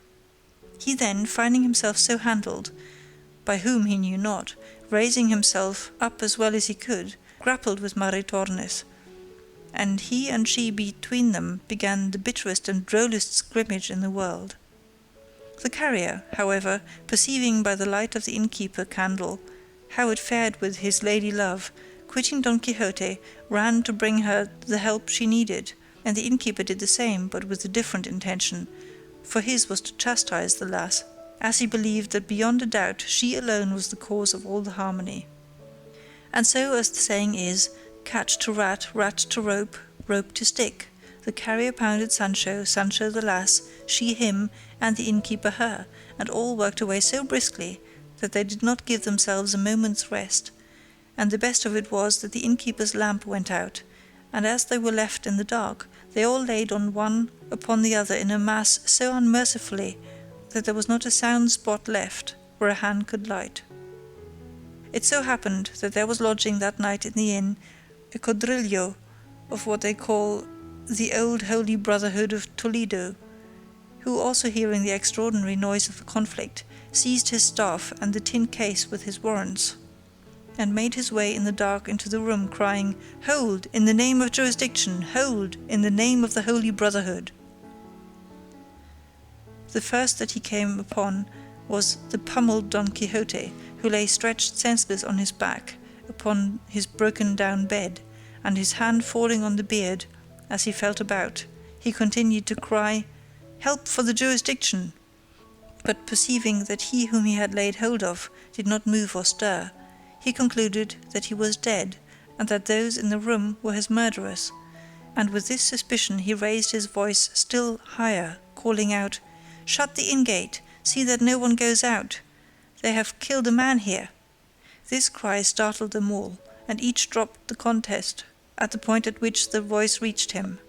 The innkeeper retreated to his room, the carrier to his pack-saddles, the lass to her crib. The unlucky Don Quixote and Sancho alone were unable to move from where they were. The cuadrillero on this let go Don Quixote's beard, and went out to look for a light to search for and apprehend the culprits, but not finding one, as the innkeeper had purposely extinguished the lantern on retreating to his room, he was compelled to have recourse to the hearth, where after much time and trouble he lit another lamp. End of chapter 16. Recorded by Gesine in April 2007.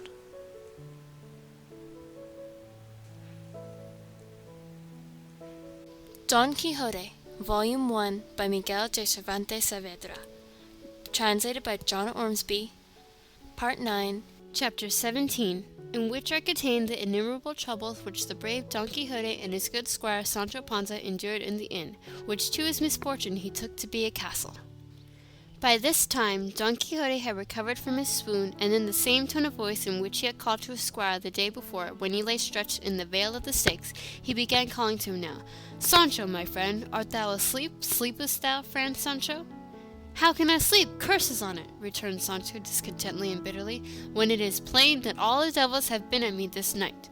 "Thou mayest well believe that," answered Don Quixote, "because either I know little, or this castle is enchanted, for thou must know, but this that I am now about to tell thee thou must swear to keep secret until after my death." "I swear it," answered Sancho. "I say so," continued Don Quixote, "because I hate taking away anyone's good name." "I say," replied Sancho, "that I swear to hold my tongue about it till the end of your worship's days, and gone grat, I may be able to let it out tomorrow." "Do I do thee such injuries, Sancho," said Don Quixote, "that thou wouldst see me dead so soon?" "It is not for that," replied Sancho, "but because I hate keeping things long, and I don't want them to grow rotten with me from overkeeping."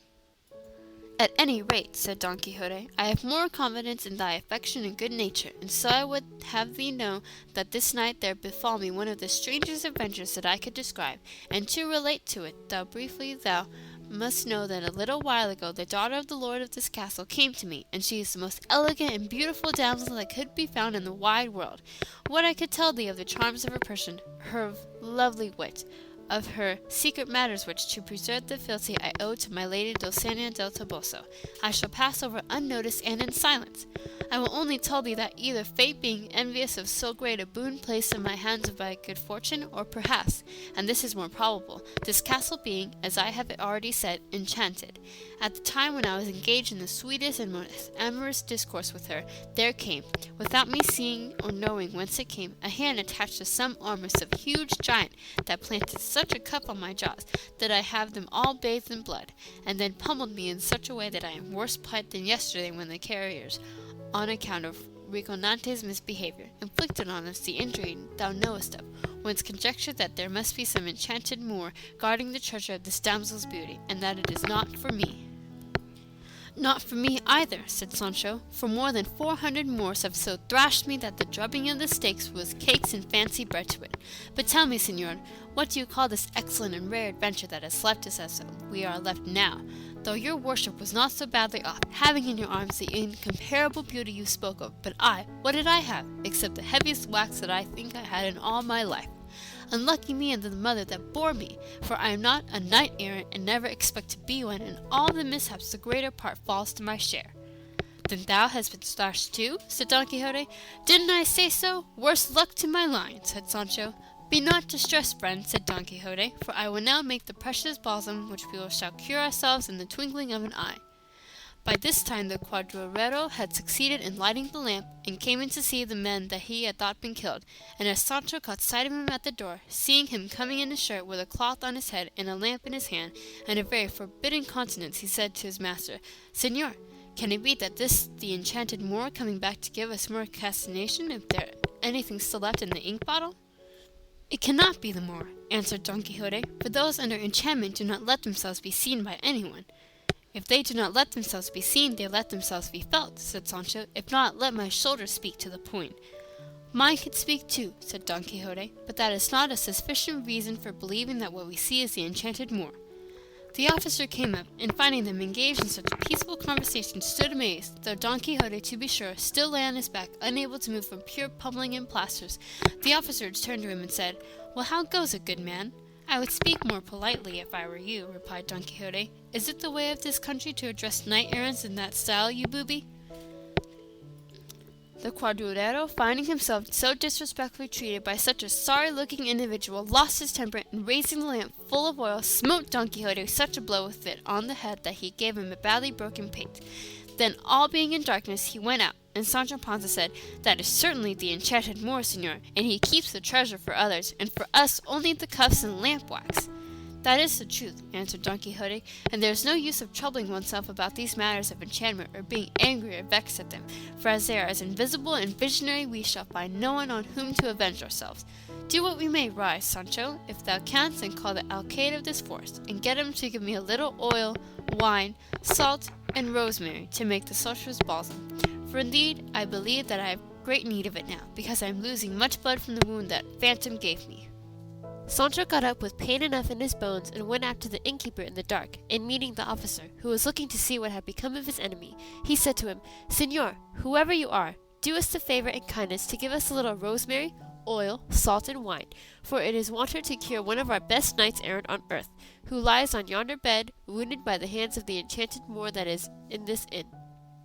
When the officer heard him talk in this way, he took him for a man out of his senses, and as day was now beginning to break, he opened the inn gate, and calling the host, he told him what this good man wanted. The host furnished him with what he required, and Sancho brought it to Don Quixote, who, with his hand to his head, was bewailing the pain of the blow of the lamp, which had done him no more than raising a couple of rather large lumps, and what he fancied blood was only the sweat that flowed from him in his sufferings during the late storm. To be brief, he took the materials of which he made a compound, mixing them all and boiling them a good while until it seemed to him they had come to perfection. He then asked for some vial to pour it into, and there was not one in the inn. He decided on putting it into a tin oil bottle or flask, of which the host made him a free gift. And over the flask he repeated more than 80 paternosters, and as many more Ave Marias, Salves, and Credos, accompanying each word with a cross by the way of benediction, at all which there were present Sancho, the innkeeper, and the quadrudero, for the carrier was now peacefully engaged in attending to the comfort of his mules.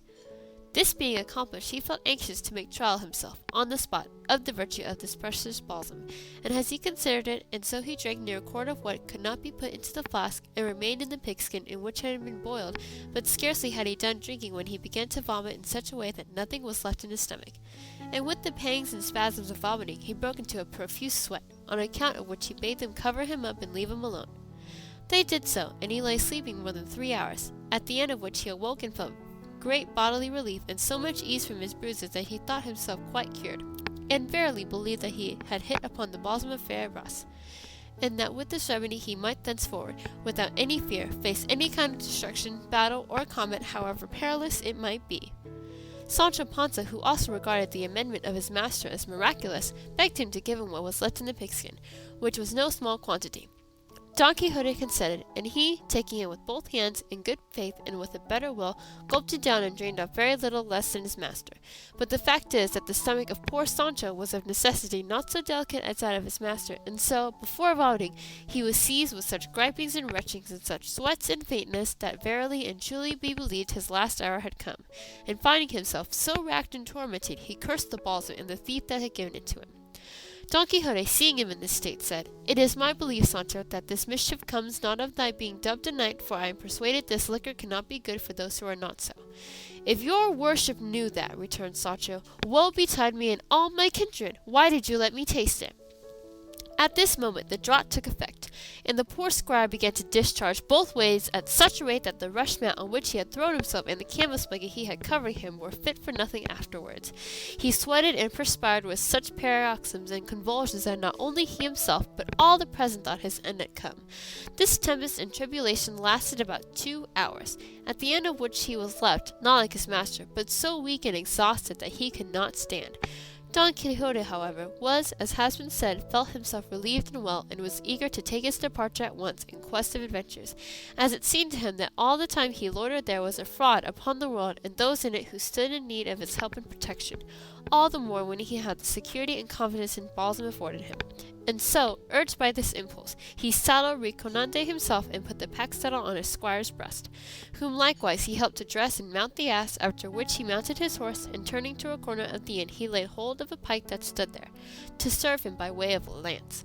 All that were in the inn, who were more than 20 persons, stood watching him, The innkeeper's daughter was likewise observing him, and he too never took his eyes off her, and from time to time fetched a sigh that he seemed to pluck up from the depths of his bowels, but they all thought it must be from the pain he felt in his ribs, and at any rate they who had seen him plastered the night before thought so.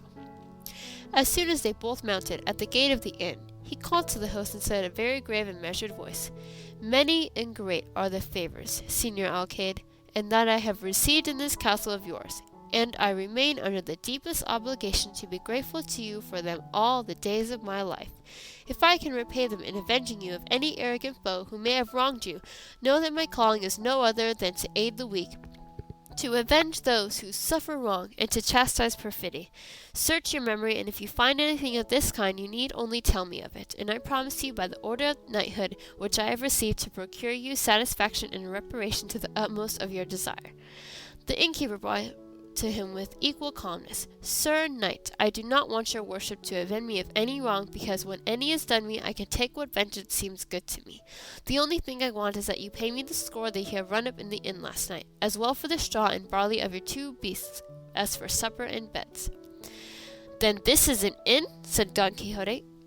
"And a very respectable one," said the innkeeper.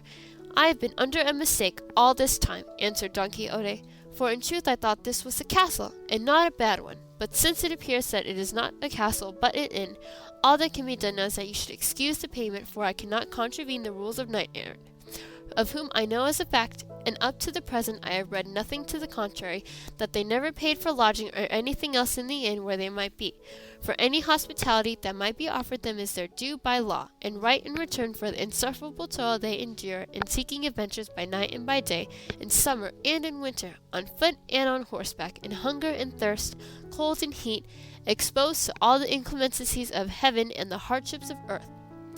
"I have little to do with that," replied the innkeeper. "Pay me what you owe me, and let us have no more talk of chivalry, for all I care about is to get my money." "You are a stupid, scurvy innkeeper," said Don Quixote, and putting spurs to Rocinante and bringing his pike to the slope, he rode out of the inn before anyone could stop him, and pushed on some distance without looking to see if his squire was following him. The innkeeper, when he saw him go without paying him, ran to get payment of Sancho, who said that as his master would not pay, neither would he, because, being as he was squire to a knight-errant, the same rule and reason held good for him as for his master with regard to not paying anything in inns and hostelries. And at this the innkeeper waxed very wroth, and threatened, if he did not pay, to compel him in a way that he would not like, to which Sancho made answer that by the law of chivalry his master had received he would not pay a rap, though it cost him his life, for the excellent and ancient usage of knights-errants was not going to be violated by him, nor should the squires of such as were yet to come into the world ever complain of him or reproach him without breaking so just a privilege. The ill luck of the unfortunate Sancho so ordered that among the company in the inn there were 4 wool-carters from Segovia, 3 needle-makers from the colt of Cordoba, and 2 lodgers from the fair Seville, lively fellows, tender-hearted, fond of a joke, and playful, who, almost as if instigated and moved by a common impulse, made up to Sancho and dismounted him from his ass, while one of them went in for the blanket of the host's bed. But on flinging him into they looked up, and seeing that the ceiling was somewhat lower than what they required for their work, they decided upon going out into the yard, which was bounded by the sky, and there, putting Sancho in the middle of the blanket, they began to raise him high, making sport with him as they would with a dog at stroke-tide.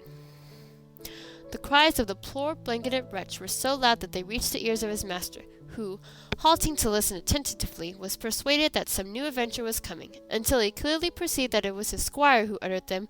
Wheeling about, he came up to the inn with a laborious gallop, and finding it shut, went round to see if he could find some way of getting in. But as soon as he came to the wall of the yard, which was not very high, he discovered the game that was being played with his squire. He saw him rising and falling in the air with such grace and nimbleness that, had his rage allowed him, it is my belief he would have laughed.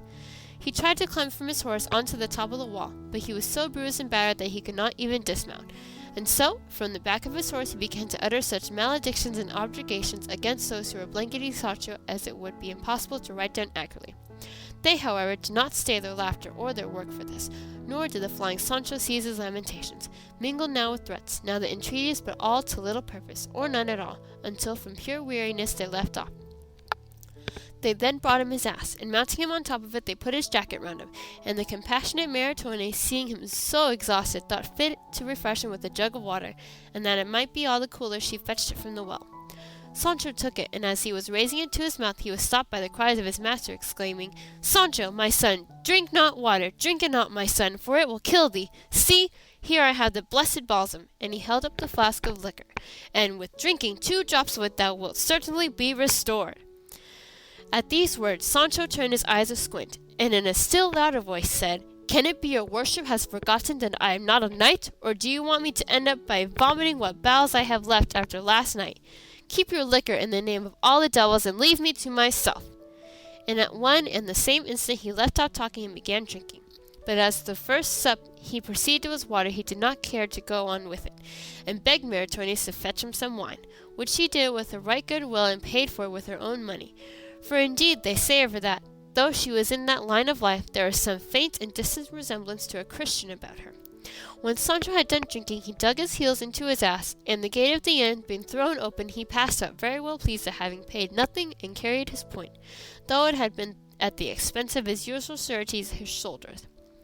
It is true that the innkeeper detained his alforjas in payment of what was owing to him, but Sancho took his departure in such a flurry that he never missed him. The innkeeper, as soon as he saw him off, wanted to bar the gate close, but the blanketers would not agree to it, for they were fellows who would not have cared 2 farthings for Don Quixote, even had he been really one of the knight-errants of the Round Table. End of Part 9. Chapter 17.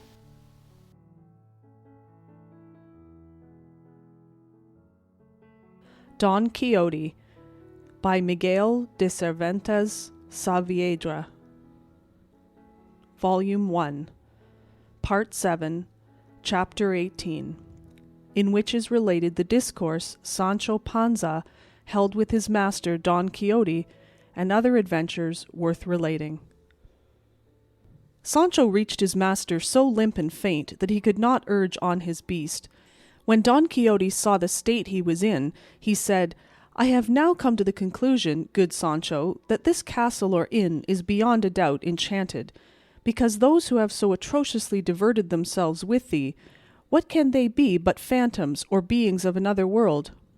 And I hold this confirmed by having noticed that when I was by the wall of the yard witnessing the acts of thy sad tragedy, it was out of my power to mount upon it, nor could I even dismount from Rocinante, because they no doubt had me enchanted.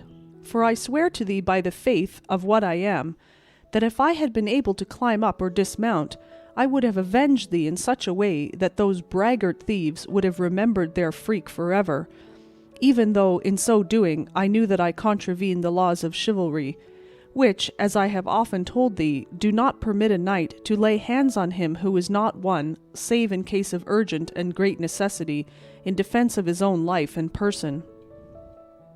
"I would have avenged myself too if I could," said Sancho, "whether I had been dubbed knight or not.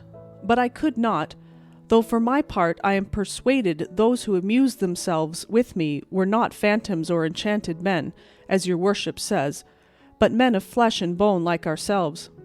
And they all had their names, for I heard them name them when they were tossing me, and one was called Pedro Martinez, and another Tenorio Hernandez, and the innkeeper, I heard, was called Juan Palamique, the left-handed, so that, señor, your not being able to leap over the wall of the yard or dismount from your horse came of something else besides enchantments. And what I make clearly from all of this is, that these adventures we go seeking will in the end lead us into such misadventures that we shall not know what is our right foot, and that the best and wisest thing, according to my small wits, would be for us to return home, now that it is harvest time, and attend to our business, and give over wandering from Zecca to Mecca and from pail to bucket, as the saying is." "How little thou knowest about chivalry, Sancho," replied Don Quixote. "Hold thy peace and have patience. The day will come when thou shalt see with thine own eyes what an honourable thing it is to wander in the pursuit of this calling.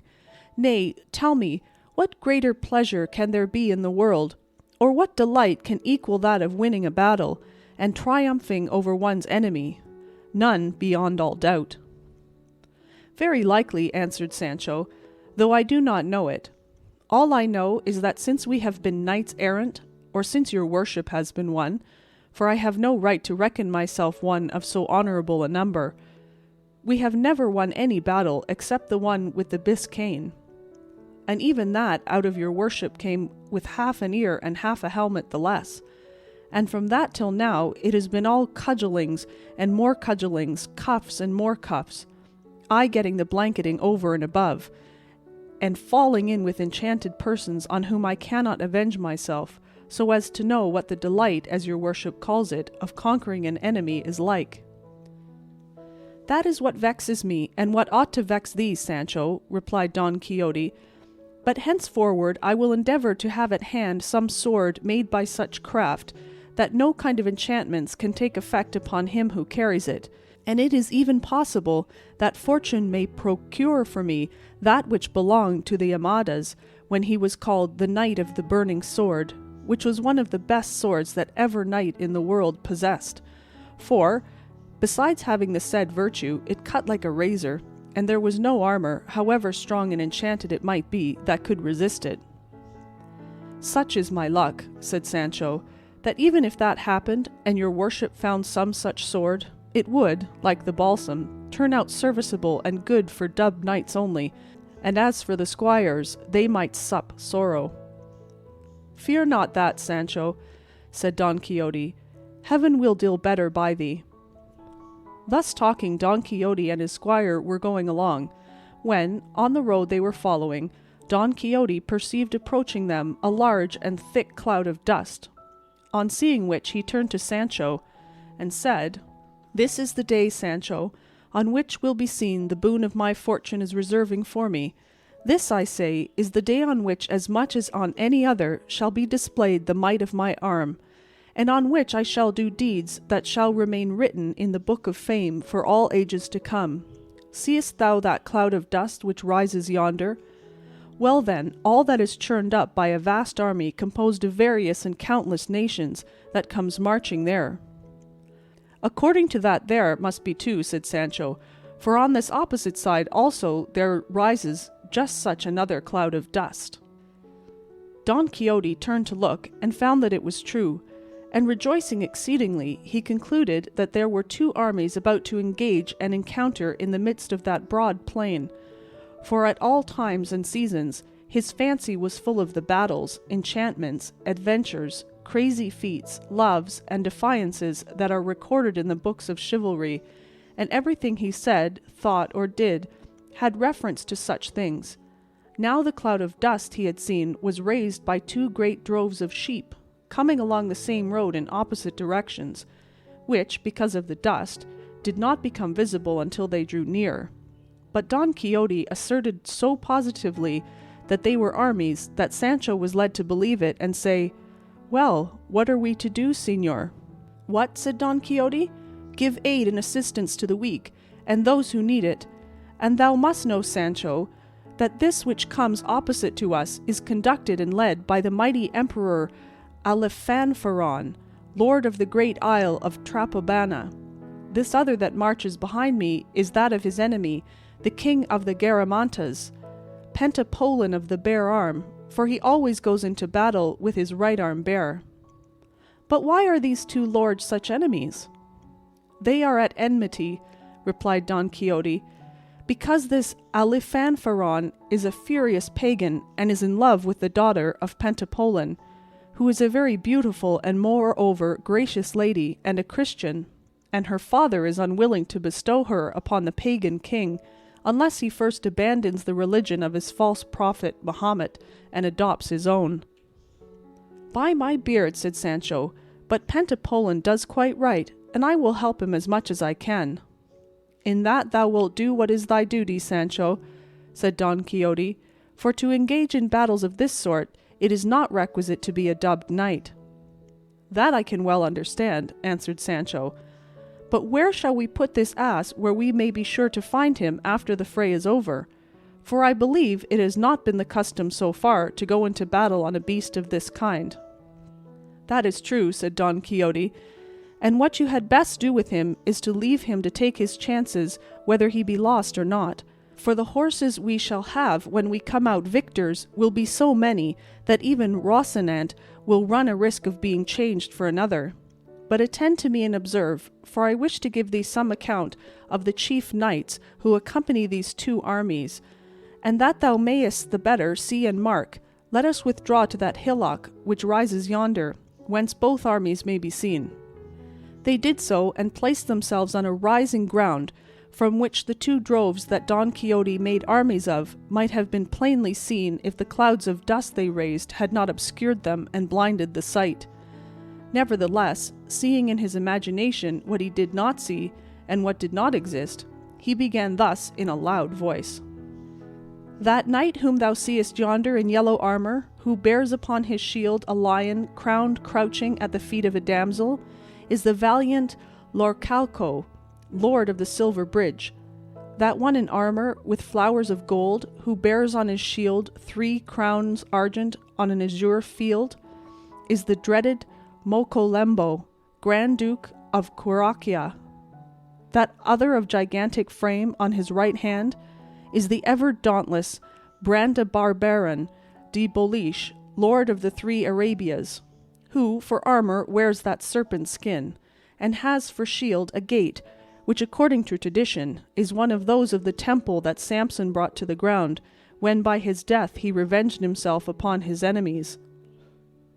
But turn thine eyes to the other side, and thou shalt see in front, and in the van of this other army, the ever victorious and never vanquished Timonel of Carciona, prince of New Biscay, who comes in armour with arms quartered azure, vert, white, and yellow, and bears on his shield a cat, or on a field tawny, with a motto that says, Maiu, which is the beginning of the name of his lady, who according to report is the peerless Maiolina, daughter of the Archduke Alfenequen of the Algarve.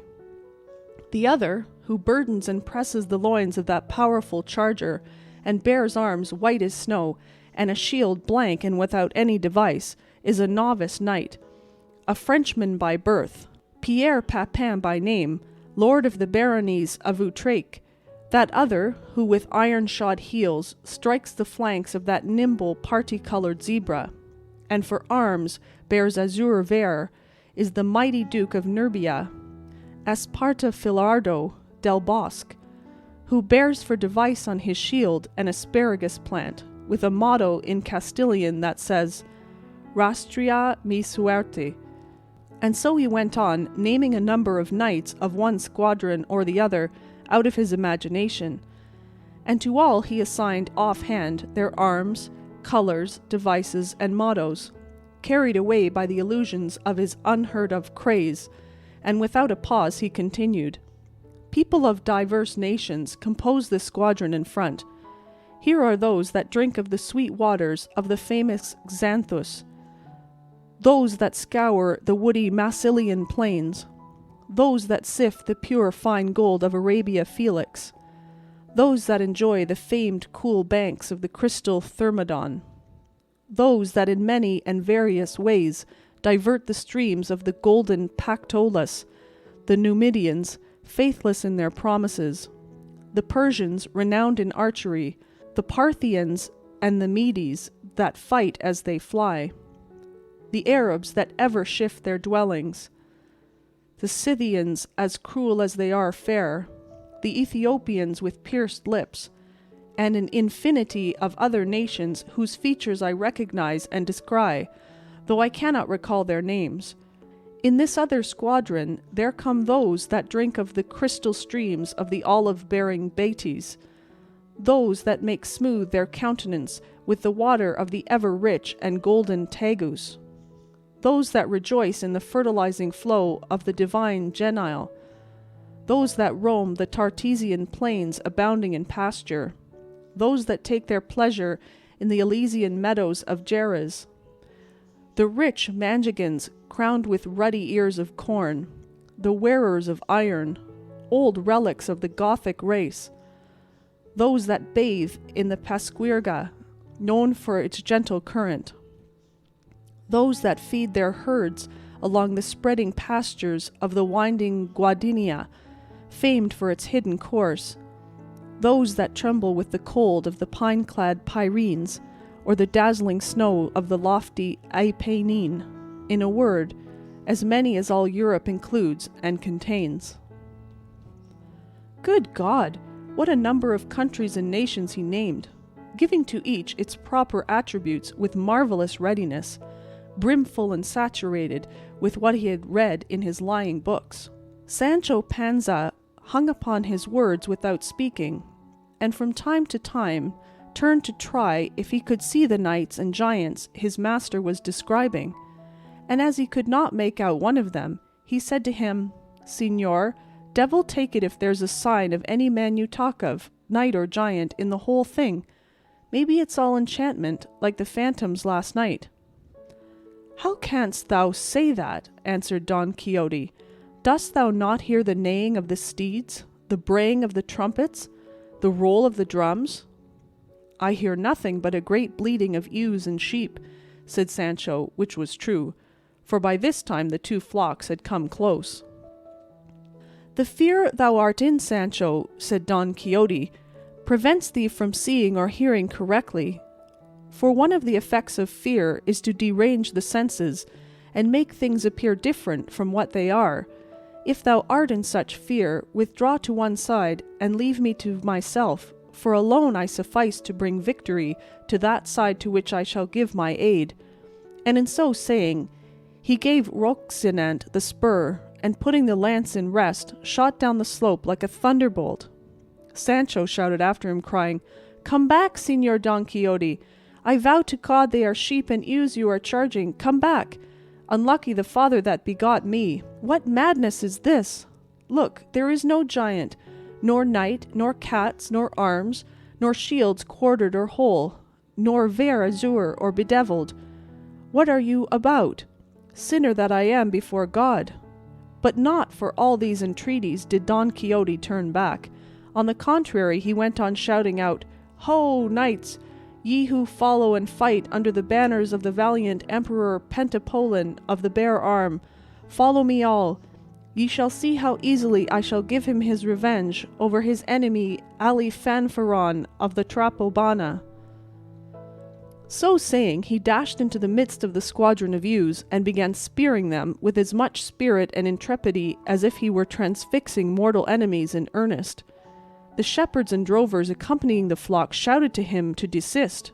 Seeing it was no use, they ungirt their slings and began to salute his ears with stones as big as one's fist. Don Quixote gave no heed to the stones, but letting drive right and left, kept saying, "Where art thou, proud Alifanfaron? Come before me. I am a single knight who would fain prove thy prowess hand to hand, and make thee yield thy life a penalty for the wrong thou dost to the valiant Pentapolin Garamanta." Here came a sugar plum from the brook that struck him on the side and buried a couple of ribs in his body. Feeling himself so smitten, he imagined himself slain or badly wounded for certain, and recollecting his liquor, he drew out his flask, and putting it to his mouth, began to pour the contents into his stomach. But ere he had succeeded in swallowing what seemed to him enough, there came another almond, which struck him on the hand and on the flask so fairly that it smashed it to pieces, knocking 3 or 4 teeth and grinders out of his mouth in its course, and sorely crushing 2 fingers of his hand. Such was the force of the first blow and of the second, that the poor knight, in spite of himself, came down backwards off his horse. The shepherds came up and felt sure they had killed him. So in all haste they collected their flock together, took up the dead beasts, of which there were more than 7, and made off without waiting to ascertain anything further. All this time Sancho stood on the hill, watching the crazy feats his master was performing, and tearing his beard, and cursing the hour and the occasion when fortune had made him acquainted with him. Seeing him then brought to the ground, and that the shepherds had taken themselves off, he ran to him and found him in very bad case, though not unconscious, and said he, "Did I not tell you to come back, Señor Don Quixote, and that what you were going to attack were not armies but droves of sheep?" "That's how that thief of a sage, my enemy, can alter and falsify things," answered Don Quixote. "Thou must know, Sancho, that it is a very easy matter for those of his sort to make us believe what they choose, and this malignant being who persecutes me, envious of the glory he knew I was to win in this battle, has turned the squadrons of the enemy into droves of sheep. At any rate, do this much, I beg of thee, Sancho, to undeceive thyself, and see that what I say is true. Mount thy ass, and follow them quietly, and thou shalt see that when they have gone some little distance from this, they will return to their original shape, and ceasing to be sheep, become men in all respects, as I described them to thee at first. But go not just yet, for I want thy help and assistance. Come hither, and see how many of my teeth and grinders are missing, for I feel as if there was not one left in my mouth. Sancho came so close that he almost put his eyes into his mouth. Now just at that moment the balsam had acted on the stomach of Don Quixote, so at the very instant when Sancho came to examine his mouth, he discharged all its contents with more force than a musket, and full onto the beard of the compassionate squire. "Holy Mary!" cried Sancho, "what is this that has happened to me? Clearly this sinner is mortally wounded, for he vomits blood from the mouth." But considering the matter a little more closely, he perceived by the colour, taste, and smell that it was not blood, but the balsam from the flask which he had seen him drink, and was taken with such a loathing that his stomach turned, and he vomited up his insides over his very master, and both were left in a precious state. Sancho ran to his ass to get something wherewith to clean himself and relieve his master out of his alforjas, but not finding them, he well nigh took leave of his senses, and cursed himself anew, and in his heart resolved to quit his master and return home, even though he forfeited the wages of his service and all hopes of the promised land.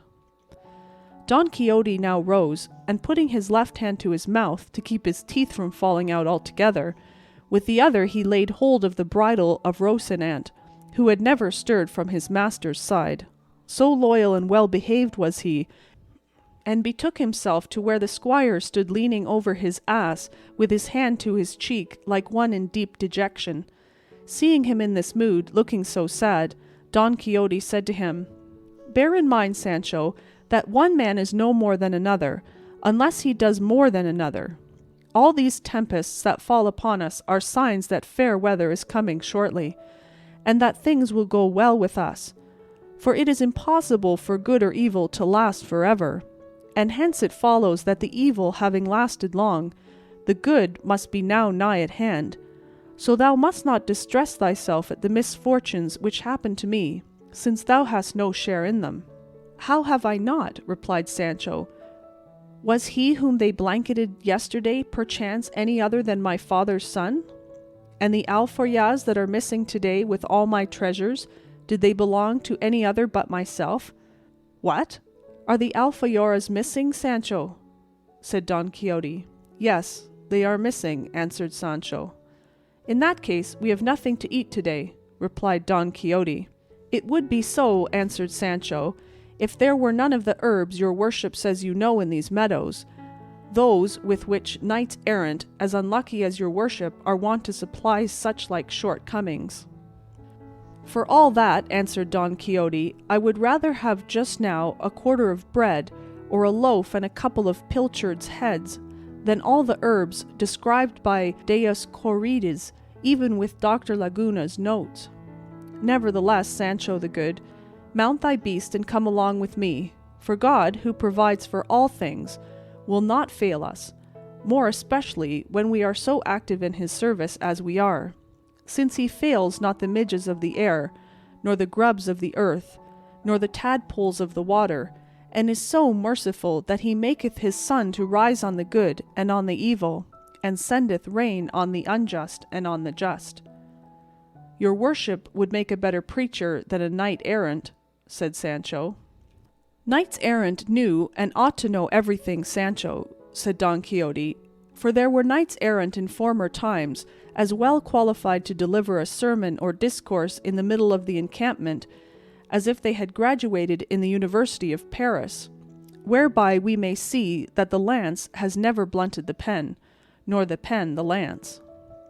Well, be it as your worship says, replied Sancho. Let us be off now, and find some place of shelter for the night. And God grant it may be somewhere where there are no blankets, nor blanketeers, nor phantoms, nor enchanted Moors. For if there are, may the devil take the whole concern. Ask that of God, my son, said Don Quixote, and do thou lead on where thou wilt. For this time I leave our lodgings to thy choice, but reach me here thy hand, and feel with thy finger, and find out how many of my teeth and grinders are missing from this right side of the upper jaw, for it is there I feel the pain. Sancho put in his fingers, and feeling about asked him, How many grinders used your worship have on this side? 4, replied Don Quixote, besides the back tooth, all whole and quite sound. Mind what you are saying, señor.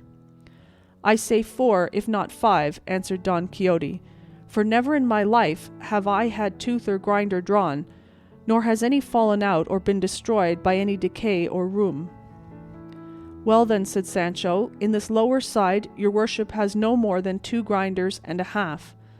In the upper neither a half nor any at all, for it is as smooth as the palm of my hand. Luckless that I am, said Don Quixote, hearing the sad news his squire gave him. I had rather they despoiled me of an arm, so it were not the sword arm. For I tell thee, Sancho, a mouth without teeth is like a mill without a millstone, and a tooth is much more to be prized than a diamond. But we who profess the austere order of chivalry are liable to all this. Mount, friend, and lead the way, and I will follow thee at whatever pace thou wilt. Sancho did as he bade him, and proceeded in the direction in which he thought he might find refuge, without quitting the high road, which was there very much frequented. As they went along then, at a slow pace, for the pain in Don Quixote's jaws kept him uneasy and ill-disposed for speed, Sancho thought it well to amuse and divert him by talk of some kind, and among the things he said to him was that which will be told in the following chapter. End of chapter 18. Don Quixote by Miguel de Cervantes Saavedra, translated by John Ormsby. Volume 1, Chapter 19, of the shrewd discourse which Sancho held with his master, and of the adventure that befell him with a dead body, together with other notable occurrences. It seems to me, señor, that all these mishaps that have befallen us of late have been without any doubt a punishment for the offence committed by your worship against the order of chivalry in not keeping the oath you made not to eat bread off a tablecloth or embrace the queen, and all the rest of it that your worship swore to observe until you had taken that helmet of Malandrinos, or whatever the Moor is called, for I do not very well remember. Thou art very right, Sancho, said Don Quixote, but to tell the truth, it had escaped my memory, and likewise thou mayest rely upon it that the affair of the blanket happened to thee because of thy fault in not reminding me of it in time. But I will make amends, for there are ways of compounding for everything in the order of chivalry. Why, have I taken an oath of some sort then? Said Sancho. It makes no matter that thou hast not taken an oath, said Don Quixote. Suffice it that I see thou art not quite clear of complicity, and whether or no, it will not be ill done to provide ourselves with a remedy. In that case, said Sancho, mind that your worship does not forget this, as you did the oath. Perhaps the phantoms may take it into their heads to amuse themselves once more with me, or even with your worship, if they see you so obstinate. While engaged in this and other talk, night overtook them on the road before they had reached or discovered any place of shelter, and what made it still worse was that they were dying of hunger. For with the loss of the alfayoras they had lost their entire larder and commissariat, and to complete the misfortune they met with an adventure which without any invention had really the appearance of one. It so happened that the night closed in somewhat darkly, but for all that they pushed on. Sancho, feeling sure that the road was the king's highway, they might reasonably expect to find some inn within a league or two. Going along then in this way, the night dark, the squire hungry, the master sharp set, they saw coming towards them on the road they were travelling a great number of lights, which looked exactly like stars in motion. Sancho was taken aback at the sight of them, nor did Don Quixote altogether relish them. The one pulled up his ass by the halter, the other his hack by the bridle, and they stood still, watching anxiously to see what all this would turn out to be, and found that the lights were approaching them, and the nearer they came, the greater they seemed. At which spectacle Sancho began to shake like a man dosed with mercury, and Don Quixote's hair stood on end. He, however, plucking up spirit a little, said, "This, no doubt, Sancho, will be the most mighty and perilous adventure, in which it will be needful for me to put forth all my valour and resolution." "Unlucky me," answered Sancho, "if this adventure happens to be one of phantoms, as I am beginning to think it is, where shall I find the ribs to bear it?" "Be they phantoms ever so much," said Don Quixote, "I will not permit them to touch a thread of thy garments, for if they played tricks with thee the time before, it was because I was unable to leap the walls of the yard. But now we are on a wide plain, where I shall be able to wield my sword as I please." "And if they enchant and cripple you as they did the last time," said Sancho, "what difference will it make being on the open plain or not?" "For all that," replied Don Quixote, "I entreat thee, Sancho, to keep a good heart, for experience will tell thee what mine is." "I will, please God," answered Sancho, and the two, retiring to one side of the road, set themselves to observe closely what all these moving lights might be, and very soon afterwards they made out some 20 encamisados, all on horseback, with lighted torches in their hands, the awe-inspiring aspect of whom completely extinguished the courage of Sancho, who began to chatter with his teeth like one in the cold fit of an ague, and his heart sank and his teeth chattered still more when they perceived distinctly that behind them there came a litter covered over with black, and followed by 6 more mounted figures in mourning down to the very feet of their mules, for they could perceive plainly they were not horses by the easy pace at which they went. And at the encamisados came along, they muttered to themselves in a low plaintive tone. This strange spectacle at such an hour and in such a solitary place was quite enough to strike terror into Sancho's heart, and even into his master's, and, save in Don Quixote's case, did so, for all Sancho's resolution had now broken down. It was just the opposite with his master, whose imagination immediately conjured all this to him vividly as one of the adventures of his books.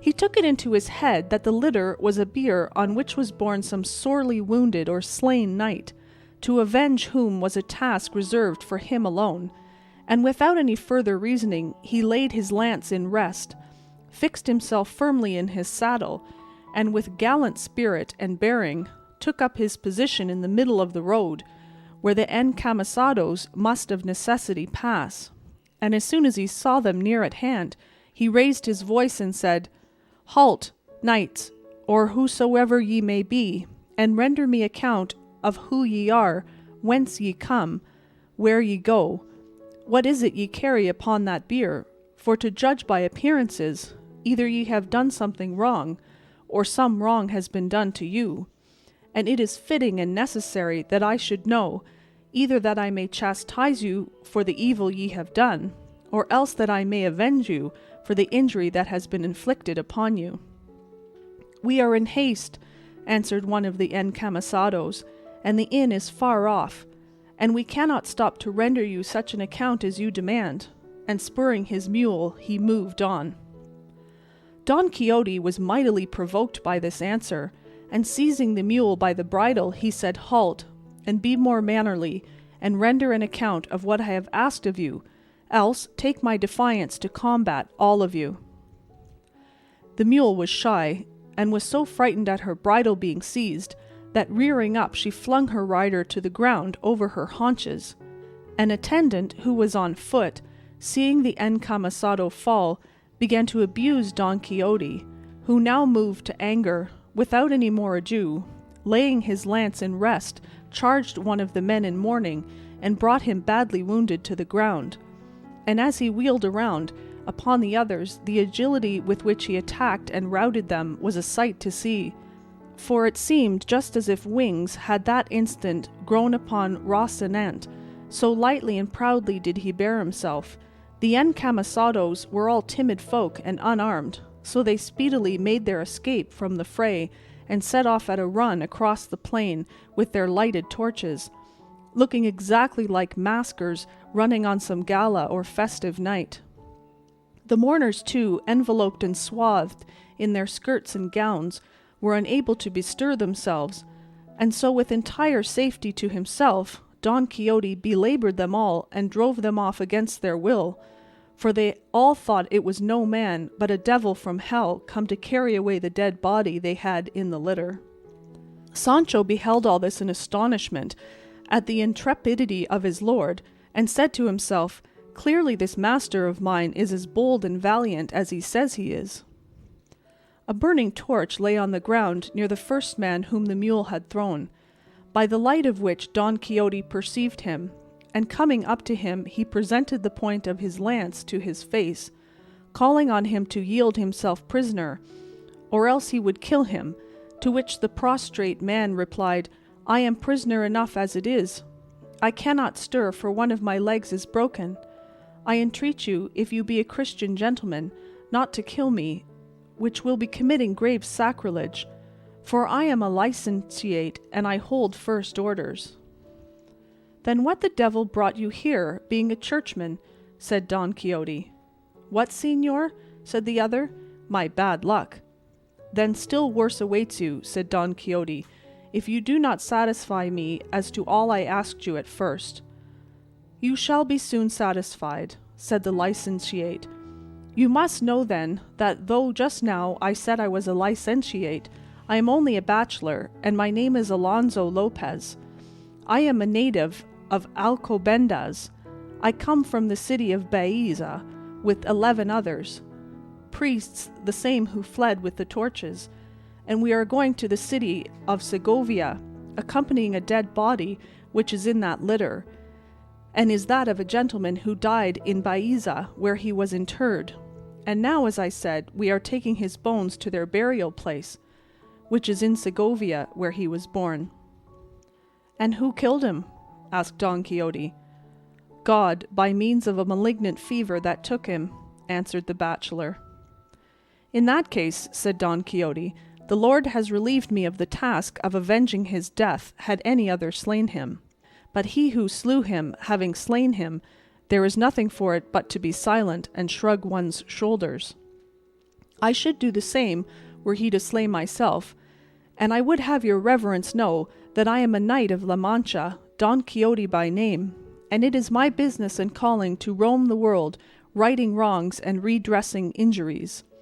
"I do not know how that about righting wrongs can be," said the bachelor, "for from straight you have made me crooked, leaving me with a broken leg that will never see itself straight again all the days of its life, and the injury you have redressed in my case has been to leave me injured in such a way that I shall remain injured forever, and the height of misadventure it was to fall in with you who go in search of adventures." "Things do not all happen in the same way," answered Don Quixote. "It all came, Sir Bachelor Alonso Lopez, of your going as it did by night, dressed in those surplices, with lighted torches, praying, covered with mourning, so that naturally you looked like something evil and of the other world, and so I could not avoid doing my duty in attacking you, and I should have attacked you even had I known positively that you were the very devils of hell, for such I certainly believed and took you to be." "As my fate has so willed it," said the bachelor, "I entreat you, Sir Knight-errant, whose errand has been such an evil one for me, to help me to get from under this mule that holds one of my legs caught between the stirrup and the saddle." "I would have talked on till tomorrow," said Don Quixote. "How long were you going to wait before telling me of your distress?" He at once called to Sancho, who, however, had no mind to come, as he was just then engaged in unloading a sumpter mule, well laden with provender, which these worthy gentlemen had brought with them. Sancho made a bag of his coat, and getting together as much as he could, and as the bag would hold, he loaded his beast. and then hastened to obey his master's call, and helped him to remove the bachelor from under the mule. Then putting him on her back, he gave him the torch, and Don Quixote bade him follow the track of his companions, and beg pardon of them on his part for the wrong which he could not help doing them. And that, Sancho, if by chance these gentlemen should want to know who was the hero that served them so, your worship may tell them that he is the famous Don Quixote of La Mancha, otherwise called the Knight of the Rueful Countenance. The bachelor then took his departure. I forgot to mention that before he did so, he said to Don Quixote, "Remember that you stand excommunicated for having laid violent hands on a holy thing, juxta illud, si quies suadente diabololo." "I do not understand that Latin," answered Don Quixote, "but I know well I did not lay hands, only this pike. Besides, I did not think I was committing an assault upon priests or things of the church, which, like a Catholic and faithful Christian as I am, I respect and revere, but upon phantoms and spectres of the other world. But even so, I remember how it fared with Cid Ruy Diaz when he broke the chair of the ambassador of the king before his holiness the Pope, who excommunicated him for the same, and yet the good Roderick of Vivar bore himself that day like a very noble and valiant knight." On hearing this, the bachelor took his departure, as has been said, and without making any reply, and Don Quixote asked Sancho what had induced him to call him the Knight of the Rueful Countenance, more then than at any other time. "I will tell you," answered Sancho. "It was because I have been looking at you for some time by the light of the torch held by that unfortunate, and verily your worship has got of late the most ill-favoured countenance I ever saw. It must be either owing to the fatigue of this combat, or else to the want of teeth and grinders." "It is not that," replied Don Quixote, "but because the sage, whose duty it will be to write the history of my achievements, must have thought it proper that I should take some distinctive name, as all knights of yore did, one being he of the burning sword, another he of the unicorn, this one he of the damsels, and he of the phoenix, another the knight of the griffin, and another he of the death, and by these names and designations they were known all the world round. And so I say that the sage aforesaid must have put it into your mouth and mine just now to call me the Knight of the Rueful Countenance, as I intend to call myself from this day forward, and that the said name may fit me better, I mean, when the opportunity offers, to have a very rueful countenance painted on my shield." "There is no occasion, señor, for wasting time or money on making that countenance," said Sancho, "for all that need be done is for your worship to show your own face to face to those who look at you, and without anything more, either image or shield, they will call you him of the rueful countenance, and believe me, I am telling you the truth. For I assure you, señor, and in good part be it said, hunger and the loss of your grinders have given you such an ill-favoured face that, as I say, the rueful picture may be very well spared." Don Quixote laughed at Sancho's pleasantry. Nevertheless, he resolved to call himself by that name, and have his shield or buckler painted as he had devised.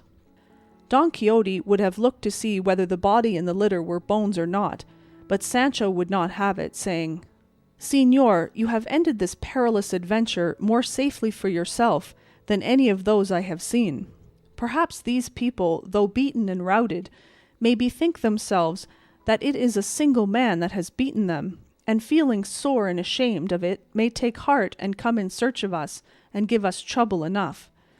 The ass is in proper trim, the mountains are near at hand, hunger presses, we have nothing more to do but make good our retreat, and as the saying is, the dead to the grave and the living to the loaf." And driving his ass before him, he begged his master to follow, who, feeling that Sancho was right, did so without replying, and after proceeding some little distance between two hills, they found themselves in a wide and retired valley, where they alighted, and Sancho unloaded his beast, and stretched upon the green grass with hunger for sauce, they breakfasted, dined, lunched, and supped all at once, satisfying their appetites with more than one store of cold meat, which the dead man's clerical gentlemen, who seldom put themselves on short allowance, had brought with them on their sumpter mule. But another piece of ill luck befell them, which Sancho held the worst of all, and that was that they had no wine to drink, not even water to moisten their lips. And as thirst tormented them, Sancho, observing that the meadow where they were was full of green and tender grass, said what will be told in the following chapter.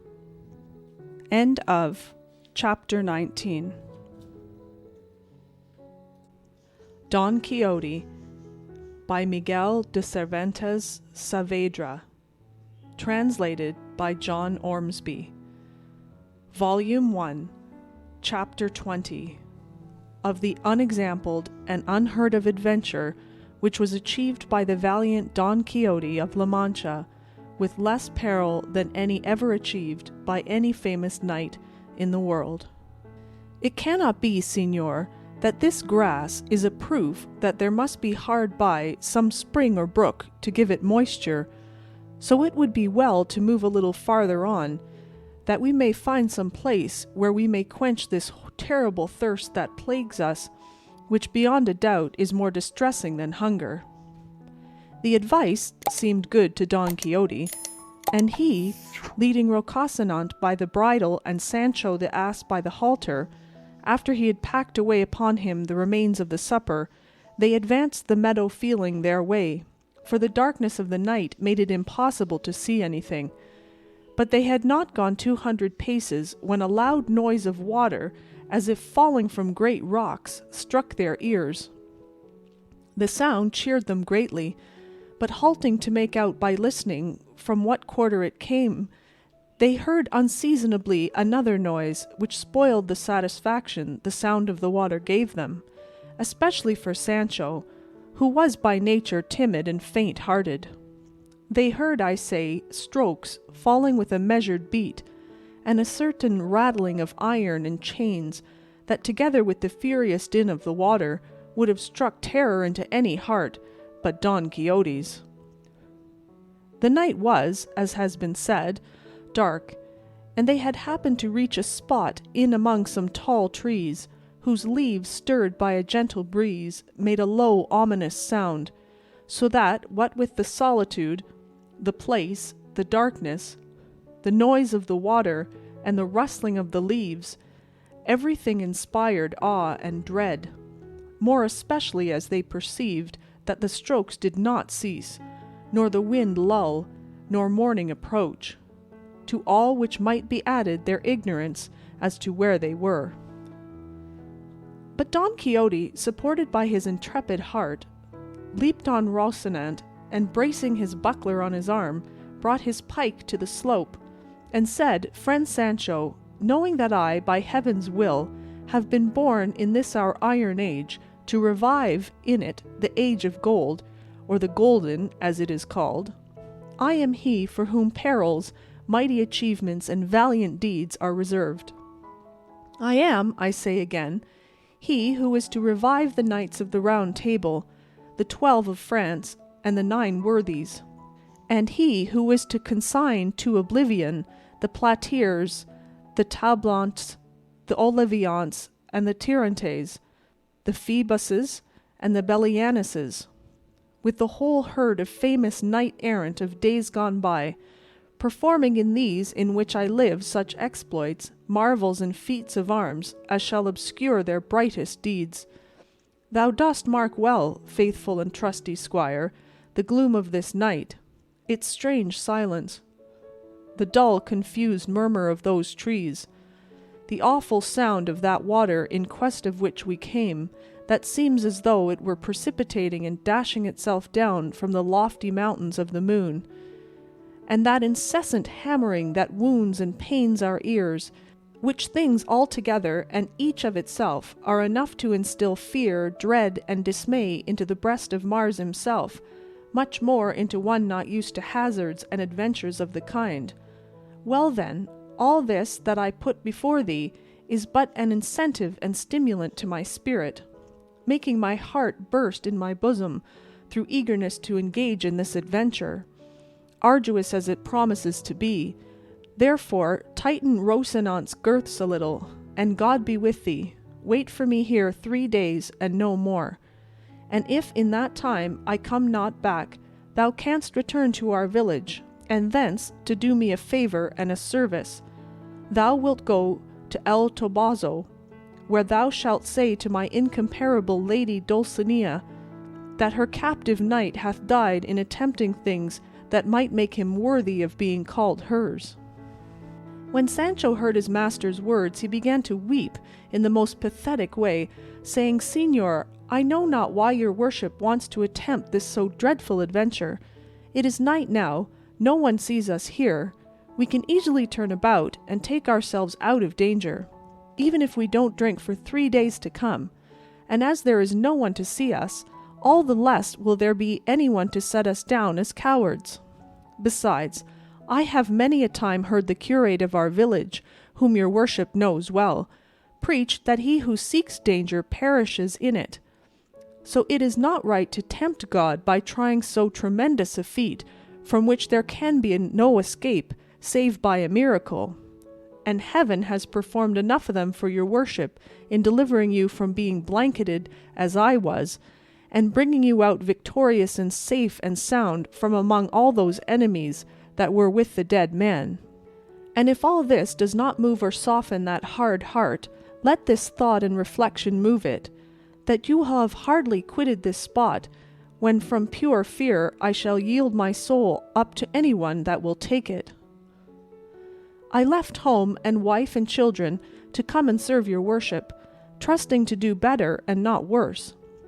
But as covetousness bursts the bag, it has rent my hopes asunder. For just as I had them highest about getting that wretched unlucky island your worship has so often promised me, I see that instead, and in lieu of it, you mean to desert me now in a place so far from human reach. For God's sake, master mine, deal not so unjustly by me, and if your worship will not entirely give up attempting this feat, at least put it off till morning. For by what the lore I learned when I was shepherd tells me it cannot want 3 hours of dawn now, because the mouth of the horn is overhead, and makes midnight in the line of the left arm. How canst thou see, Sancho, said Don Quixote, where it makes that line, or where this mouth, or this occiput, is that thou talkest of, when the night is so dark that there is not a star to be seen in the whole heaven? That's true, said Sancho, but fear has sharp eyes, and sees things underground. Much more above in heavens besides, there is good reason to show that it now wants but little of day. Let it want what it may, replied Don Quixote, it shall not be said of me now or at any time, that tears or entreaties turned me aside from doing what was in accordance with knightly usage, and so I beg of thee, Sancho, to hold thy peace. For God, who has put it into my heart to undertake now this so unexampled and terrible adventure, will take care to watch over my safety and console thy sorrow. What thou hast to do is to tighten Rocinante's girths well, and wait here, for I shall come back shortly, alive or dead. Sancho, perceiving it his master's final resolve, and how little his tears, counsels, and entreaties prevailed with him, determined to have recourse to his own ingenuity and compel him, if he could, to wait till daylight. And so, while tightening the girths of the horse, he quietly and without being felt, with his ass's halter tied both Rocinante's legs, so that when Don Quixote strove to go, he was unable, as the horse could only move by jumps. Seeing the success of his trick, Sancho Panza said, See there, señor, heaven, moved by my tears and prayers, has so ordered it that Rocinante cannot stir, and if you will be obstinate and spur and strike him, you will only provoke fortune, and kick, as they say, against the pricks. Don Quixote at this grew desperate, but the more he drove his heels into the horse, the less he stirred him, and not having any suspicion of the tying, he was fain to resign himself and wait till daybreak, or until Rocinante could move, firmly persuaded that all this came of something other than Sancho's ingenuity. So he said to him, As it is so, Sancho, and as Rocinante cannot move, I am content to wait till dawn smiles upon us, even though I weep while it delays its coming."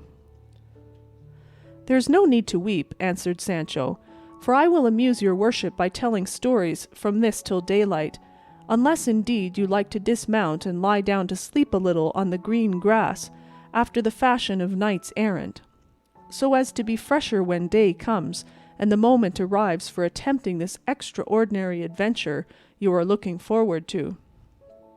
"What art thou talking about, dismounting or sleeping for?" said Don Quixote. "Am I, thinkest thou, one of those knights that take their rest in the presence of danger? Sleep, thou who art born to sleep, or do as thou wilt, for I will act as I think most consistent with my character." "Be not angry, master mine," replied Sancho. "I did not mean to say that." And coming close to him, he laid one hand on the pommel of the saddle, and the other on the cantle, so that he held his master's left thigh in his embrace, not daring to separate a finger's width from him. So much afraid was he of the strokes, which still resounded with a regular beat. Don Quixote bade him tell some story to amuse him as he had proposed, to which Sancho replied that he would if his dread of what he heard would let him. "Still," said he, "I will strive to tell a story which, if I can manage to relate it, and nobody interferes with the telling, is the best of stories. And let your worship give me your attention, for here I begin. What was, was, and may the good that is to come be for all, and the evil for him that goes to look for it. Your worship must know that the beginning of the old folk used to put to their tales was not just as each one pleased. It was a maxim of Cato Zorzorino the Roman, that says the evil for him that goes to look for it, and it comes as pat to the purpose now as ring to finger, to show that your worship should keep quiet, and not go looking for evil in any quarter, and that we should go back by some other road, since nobody forces us to follow this in which so many terrors affront us." "Go on with thy story, Sancho," said Don Quixote, "and leave the choice of our road to my care." "I say then," continued Sancho, "that in a village of Estremadura there was a goat shepherd, that is to say, one who tended goats, which shepherd or goat herd, as my story goes, was called Lope Ruiz, and this Lope Ruiz was in love with a shepherdess called Torralva, which shepherdesses called Torralva was the daughter of a rich grazier, and this rich grazier." "If that is the way thou tellest thy tale, Sancho," said Don Quixote, "repeating twice all thou hast to say, thou wilt not have done these 2 days. Go straight on with it, and tell it like a reasonable man, or else say nothing." "Tales are always told in my country in the very way I am telling this," answered Sancho, "and I cannot tell it in any other, nor is it right of your worship to ask me to make new customs." "Tell it as thou wilt," replied Don Quixote, "and as fate will have it that I cannot help listening to thee, go on." "And so, lord of my soul," continued Sancho, "as I have said, this shepherd was in love with Torralva the shepherdess, who was a wild, buxom lass, with something of the look of a man about her, for she had little moustaches. I fancy I see her now." "Then you knew her?" said Don Quixote. "I did not know her," said Sancho, "but he who told me the story said it was so true and certain that when I told it to another I might safely declare and swear I had seen it all myself. And so in course of time the devil, who never sleeps and puts everything in confusion, contrived that the love the shepherd bore the shepherdess turned into hatred and ill will, and the reason, according to evil tongues, was some little jealousy she caused him that crossed the line and trespassed on forbidden ground, and so much did the shepherd hate her from that time forward, in order to escape from her, he determined to quit the country and go where he should never set eyes on her again. Torralva, when she found herself spurned by Lope, was immediately smitten with love for him, though she had never loved him before. That is the natural way of women, said Don Quixote, to scorn the one that loves them and love the one that hates them. Go on, Sancho. It came to pass, said Sancho, that the shepherd carried out his intention, and driving his goats before him, took his way across the plains of Estremadura to pass over into the kingdom of Portugal. Torralva, who knew of it, went after him, and on foot and barefoot followed him at a distance, with a pilgrim's staff in her hand, and a scrip round her neck, in which she carried, it is said, a bit of looking-glass, and a piece of a comb, and some little pot or other of paint for her face. But let her carry what she said. I'm not going to trouble myself to prove it. All I say is that the shepherd, they say, came with his flock to cross over the river Guadiana, which was at that time swollen and almost overflowing its banks. And at the spot he came to, there was neither ferry nor boat, nor anyone to carry him or his flock to the other side, at which he was much vexed, for he perceived that Torralva was approaching, and would give him great annoyance with her tears and entreaties. However, he went looking about so closely that he discovered a fisherman who had alongside of him a boat so small that it could hold only one person and one goat. But for all that he spoke to him and agreed with him to carry himself and the 300 goats across. The fisherman got into the boat and carried one goat over. He came back and carried another over. He came back again and again, brought over another. Let your worship keep count of the goats the fisherman is taking across, for if one escapes the memory, there will be an end of the story, and it will be impossible to tell another word of it. To proceed, I must tell you the landing place on the other side was miry and slippery, and the fisherman lost a great deal of time in going and coming. Still he returned for another goat, and another, and another. Take it for granted he brought them all across, said Don Quixote, and don't keep going and coming in this way, or thou wilt not make an end of bringing them over this 12-month. How many have gone across so far? Said Sancho. How the devil do I know? Replied Don Quixote. There it is, said Sancho, what I told you, that you must keep a good count. Well then, by God, there is an end of the story, for there is no going any further. How can that be? Said Don Quixote. Is it so essential to the story to know to a nicety the goats that have crossed over, that if there be a mistake of one in the reckoning, thou canst not go on with it? No, señor, not a bit, replied Sancho, for when I asked your worship to tell me how many goats had crossed, and you answered you did not know, at that very instant all I had to say passed away out of memory, and faith, there was much virtue in it, and entertainment. So then, said Don Quixote, the story has come to an end? As much as my mother has, said Sancho. In truth, said Don Quixote, thou hast told one of the rarest stories, tales, or histories that anyone in the world could have imagined, and such a way of telling it and ending it was never seen, nor will be in a lifetime, though I expected nothing else from thy excellent understanding. But I do not wonder, for perhaps those ceaseless strokes may have confused thy wits. All that may be, replied Sancho, but I know that, as to my story, all that can be said is that it ends there, where the mistake in the count of the passage of the goats begins. Let it end where it will, well and good, said Don Quixote, and let us see if Rocinante can go. And again he spurred him, and again Rocinante made jumps and remained where he was, so well tied was he. Just then, whether it was the cold of the morning that was now approaching, or that he had eaten something laxative at supper, or that it was only natural, as is most likely, Sancho felt a desire to do what no one could do for him. But so great was the fear that had penetrated his heart, he dared not separate himself from his master by as much as the black of his nail. To escape doing what he wanted was, however, also impossible. So what he did for peace's sake was to remove his right hand, which held the back of the saddle, and with it to untie gently and silently the running string which alone held up his breeches, so that on loosening it they at once fell down round his feet like fetters. He then raised his shirt as well as he could, and bared his hind quarters, no slim ones.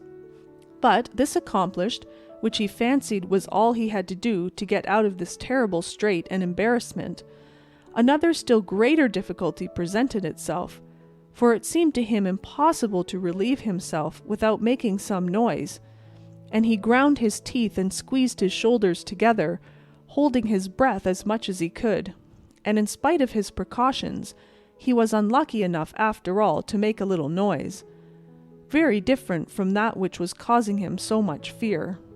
Don Quixote, hearing it, said, "What noise is that, Sancho?" "I don't know, señor," he said. "It must be something new, for adventures and misadventures never begin with a trifle." Once more he tried his luck, and succeeded so well that without any further noise or disturbance he found himself relieved of the burden that had given him so much discomfort. But as Don Quixote's sense of smell was as acute as his hearing, and as Sancho was so closely linked with him that the fumes rose almost in a straight line, it could not be but that some should reach his nose, and as soon as they did he came to its relief by compressing it between his fingers, saying in a rather snuffing tone, "Sancho, it strikes me thou art in great fear." "I am," answered Sancho, "but how does your worship perceive it now more than ever?"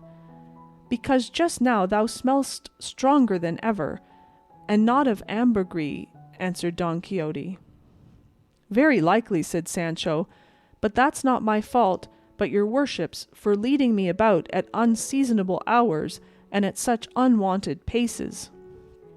"Then go back 3 or 4, my friend," said Don Quixote, all the time with his fingers to his nose, "and for the future pay more attention to thy person and to what thou owest to mine, for it is my great familiarity with thee that has bred this contempt." "I'll bet," replied Sancho, "that your worship thinks I have done something I ought not with my person." "It makes it worse to stir it, friend Sancho," returned Don Quixote. With this and other talk of the same sort, master and man passed the night, till Sancho, perceiving that daybreak was coming on apace, very cautiously untied Rocinante and tied up his breeches. As soon as Rocinante found himself free, though by nature he was not at all meddlesome, he seemed to feel lively and began pawing, for as to capering, begging his pardon, he knew not what it meant. Don Quixote then, observing that Rocinante could move, took it as a good sign and a signal that he should attempt the dread adventure. By this time day had fully broken, and everything showed distinctly, and Don Quixote saw that he was among some tall trees, chestnuts, which cast a very deep shade. He perceived likewise that the sound of the strokes did not cease, but could not discover what caused it, and so, without any further delay, he let Rocinante feel the spur, and once more taking leave of Sancho, he told him to wait for him there 3 days at most, and as he had said before, if he should not have returned by that time, he might feel sure it was God's will that he should end his days in that perilous adventure. He again repeated the message and commission with which he was to go on his behalf to his lady Dulcinea, and said he was not to be uneasy as to the payment of his services, for before leaving home he had made his will, in which he would find himself fully recompensed in the matter of wages in due proportion to that time he had served. But if God delivered him safe, sound, and unhurt out of that danger, he might look upon the promised island as much more than certain. Sancho began to weep afresh on again hearing the affecting words of his good master, and resolved to stay with him until the final issue and end of the business. From these tears and this honourable resolve of Sancho Panza's, the author of this history infers that he must have been of good birth, and at least an old Christian, and the feeling he displayed touched his, but not so much as to make him show any weakness. On the contrary, hiding what he felt as well as he could, he began to move towards that quarter whence the sound of the water and of the strokes seemed to come.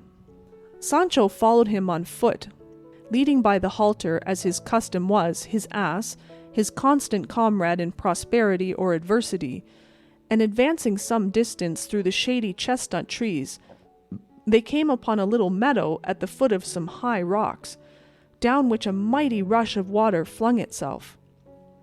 At the foot of the rocks were some rudely constructed houses, looking more like ruins than houses, from among which came, they perceived, the din and clatter of blows, which still continued without intermission. Rocinante took fright at the noise of the water and of the blows, but quieting him, Don Quixote advanced step by step towards the houses, commending himself with all his heart to his lady, imploring her support in that dread pass and enterprise, and on the way commending himself to God, too, not to forget him. Sancho, who never quitted his side, stretched his neck as far as he could, and peered between the legs of Rocinante to see if he could discover which it was that caused him such fear and apprehension. They went, it might be 100 paces farther, when on turning a corner the true cause, beyond the possibility of any mistake, of that dread-sounding and to them awe-inspiring noise that had kept them all the night in such fear and perplexity, appeared plain and obvious, and it was, if reader thou art not disgusted and disappointed, 6 fulling hammers, which by their alternate strokes made all the din. When Don Quixote perceived what it was, he was struck dumb and rigid from head to foot. Sancho glanced at him and saw him with his head bent down upon his breast in manifest mortification. And Don Quixote glanced at Sancho and saw him with his cheeks puffed out and his mouth full of laughter, and evidently ready to explode with it, and in spite of his vexation he could not help laughing at the sight of him. And when Sancho saw his master begin, he let go so heartily he had to hold his sides with both hands to keep himself from bursting with laughter. 4 times he stopped, and as many times did his laughter break out afresh, with the same violence as at first. Whereat Don Quixote grew furious, above all when he heard him say mockingly, "Thou must know, friend Sancho, that of heaven's will I was born in this our iron age, to revive in it the golden and age of gold. I am he for whom are reserved perils, mighty achievements, valiant deeds." And here he went on repeating the words that Don Quixote uttered the first time they'd heard the awful strokes. Don Quixote then, seeing that Sancho was turning him into ridicule, was so mortified and vexed that he lifted up his pike and smote him 2 such blows, that if instead of catching them on his shoulders he had caught them on his head, there would have been no wages to pay, unless indeed to his heirs. Sancho, seeing that he was getting an awkward return in earnest for his jest, and fearing his master might carry it still further, said to him very humbly, "Calm yourself, sir, for by God I am only joking." "Well then, if you are joking, I am not," replied Don Quixote. "Look here, my lively gentleman, if these, instead of being fulling hammers, had been some perilous adventure, have I not, think you, shown the courage required for the attempt and achievement? Am I perchance, being, as I am, a gentleman, bound to know and distinguish sounds, and tell whether they come from fulling mills or not, and that when perhaps, as is the case, I have never in my life seen any as you have, low boor as you are, that have been born and bred among them?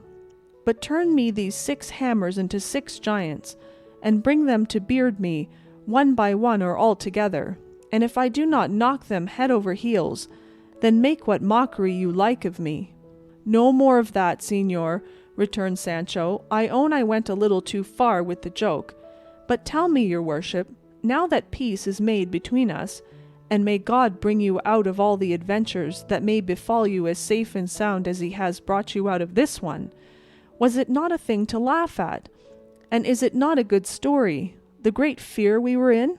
At least that I was in, for as to your worship, I see now that you neither know nor understand what either fear or dismay is." "I do not deny it," said Don Quixote, "that what happened to us may be worth laughing at, but it is not worth making a story about, for it is not every one that is shrewd enough to hit the right point of a thing."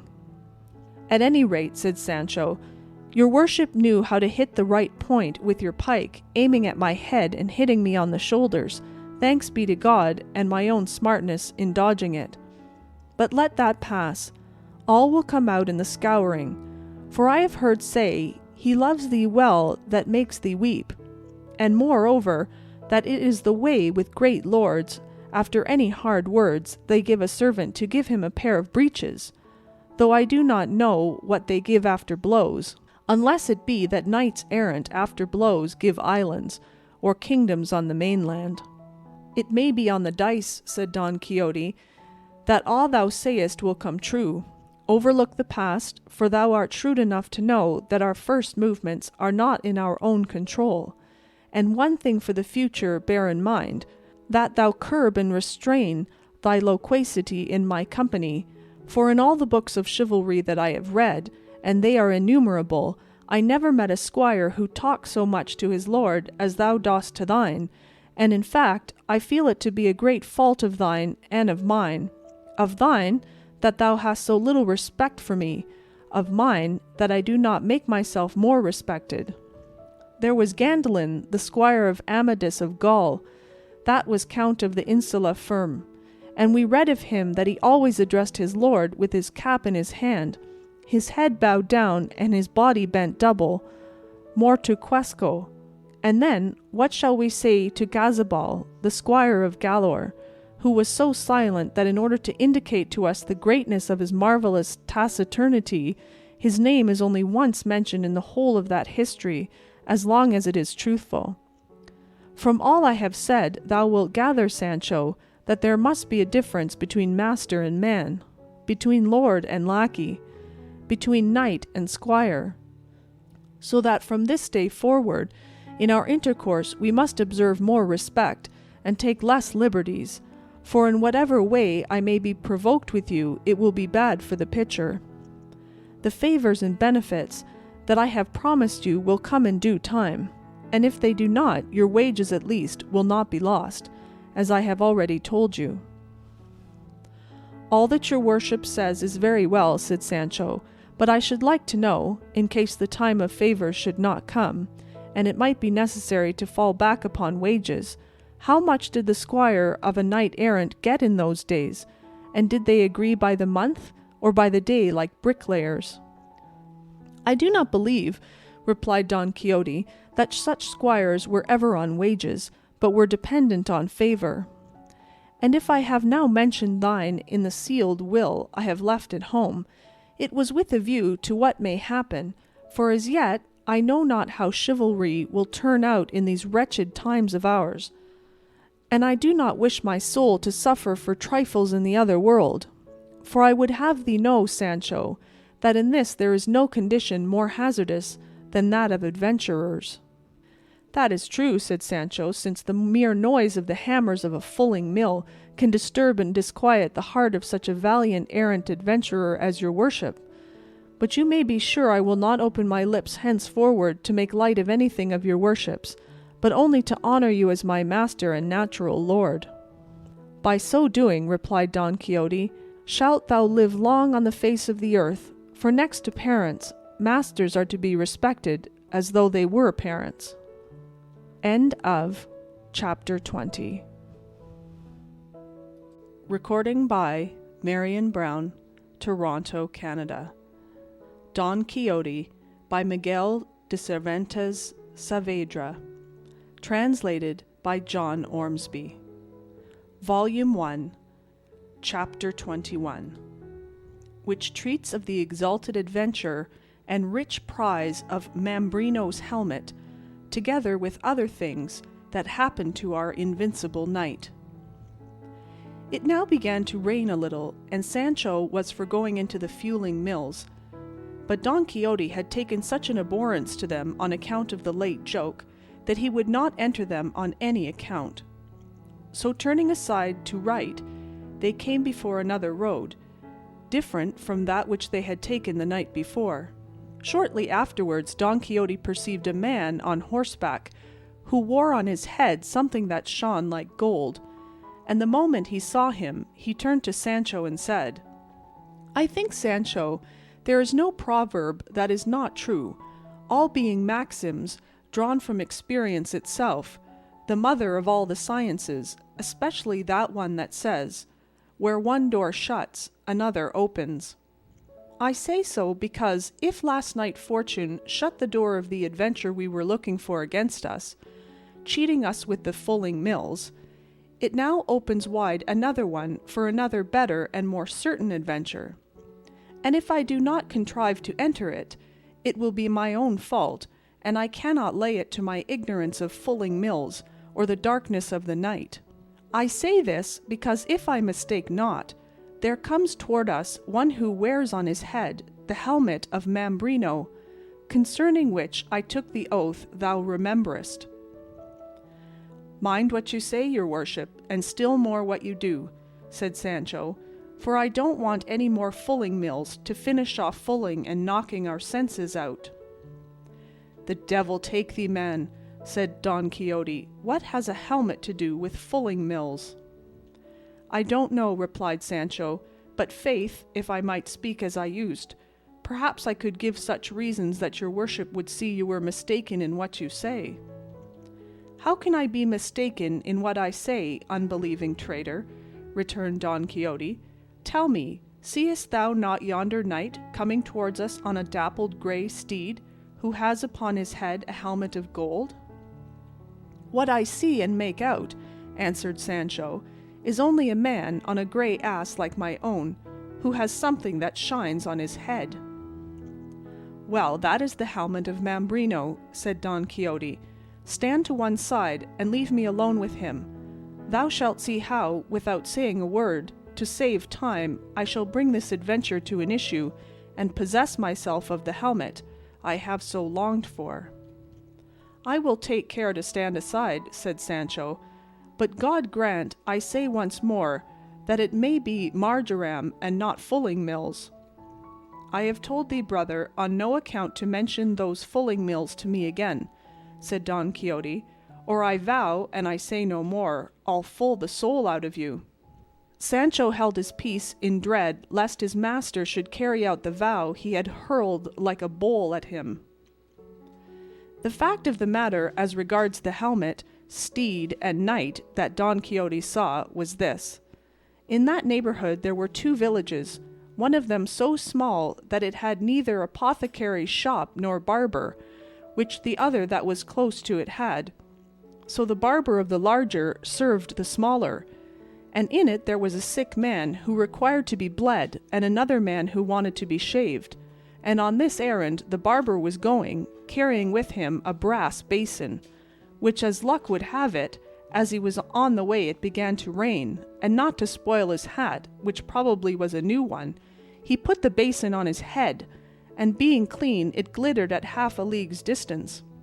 He rode upon a grey ass, as Sancho said, and this was what made it seem to Don Quixote to be a dapple grey steed, and a knight and a golden helmet. For everything he saw he was made to fall in with his crazy chivalry and ill-errant notions.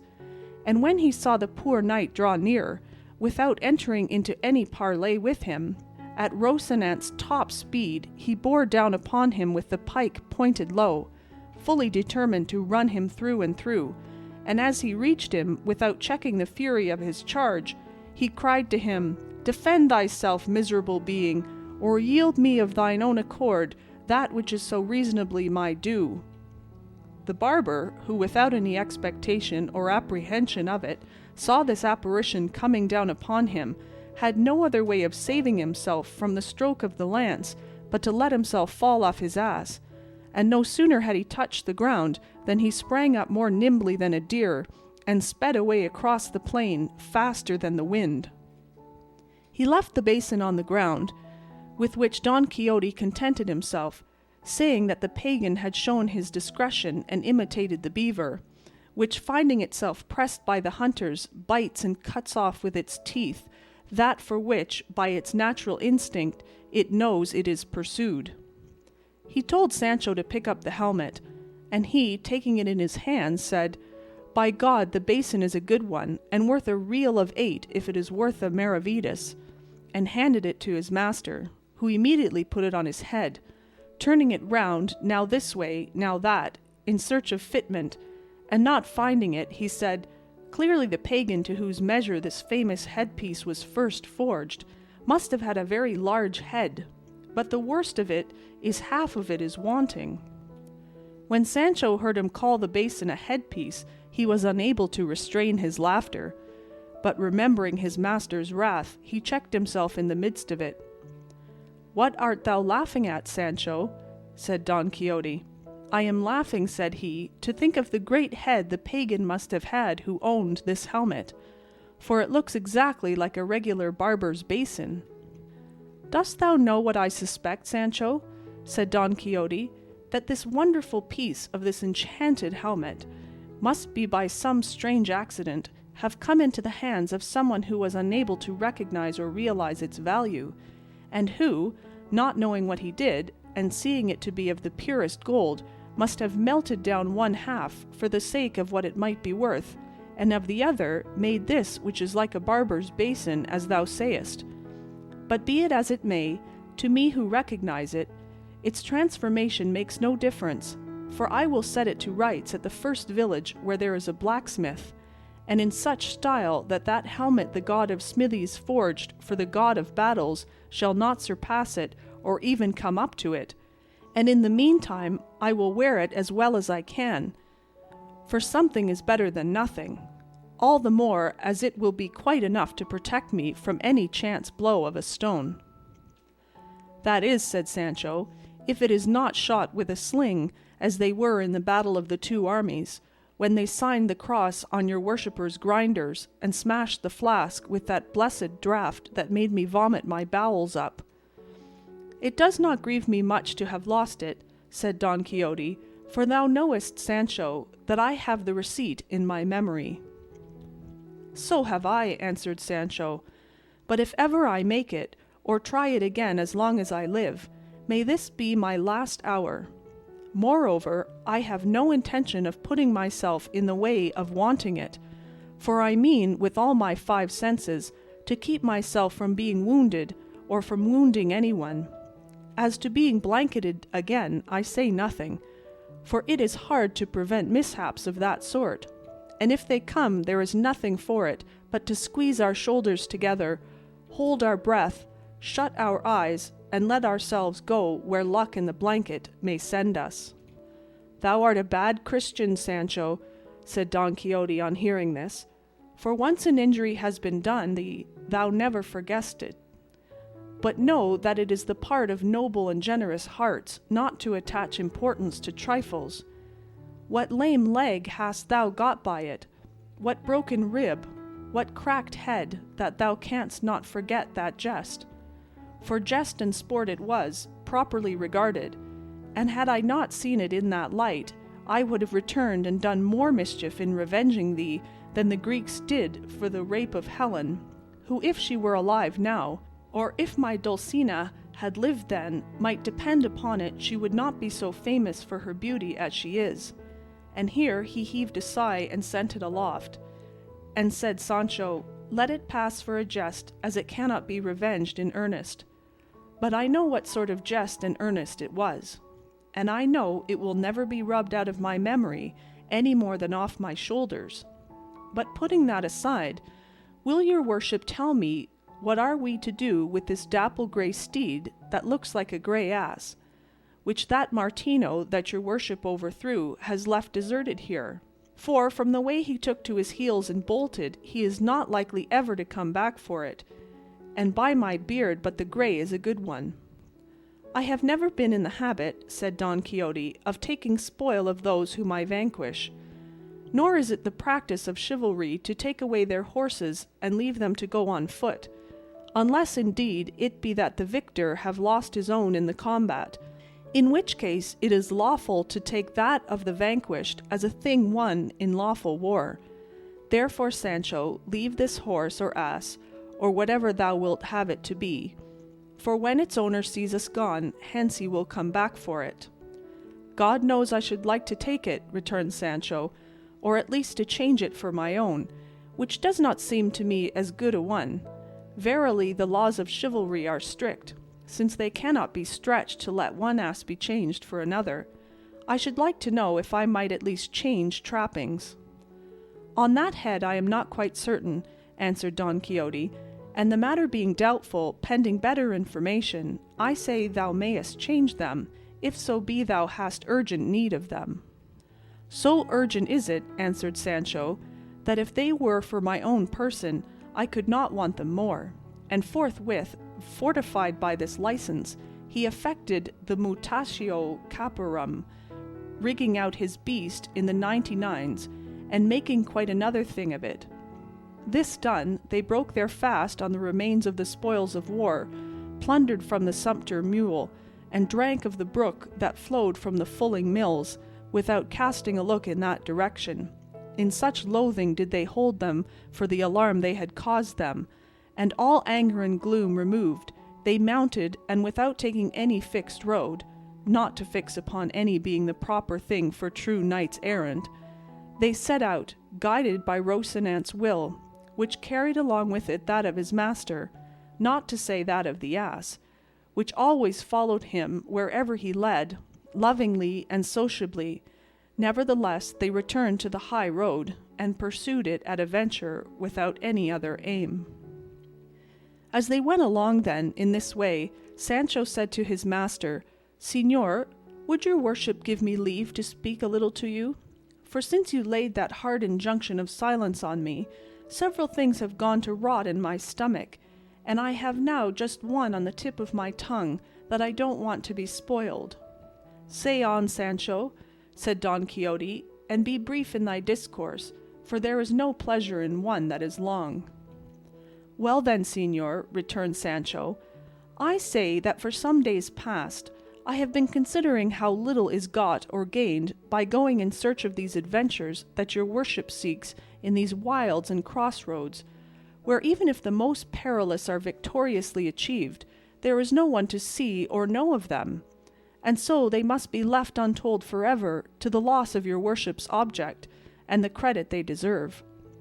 Therefore it seems to me it would be better, saving your worship's better judgment, if we were to go and serve some emperor or other great prince, who may have some war on hand, in whose service your worship may prove the worth of your person, your great might and understanding, on perceiving which the Lord in whose service we may be, will perforce have it to reward us, each according to his merits, and there you will not be at a loss for someone to set down your achievements in writing, so as to preserve their memory forever. Of my own I say nothing, as they will not go beyond squirely limits, though I make bold to say that, if it be the practice in chivalry to write the achievements of squires, I think mine must not be left out. Thou speakest not amiss, Sancho, answered Don Quixote, but before that point is reached, it is requisite to roam the world, as it were on probation, seeking adventures, in order that by achieving some, name and fame may be acquired, such that when he betakes himself to the court of some great monarch, the king may be already known by his deeds, and that the boys, the instant they see him enter the gate of the city, may all follow him and surround him, crying, This is the knight of the sun or the serpent, or any other title under which he may have achieved great deeds. This, they will say, is he who vanquished in single combat the gigantic Brocabruno of mighty strength, he who delivered the great Mameluke of Persia out of the long enchantment under which he had been for almost 900 years. So from one to another they will go proclaiming his achievements, and presently at the tumult of the boys and the others the king of that kingdom will appear at the windows of his royal palace, and as soon as he beholds the knight, recognizing him by his arms and the device on his shield, he will as a matter of course say, What ho! Forth all ye, the knights of my court, to receive the flower of chivalry who cometh hither. At which command all will issue forth, and he himself, advancing halfway down the stairs, will embrace him closely and salute him, kissing him on the cheek, and will then lead him to the queen's chamber, where the knight will find her with the princess her daughter, who will be one of the most beautiful and accomplished damsels that could with the utmost pains be discovered anywhere in the known world. Straightway it will come to pass that she will fix her eyes upon the knight, and he his upon her, and each will seem to the other something more divine than human, and without knowing how or why, they will be taken and entangled in the inextricable toils of love, and sorely distressed in their hearts not to see any way of making their pains and sufferings known by speech. Thence they will lead him, no doubt, to some richly adorned chamber of the palace, where, having removed his armor, they will bring him a rich mantle of scarlet wherewith to robe himself. And if he looked noble in his armor, he will look still more so in a doublet. When night comes, he will sup with the king, queen, and princess, and all the time he will never take his eyes off her, stealing stealthy glances, unnoticed by those present. And so will she do the same, and with equal cautiousness, being, as I have said, a damsel of great discretion. The tables being removed, suddenly through the door of the hall there will enter a hideous and diminutive dwarf, followed by a fair dame, between two giants, who comes with a certain adventure, the work of an ancient sage, and he who shall achieve it shall be deemed the best knight in the world. The king will then command all those present to essay it, and none will bring it to an end and conclusion save the stranger knight, to the great enhancement of his fame, whereat the princess will be overjoyed and will esteem herself happy and fortunate in having fixed and placed her thought so high. And the best of it is that this king or prince, or whatever he is engaged in a very bitter war with another as powerful as himself, and the stranger knight, after having been some days at his court, requests leave from him to go and serve him in the said war. The king will grant it very readily, and the knight will courteously kiss his hands for the favor done to him. And that night he will take leave of his lady the princess at the grating of the chamber where she sleeps, which looks upon a garden, and at which he has already many times conversed with her, the go-between and confidant, in the matter being a damsel much trusted by the princess. He will sigh, she will swoon, the damsel will fetch water, much distressed because morning approaches, and for the honour of her lady, he would not that they were discovered. At last the princess will come to herself, and will present her white hands through the grating to the knight, who will then kiss them 1,000 and 1,000 times, bathing them with his tears. It will be arranged between them how they are to inform each other of their good or evil fortunes, and the princess will entreat him to make his absence as short as possible, which he will promise to do with many oaths. Once more he kisses her hands, and takes his leave in such grief that he is well nigh ready to die. He betakes him thence to his chamber, flings himself on his bed, cannot sleep for sorrow at parting, rises early in the morning, goes to take leave of the king, queen, and princess, and as he takes his leave of the pair, it is told him that the princess is indisposed and cannot receive a visit. The knight thinks it is from grief at his departure. His heart is pierced, and he is hardly able to keep from showing his pain. The confidant is present, observes all, goes to tell her mistress, who listens with tears, and says that one of her greatest distresses is not knowing who this knight is, and whether he is of kingly lineage or not.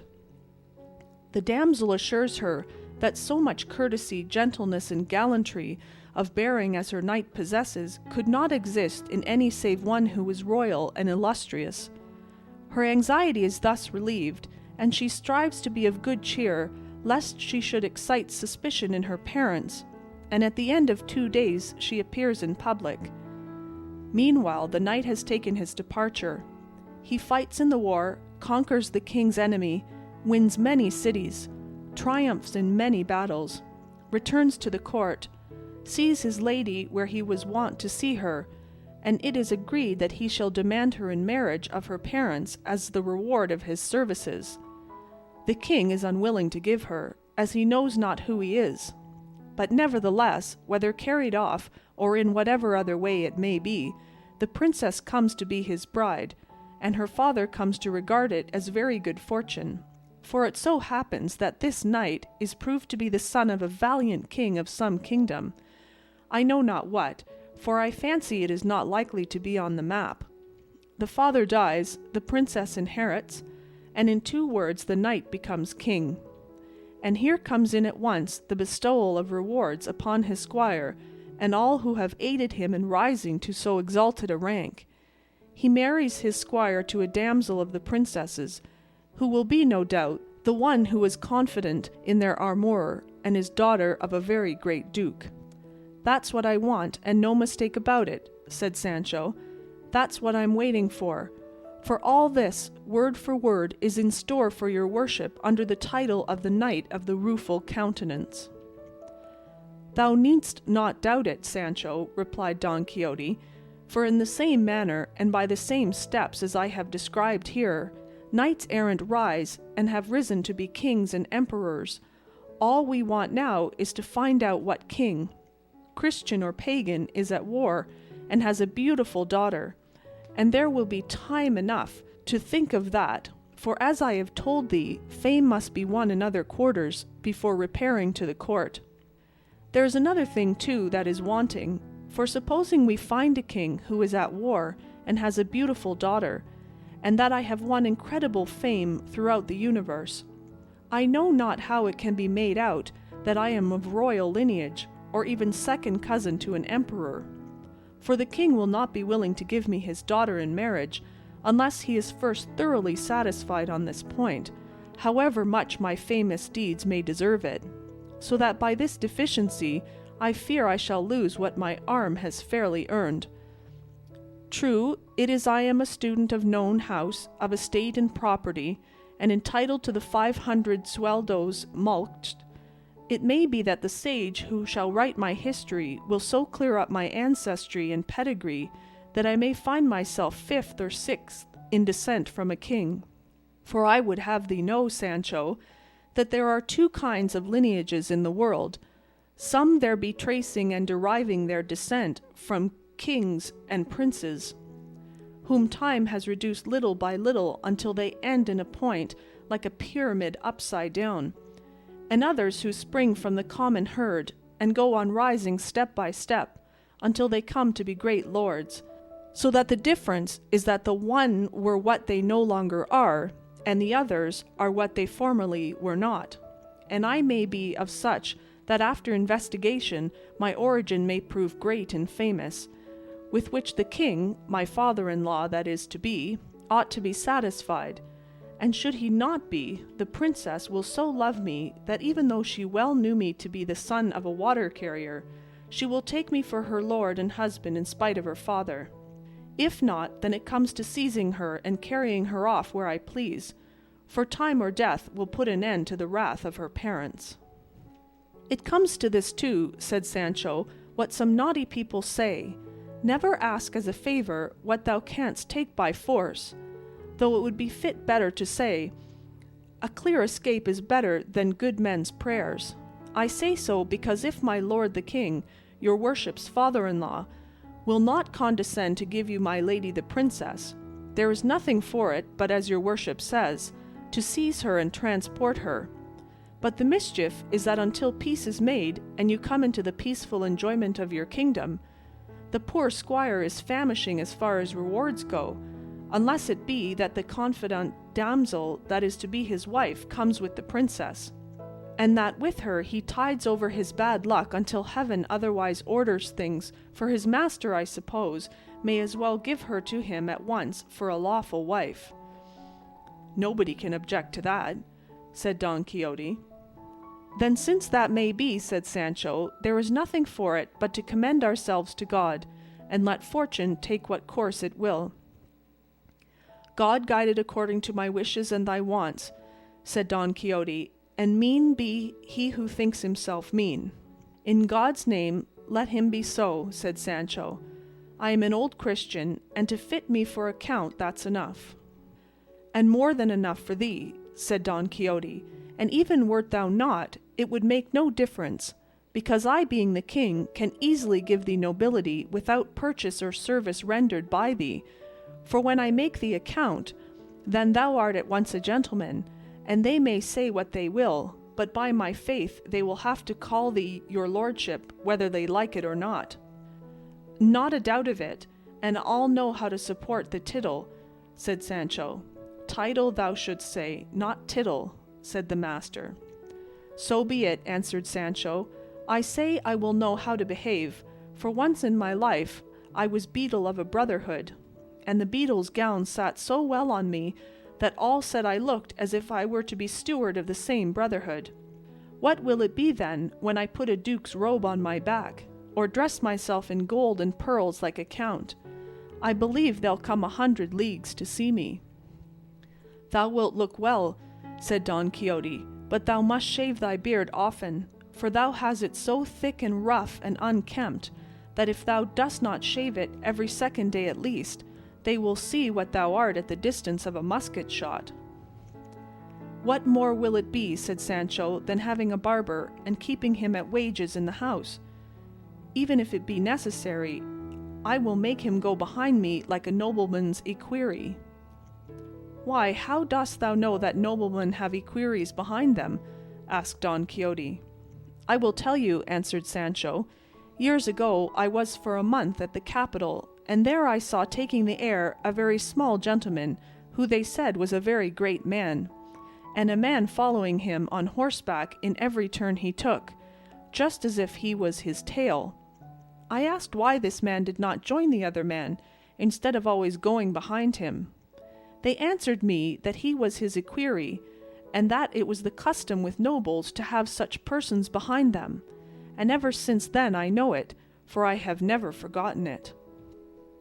Thou art right, said Don Quixote, and in the same way thou mayest carry thy barber with thee, for customs did not come into use altogether, nor were they all invented at once, and thou mayest be the first count to have a barber to follow him, and indeed shaving one's beard is a greater trust than saddling one's horse.